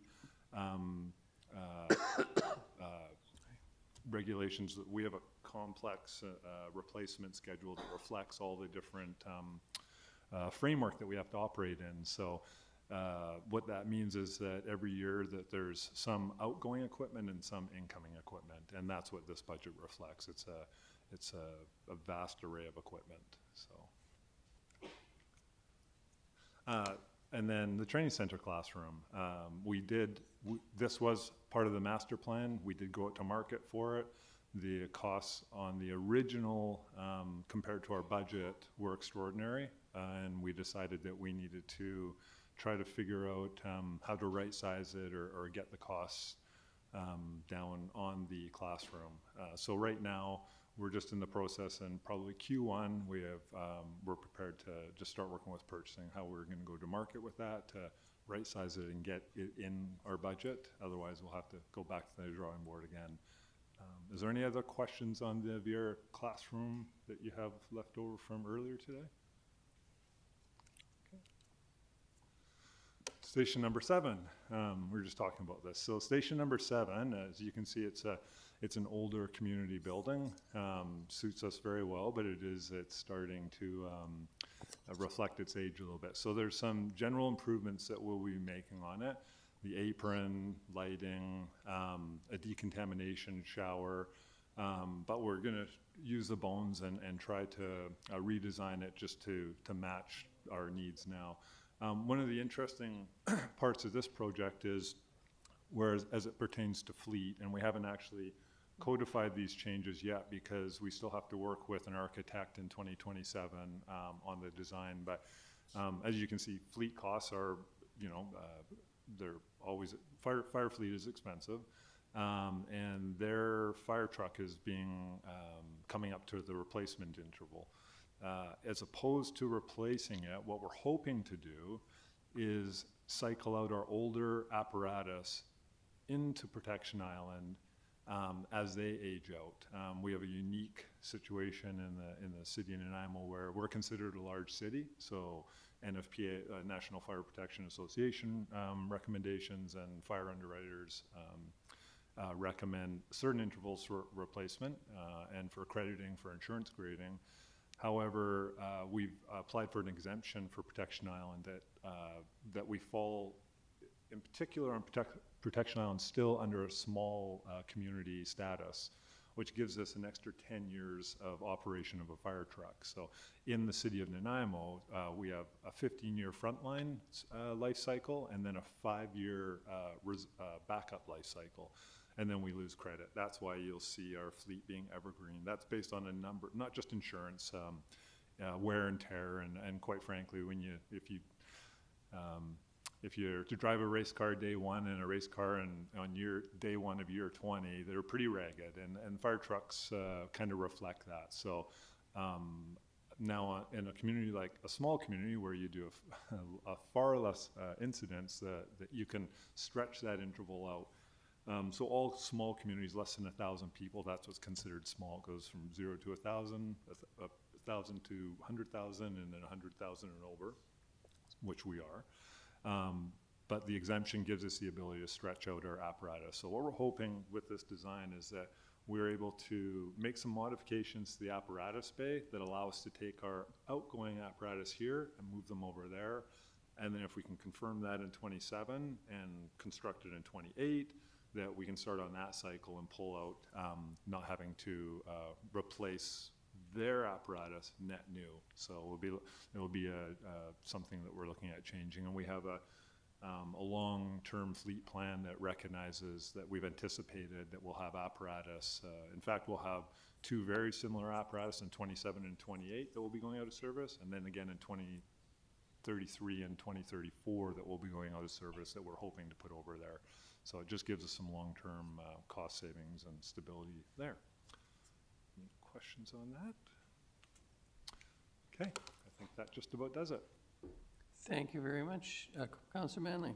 Yeah, I just have a quick question, and just noting at the open house for the fire department, when you were showing the new trucks, when you order these trucks, you're working on a hybrid model, so that they have multiple uses, and you're not fixed on the specialty trucks so much as trucks that will work in multiple situations. And I just I know you kind of touched on that, but I just wanted to note that, because I think it's a really good use of funds for the fire department. I don't know if you want to add anything to that at all. Yeah, through your worship, Councillor Manley, I appreciate that. It's just kind of a wholesale change for us. I mean, the traditional fire service model, if you were to take tours of other fire departments, and including our fire department, they'll usually have a heavy rescue. They'll have large ladder trucks that, I'll give you an example. We have it in our current system. One of the ladder trucks that we're replacing, the new ladder truck is replacing, is on a much smaller chassis, but it goes actually 10 feet higher than our truck that's nearly 2 decades old goes. So it goes 110 feet versus 100 feet. It's a much lighter weight. It's on a single axle. The large ladder truck that was purchased nearly 2 decades ago is, on a day-to-day basis, it served its purpose well and with the technology of the time, but to run it day-to-day, just sheer mass, we do on average over 30 emergency incidents a day, not just each apparatus, but total. But if you divide that up and you attribute that to one big apparatus, it's just the wear and tear just gets that much more. So a lot of departments don't run those big apparatus all the time. We transition in that case to a lighter duty that actually goes higher, and we run on all the calls day to day. And likewise, rescue trucks that carry rescue, rehab equipment, hazardous materials equipment. We have configured a little bit larger fire truck that can carry all that runs every day. In 2027, we'll have one of the trucks the truck that's coming in 2027 will mirror that one, so then it will also have some resilience. So if that one breaks down, then we have another one. So across our fleet, our large fleet, we still have some of the smaller. We just put side by side or you know, we have the regular fire department equipment, but yeah, all our really big, you know, expensive equipment we'll be able to use on a day-to-day basis every day. So we're pretty proud of that. We're thankful everyone worked together to make that happen. So And adding the pumper capability to all of these All- vehicles, which is, yes. so it's another point that I really appreciated, just because it's multiple use for those vehicles, and I think that's just really smart purchasing. To your point, Councillor Manley, through your worship, is that they're all wet trucks. They all have pumps on them. Yeah. Whereas some of them didn't before, so, or at least the rescue truck didn't. So, thank you for noting that. Yeah, thanks. Thank you very much. Not seeing anyone else, we're on to project highlights. The Happy Threesome, welcome.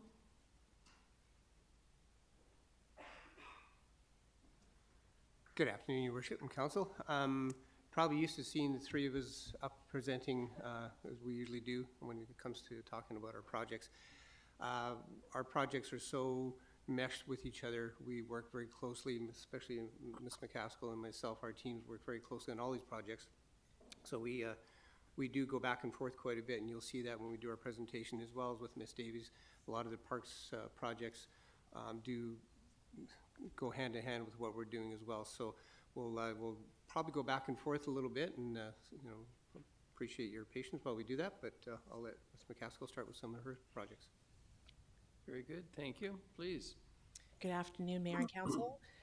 Facility asset planning, as Mr. Bryson just said, is a really intrinsic part to looking after the facility portfolio. There were questions earlier about the size of the linear infrastructure, the value of that portfolio. The facility portfolio is conservatively $800 million worth of facilities that we have, thousands of assets. And it's an interesting one because we don't have the same single project, multi-million. We do have a few of those coming up, but we have a lot of really small ones, which takes a lot of coordination, like Mr. Bryson said, with his group and Ms. Davis's group. So we really do work very closely together to make sure that we're capturing the information from our operations people, building it into the plan as we see renewals coming up. And you'll see a thread in many of the slides I'm talking about is really focusing in on taking care of what we have so that we can keep it going as long as possible to deliver the services that our citizens expect from the city. In my group, we have a condition assessment investigation pre-design budget, similar to what they talked about in the engineering group. We use that money so that we can look at different systems within the portfolio and plan ahead for what's coming in a way that we can then really target in on those things that are going to impact service, ideally before anything happens. That's always our goal. If you don't know what we're doing things well because nothing has broken and it hasn't interrupted city services. We also have a very strong partnership with our utility partners.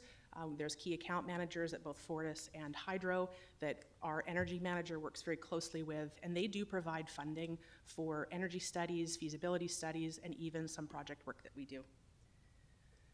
So as I said, a lot of renewals. This slide here is civic infrastructure, City Hall, new glass wall.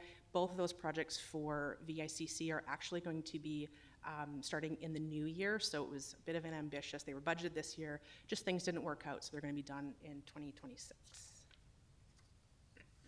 Parkades, obviously, we want to make sure public safety and parking are available. We've got some renewals happening there as well. Of note, there's 2 single head EV chargers. Right now, those are not networked, so we're not collecting any revenue. We have no information on how much those are used. And so those are coming to the end of life, and so we're going to replace them with network chargers so that we can do some more cost recovery. You may recall there was an EV charger cost recovery bylaw came forward, council approved it, and since then we've been collecting about $1,300 net per month, which is very close to covering the costs of those EV chargers. So it means that the service that's being provided by the city is being paid for by the people who are using the service, be it inside the city for their daily commute, maybe it's outside people passing through town. May I interrupt? As someone who's been in an office, with the exception of 2 years downtown, since 1979, I see the Bastion Street Parkade, structural and drainage renewals, etc. Can you comment on why that structure, from my perspective, seems to have required so much repair and contribution over the years. Was it just a crappy design? Was it poorly built? Was it a combination? Is it lousy repair jobs? It just seems to be a money-sucking monster from my perspective. Well, that's really unfortunate that you think that. Actually, I can provide a little bit of background, and it's only because of my previous work that a lot of the work that happens at the Bastion Street Parkade is because of the way it was built. So it was built with post-tensioning. There has been changes in the technology of that post-tensioning, and so one of the things that is reoccurring in the budget is the replacement of the original post-tension strands with new. Our consulting team that we work with that specializes in this work has said, once you do it once, because of that technology change, you don't need to do it again, but unfortunately, we do need to work our way through. The other item, and you'll see it in all of our exposed concrete structures with horizontal surfaces, is membrane renewal. And unfortunately, those membranes don't have a very long service life. And if I can get any message out to the citizens of Nanaimo, when you park in a parkade, please don't do a burnout, because we do have to go fix that. So it's one of those things that the better we take care of our assets, that if the public engages and thinks of this as their thing, that they can maybe take a bit more care for, we can extend the life of these things. Unfortunately, yes, the Bastion Street Parkade, it does need a new membrane. We are looking very carefully at where we can push some of these things out. Obviously, we've talked about the financial pressures in the project plan, and so it's something that we definitely keep a very close eye on, and what can we shuffle around a little bit. Thank you. Some more corporate facilities. City Hall is actually turning 75 next year. And so it needs to get a little bit of zhuzhing up, as we would say. Mechanical system, HVAC system, make sure that all the things that people never actually see are providing the service. Again, a lot of people reflect on the service that's being provided, the temperature in their office, mayor's office, those sorts of things, but we want to make sure that we're able to meet those needs of people. So, sorry. I've obviously hit a nerve, sorry. It's 75 is an interesting number for some members of council next year. Need some zhuzhing up. I did not say that.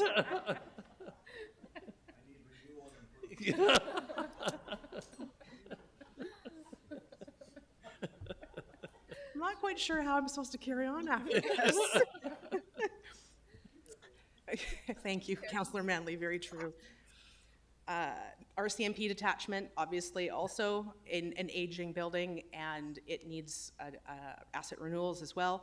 This one, obviously, there's been other conversations about a new detachment, and so similar to Bastion Street Parkade, we keep an eye on how things are going. In this case, we want to make sure that we're not replacing something that is then going to become obsolete by a new detachment. So there's close conversations between the folks who are involved in that project and the project team looking at asset renewals to make sure that we're being mindful about those renewal cycles. Vancouver Island Conference Centre, this building here, there's a number of projects coming up in the next 5 years. Two of the main driving costs on this project are the roof. It may seem like just a large building, but there's actually lots of interconnected roof sections. And it makes for a very expensive roof system. The other problem that we have, and not even a problem, but more so the consideration for the project, is that the HVAC system, there's a large portion of it that runs across the roof. So in this case, this is a good example of looking at two very large projects, but looking at where we can find some efficiencies to have them work together so that we're not looking at rework and we're really maximizing. Luckily, those two systems have a fairly similar service life on the books. They're performing similarly so that we can with reasonable confidence, connect those two and replace them at the same time, obviously with lots of connection with the operator of this building and making sure that we're minimizing interruption to service.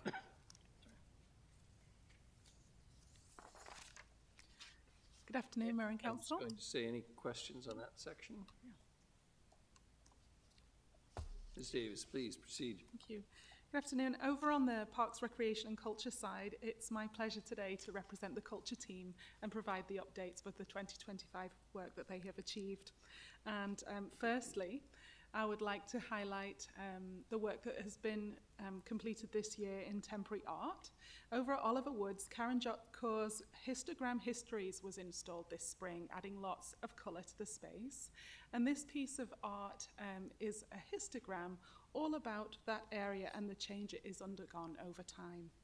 Also, Jackie Wong's Lost Interactions is being installed in the next few weeks, weather dependent, in 3 different locations. This is a more complex installation and will include the use of solar lighting, so we're excited to see that one in the coming weeks. And then over on the urban design roster, there's a couple of highlights among more than 15 urban design roster projects that were completed in 2025.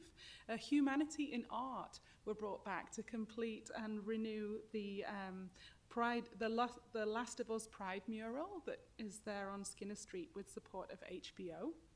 And Anais Lera completed the mural called Bowen Underground, and this is in the lower hallway of Bowen Complex. And the mural was completed with feedback from visitors and user groups and depicts various animals that people love of Bowen Park. And here are some additional project highlights from the culture team this year. David Martinello's Fluence was installed at Westwood Lake as part of the improvements of the Westwood Lake Phase 2 program.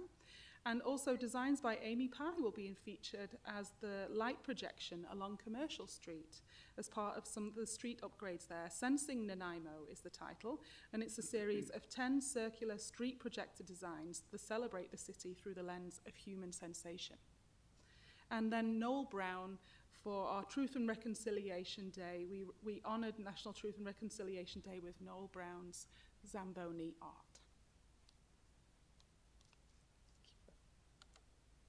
Okay, my turn. I want to expand on this slide a little bit. You've heard us talk previously about some of the changes we've made to the chemicals and the way we treat the water at NAC and Bevan pools. And how this started was, on a technical side, when you use chlorine to sanitize your water, one of the byproducts is called combined chlorine. It's about 1,000 times less effective than regular chlorine. What it is chlorine that's attached itself to a molecule and it's just floating around trying to do its job, but it's combined. So the way to get rid of that, there's different ways. The way we are using is called ultraviolet. So it uses a very, very high intensity bulb in the steel chamber. The water would pass through that and it would cause the combined chlorine to blow up, explode. What we found over the years is that is a very effective way to treat, say, secondary treatment water coming out of a sewage treatment plant, that kind of thing. But when it comes to aquatic facilities, it causes those combined chlorines to morph into air quality issues. So we wanted to get rid of that and try and come up with a way that would do what we wanted it to do as far as cleaning our water. So we had, between 2024 and 2025, we were slated to replace almost all of our UV sterilizers, and to the tune of about $300,000. We eliminated that out of the project plan. We just decided we weren't going to do that. I've got some experience with the products that we've put into the pool now from my previous life. And so did some research on that, and what we did, we came up with the 2 different systems that are in the slides right now. It's called Wapitec is the chemical. And what it does is use a product called chlorine dioxide, and that is much more effective at eliminating combined chlorine without the byproducts of having air quality issues because of the process going through an ultraviolet system. So putting that whole system in place costs us about $200,000. So we are already $100,000 to the good just by eliminating the UV and introducing these new controllers and new chemical system. Some of the more direct costs that we've seen in savings is staff time. We were sometimes 2-3 call-outs a weekend for our technicians to go to the pools because of either chemical issues or controller issues. So they would get called out, get a 4-hour call-out. Now we're seeing less, maybe 2 a month we're seeing, and it's usually a nuisance call, not a nuisance call, but it's it's not a large problem. So that has saved us some significant money. We're using a lot less chlorine, about 30% less chlorine in our pool because we're using this other products that do the same thing. We also seen reductions in some of our other chemicals, sodium bicarb, that type of stuff. So that helps a lot. And it's because these controllers that we have, what they do is they also measure the turbidity or how dirty the water is. And if the water gets unclear or turbid, they'll actually ramp up the pumps and increase more filtration to go into the pool, and then as the, as the pools clean up, it'll slow the pumps down. So we're actually using less power, which is definitely a good savings for us. And what we did with that information is Emil Bach, who's our manager of corporate energy, was able to plug into some of the initiative programs that Ms. Mescal was talking about earlier. And we just found out this week we got an incentive payment back of $79,600 from BC Hydro. So the products and the way we're implementing it in the pools is we're seeing some real savings coming back, and we'll continue to see those savings because we're seeing more I guess, efficiencies as we go along. We've got a few things we want to do as far as the type of chemicals we put into the pool. Our goal is to make our pools as clean and clear as possible for our bathers, make it as efficient as possible for the operations staff, and make it as fiscally responsible as possible by realizing some of the savings that we're seeing. So all in all, it's been a really good project to be part of, and we're seeing some really good things coming out of it, and I think we'll continue to see those. So I just wanted to expand on that a little bit because it's one that's been a real success for us. Next slide, sorry. Continuing on with some of our audit stuff that we've done with Rick Hansen Foundation, we did complete all of our audits with the 3 facilities that were outlined, the Nanaimo Aquatic Center, Frank Crane Arena, and the Bowen Complex. Those have been completed. We received an $82,000 grant from the Rick Hansen Foundation and put it to good use and did some really good improvements in those facilities. We've also gone on to do additional audits with the Rick Hansen Foundation. We've done Oliver Woods Community Center, both the interior of the facility as well as the playground area. We've done Bevan Pool, the Cliff McNabb Arena, the Nanaimo Ice Center, Westwood Lake. We've done Sir Roxman Baseball Stadium, although that's kind of ongoing with some other projects there. Upcoming ones include City Hall and the SARC. A museum and also the military museum. So we're systematically going through, and we're going to be auditing all of our facilities over time so that they are all accessible under Rick Hansen Foundation parameters and standards. So it's again one of those projects where we got a grant from Rick Hansen Foundation and we went with it, and but the better part of that is that it's given us the tools and I guess the momentum to keep on going with the rest of our facilities and make sure that they're all accessible for our citizens. Next slide. This just outlines some of the projects that have been going on this year. We are starting probably next week with the CCTV cameras in the Nanaimo Aquatic Center. That's been on the books for some time, so we're working on that. Doing a lot of work with the curling club, helping them out with the facility that's an aging infrastructure that has its issues. Domestic hot water, tennis. We're doing a new tennis electrical kiosk at the Bowen Park tennis courts, those types of things. Bleachers that are going up at Q Stadium right now. Sorry, I'm really rotten at pronouncing this. Quinnipiac Stadium. We will be completed by 2025, the end of 2025. Right now, it's the structure itself is up. They're putting the decking on as we speak. It will have seating for 1,200 spectators and be completely accessible. It's quite a large structure. It's larger than I thought it would be once, going through the whole process of planning that. When it's up there, it's quite substantial. So I think it'll be an absolute huge hit for that field and the spectators. It's going to be a really nice part of the structure.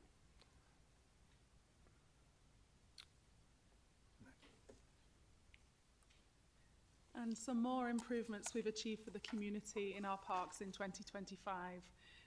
Parking is an incredibly important amenity in our parks, and I'm sure council hear from the public quite frequently about that issue. And so 2 parking lots are substantially complete at the moment and open. So Neck Point parking lot opened last week, and Sir Roxman Stadium parking lot has been paved and open for about 6 weeks now. The only things due to be complete are a little bit more fencing at Neck Point Park, and at Sir Roxman Stadium the light posts will be going in early December. It's safe to say that we've received a lot of really kind feedback from from the community on these amenities. They really do facilitate all people to get into places, and we've applied the accessibility lens to these designs. And I want to say again, thank you so much to the Accessibility and Inclusivity Committee for their input on the designs that were implemented here. It was a really great process to work with them, and they are the experts, so it was a pleasure to implement their recommendations. This one, it kind of explains itself. Westwood Lake Phase 2, I think this has just been such a great project and so much excellent placemaking in what's come together here at Westwood Lake through this project. One of my favorite times of the year this year was the concert in the park that happened at Westwood Lake, and the event making that this new amenity provides. That capacity is truly impressive and is a real destination for our community. And we've achieved through this a new standard in accessibility and wayfinding signage, and that's one that we intend to bring through in many more of our destination parks. So we've done a lot of learning, and again, big thanks to the accessibility community for that work. On opening day, we partnered with the Child Development Centre on their outdoor play day, and they were able to do that at First Beach and get the kids in the kayaks and have fun on the sand was a great achievement. The cherry on the top at Howard Centennial Park is the new bleachers and the parking on 7th Street. The two new fields opened in April of 2024, but with these extra amenities, we're really creating a fantastic space for sports and for tournaments, and to not only for our local community, but also to bring others to our community. And the level of sport that we're able to support through these amenities is staggering. And I think that I could speak clearly for the community in how much they value this amenity, because I have spoken with the director of sport at Barsby, who leads the Bulldogs, and just the change that this has made for that community. So I think it's gone down very well. And just lastly, on some of our 2025 highlights in parks, probably the most fun one that is the trail along the E&N. So we did that in 2 phases, and with council approval after the success of the first one, we came back and we did a second phase. So the first phase took us from Hecate to Columbia, and the second phase takes us from Columbia to 7th. That one is just about halfway done. The trail surface is complete. We've got to come in and do some split rail fencing along the culverts and through an environmentally sensitive area there where there's some mass beds. But I was wandering through just to have a look at the trail surface and bumped into this daycare that we're walking their kids through. It's a veritable highway, and one of the great things is that the team that we worked with to construct this at Southern Rail loved it because they can't get the work done because of how many people are walking through to give them the kind feedback. And so, you know, these kids, the people that are walking on this trail now, previous to this, would have been on the track. So that's been a great project. And I'll move on to public art. So a look forward to public art now of what's coming in 2026 with public art. They have a budget of $75,000. Sorry, I don't know why it's not clicking.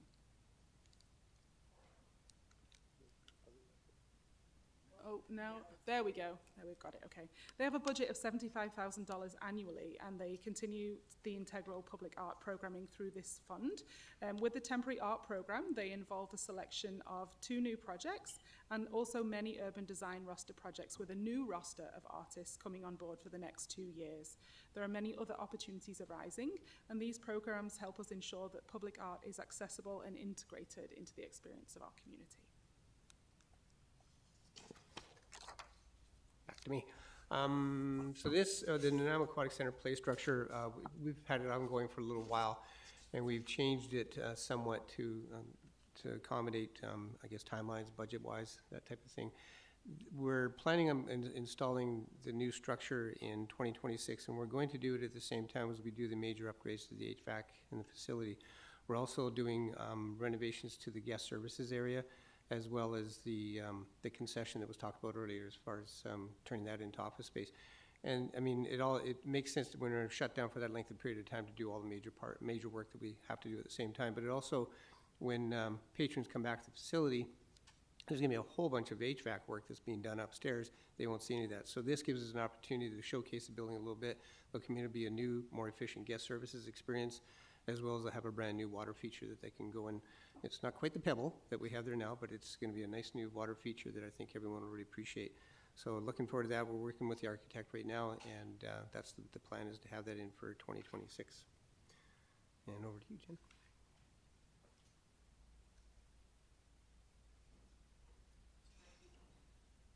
Just trying to keep you on your toes, passing it back and forth.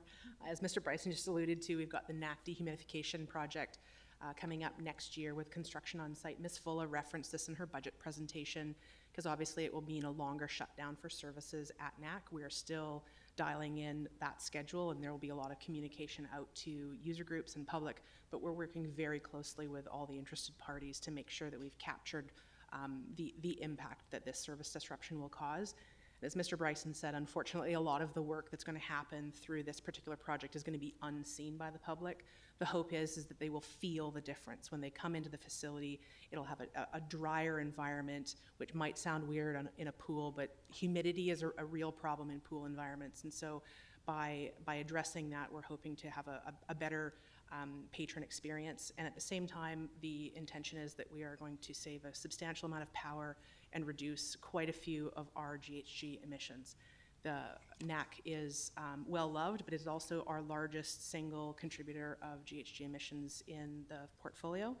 And by doing this work, we are addressing a substantial portion of those emissions.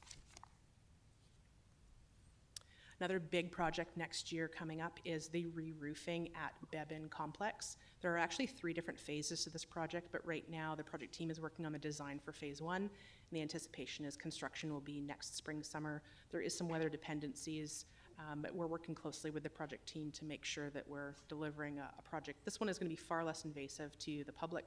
There'll be some parking implications in the parking lot and that sort of thing, but for the most part, no service interruptions inside the facility. It's actually quite a neat project because we are replacing one of those stay cables that is used to support the structure. There's not a lot of stay cable structures in use. They're usually used for bridges.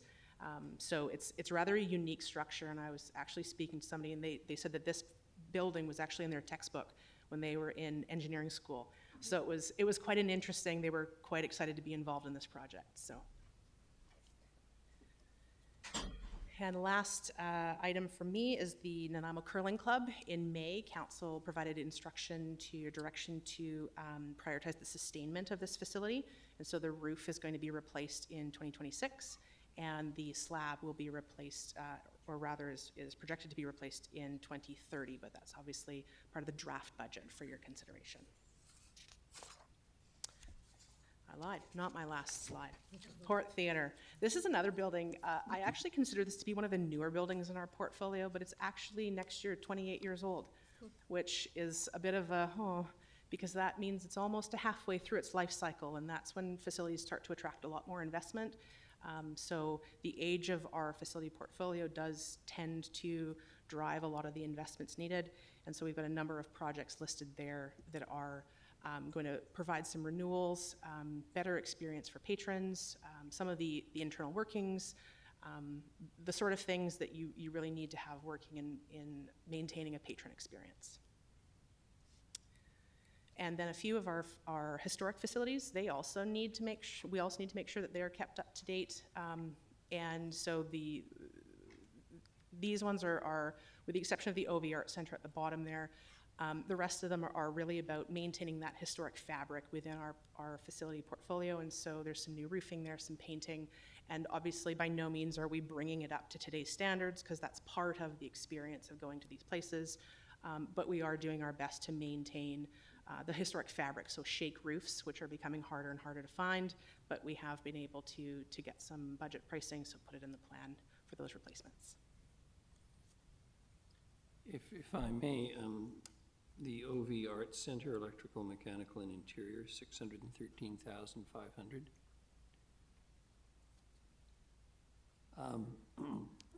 How much money have we put into that facility over the years? I would need to look to someone else for a number. Through the chair, I'm just looking to my right at Ms. Fulla. That's something we could pull together for you, perhaps at another date, and unless Mr. Bryson has that at top of mind. I couldn't give you an exact number, but a fair amount of maintenance with the new boiler went in last year. We replaced that. And then normal maintenance. We're looking at doing some painting projects and some other projects this year as well. But couldn't give an exact number over the years how much we've actually put into the facility. I just throw it out there for everyone.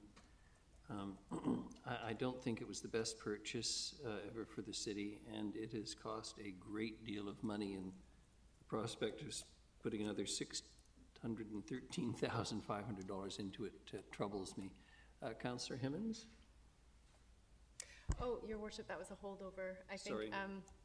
I think I'll just say, if I could, the improvements at Barsby are amazing, especially the addition of the art behind the turf fields, the bleachers that Kikinishtook, and then finally that ENN connector.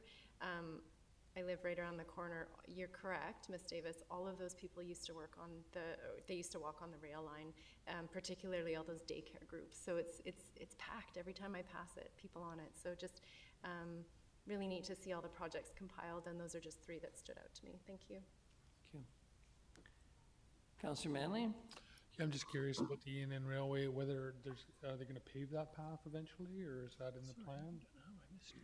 Through the chair, there's nothing in the plan right now to pave that. We have achieved a nature trail standard, though in the future we absolutely could come back and do that addition. And are there plans to extend it further? It goes to 7th now, is that correct?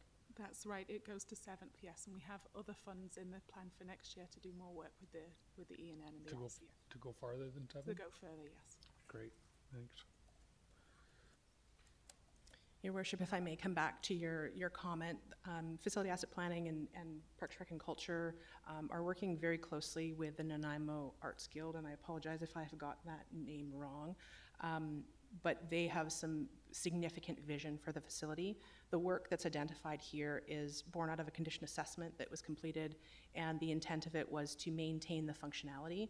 So if council obviously were to provide alternate direction, we're just continuing on with doing the best we can to maintain the portfolio in a functional way.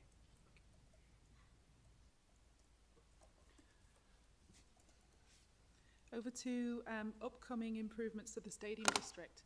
Much of this council has heard about in the past. They've been planned for a long time now.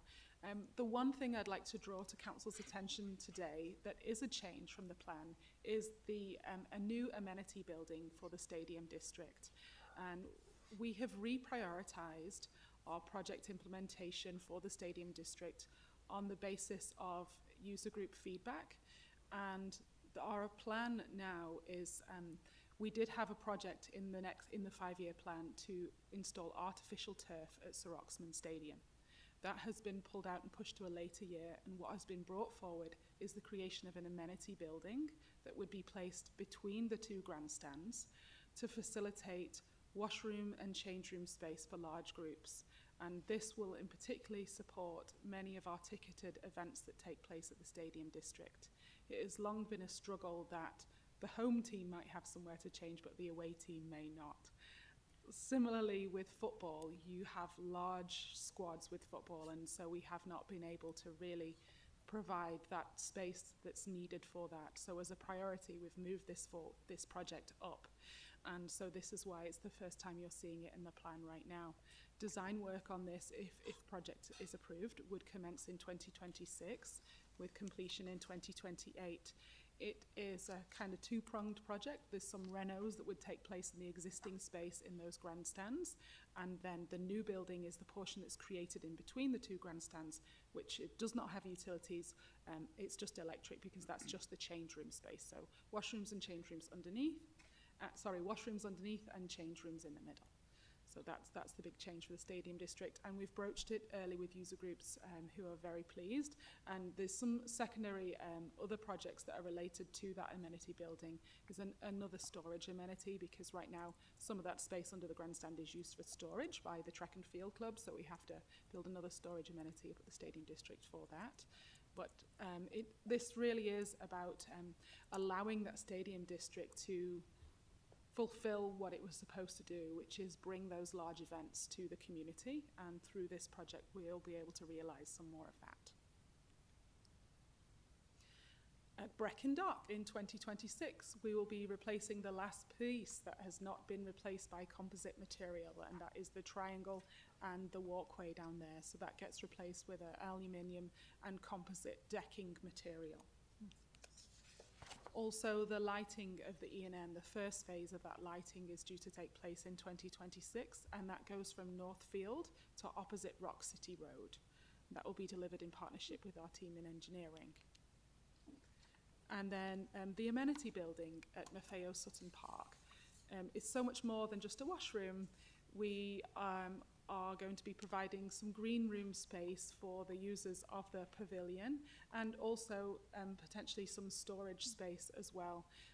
Though there will also be a front-facing kiosk so that we're able to potentially have some park ambassador staff or greeting potential within that amenity to have some staff who are there available for people in the park as well. So the project right now is in the early design phases, and we're working with the Port Authority on some of those pieces as well. Loudon Park improvements. We were just here to discuss that earlier this week, and we'll be returning next Friday to discuss those options further with council and the community. And then my last item here today is Westwood Lake Phase 3. These improvements are due to, with approval, if approved this year, will go into design in 2026 for implementation in 2028. And the work really is focused on the space in between First Beach and Second Beach. How can we get people, all people, to Second Beach from First Beach? Right now, if you're a wheelchair user, you have to go on the road. So we can do this much better and in a much more visually pleasing way also. So what you've got in front of you there is just an early concept. Through this project, we're also going to be looking at access to water as well. And that's it. Very good. Councillor Perino. Thank you, Your Worship. A question through you, actually two questions. Just on your last slide, the Westwood Lake Phase 3. So it's going to take 2 years to complete the Phase 3? Is that right? That's right, yes. Okay. Well, I guess it's 3 years. I would hope to deliver this for the spring of 2028 so it can be enjoyed that summer. That'd be nice, yeah, that'd be nice. Okay, and then the other question that I had was the exterior, well, inside, but in NAC, the exterior security improvements that you've made this past year, I think it was done this past year, has it helped with the security issues that we were concerned about and having some issues with before? I just wondered if it has made a difference. Through the chair to Councilor Perino, are you talking about our camera system, or are you talking about? Well, no. When you walk in now to the pool, like when you walk in and you check in, and now you've got all that glassed in area where people are walking through, and I knew that that was done for purposes of security and just keeping a better watch on who was going in and who was coming back out, that kind of thing. So I just wondered how that was working. Much better. It was a bit of a learning curve for patrons to get used to scanning in, but we invested in a scanner that allows someone to go through every 3 seconds. So they tap and then, but 3 seconds is a long time if you've got a whole line of 50 kids behind you, but it seems to flow quite well now.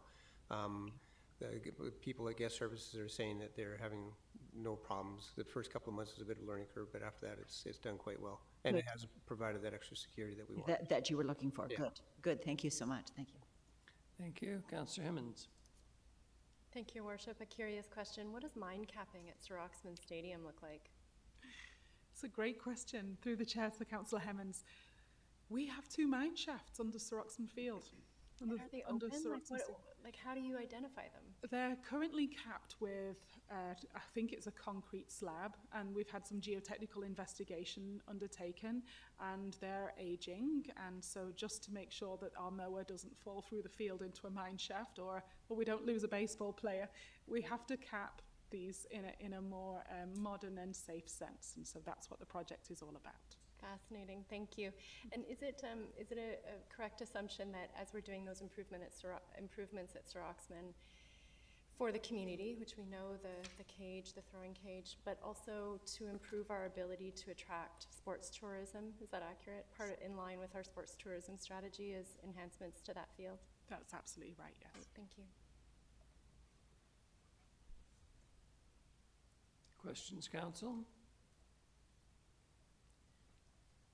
Full plate? Thank you very much to the three of you. We have no reports, Ms. Gurry.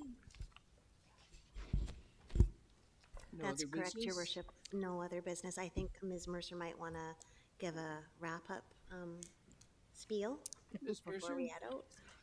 Thank you, Sheila. Your Worship, so we will be back next Friday, and you will have presentations from our external agencies. So that'll probably take up about, the morning. And then we have, at the end of the presentation, we will have the introduction of the current decision points, and then an option for the committee to add any decision slides to that. And then we will also have reports for discussion on Loudon Park and options for implementing the Health and Housing Action Plan, as well as the progress report for council priority actions. So that will be probably next Friday, will be a full day as well, but lots of exciting things to talk about. Thank you very much to you and your staff, but also to all the staff who appeared today and spoke. Much appreciated. Very interesting day. Lots to look forward to and lots of decisions to make. Ms. Gurry, I assume there's no question for you? I confirmed there's no questions. That's correct. Motion to adjourn, Councillor Perino, seconded. Councillor Thorpe, all those in favor?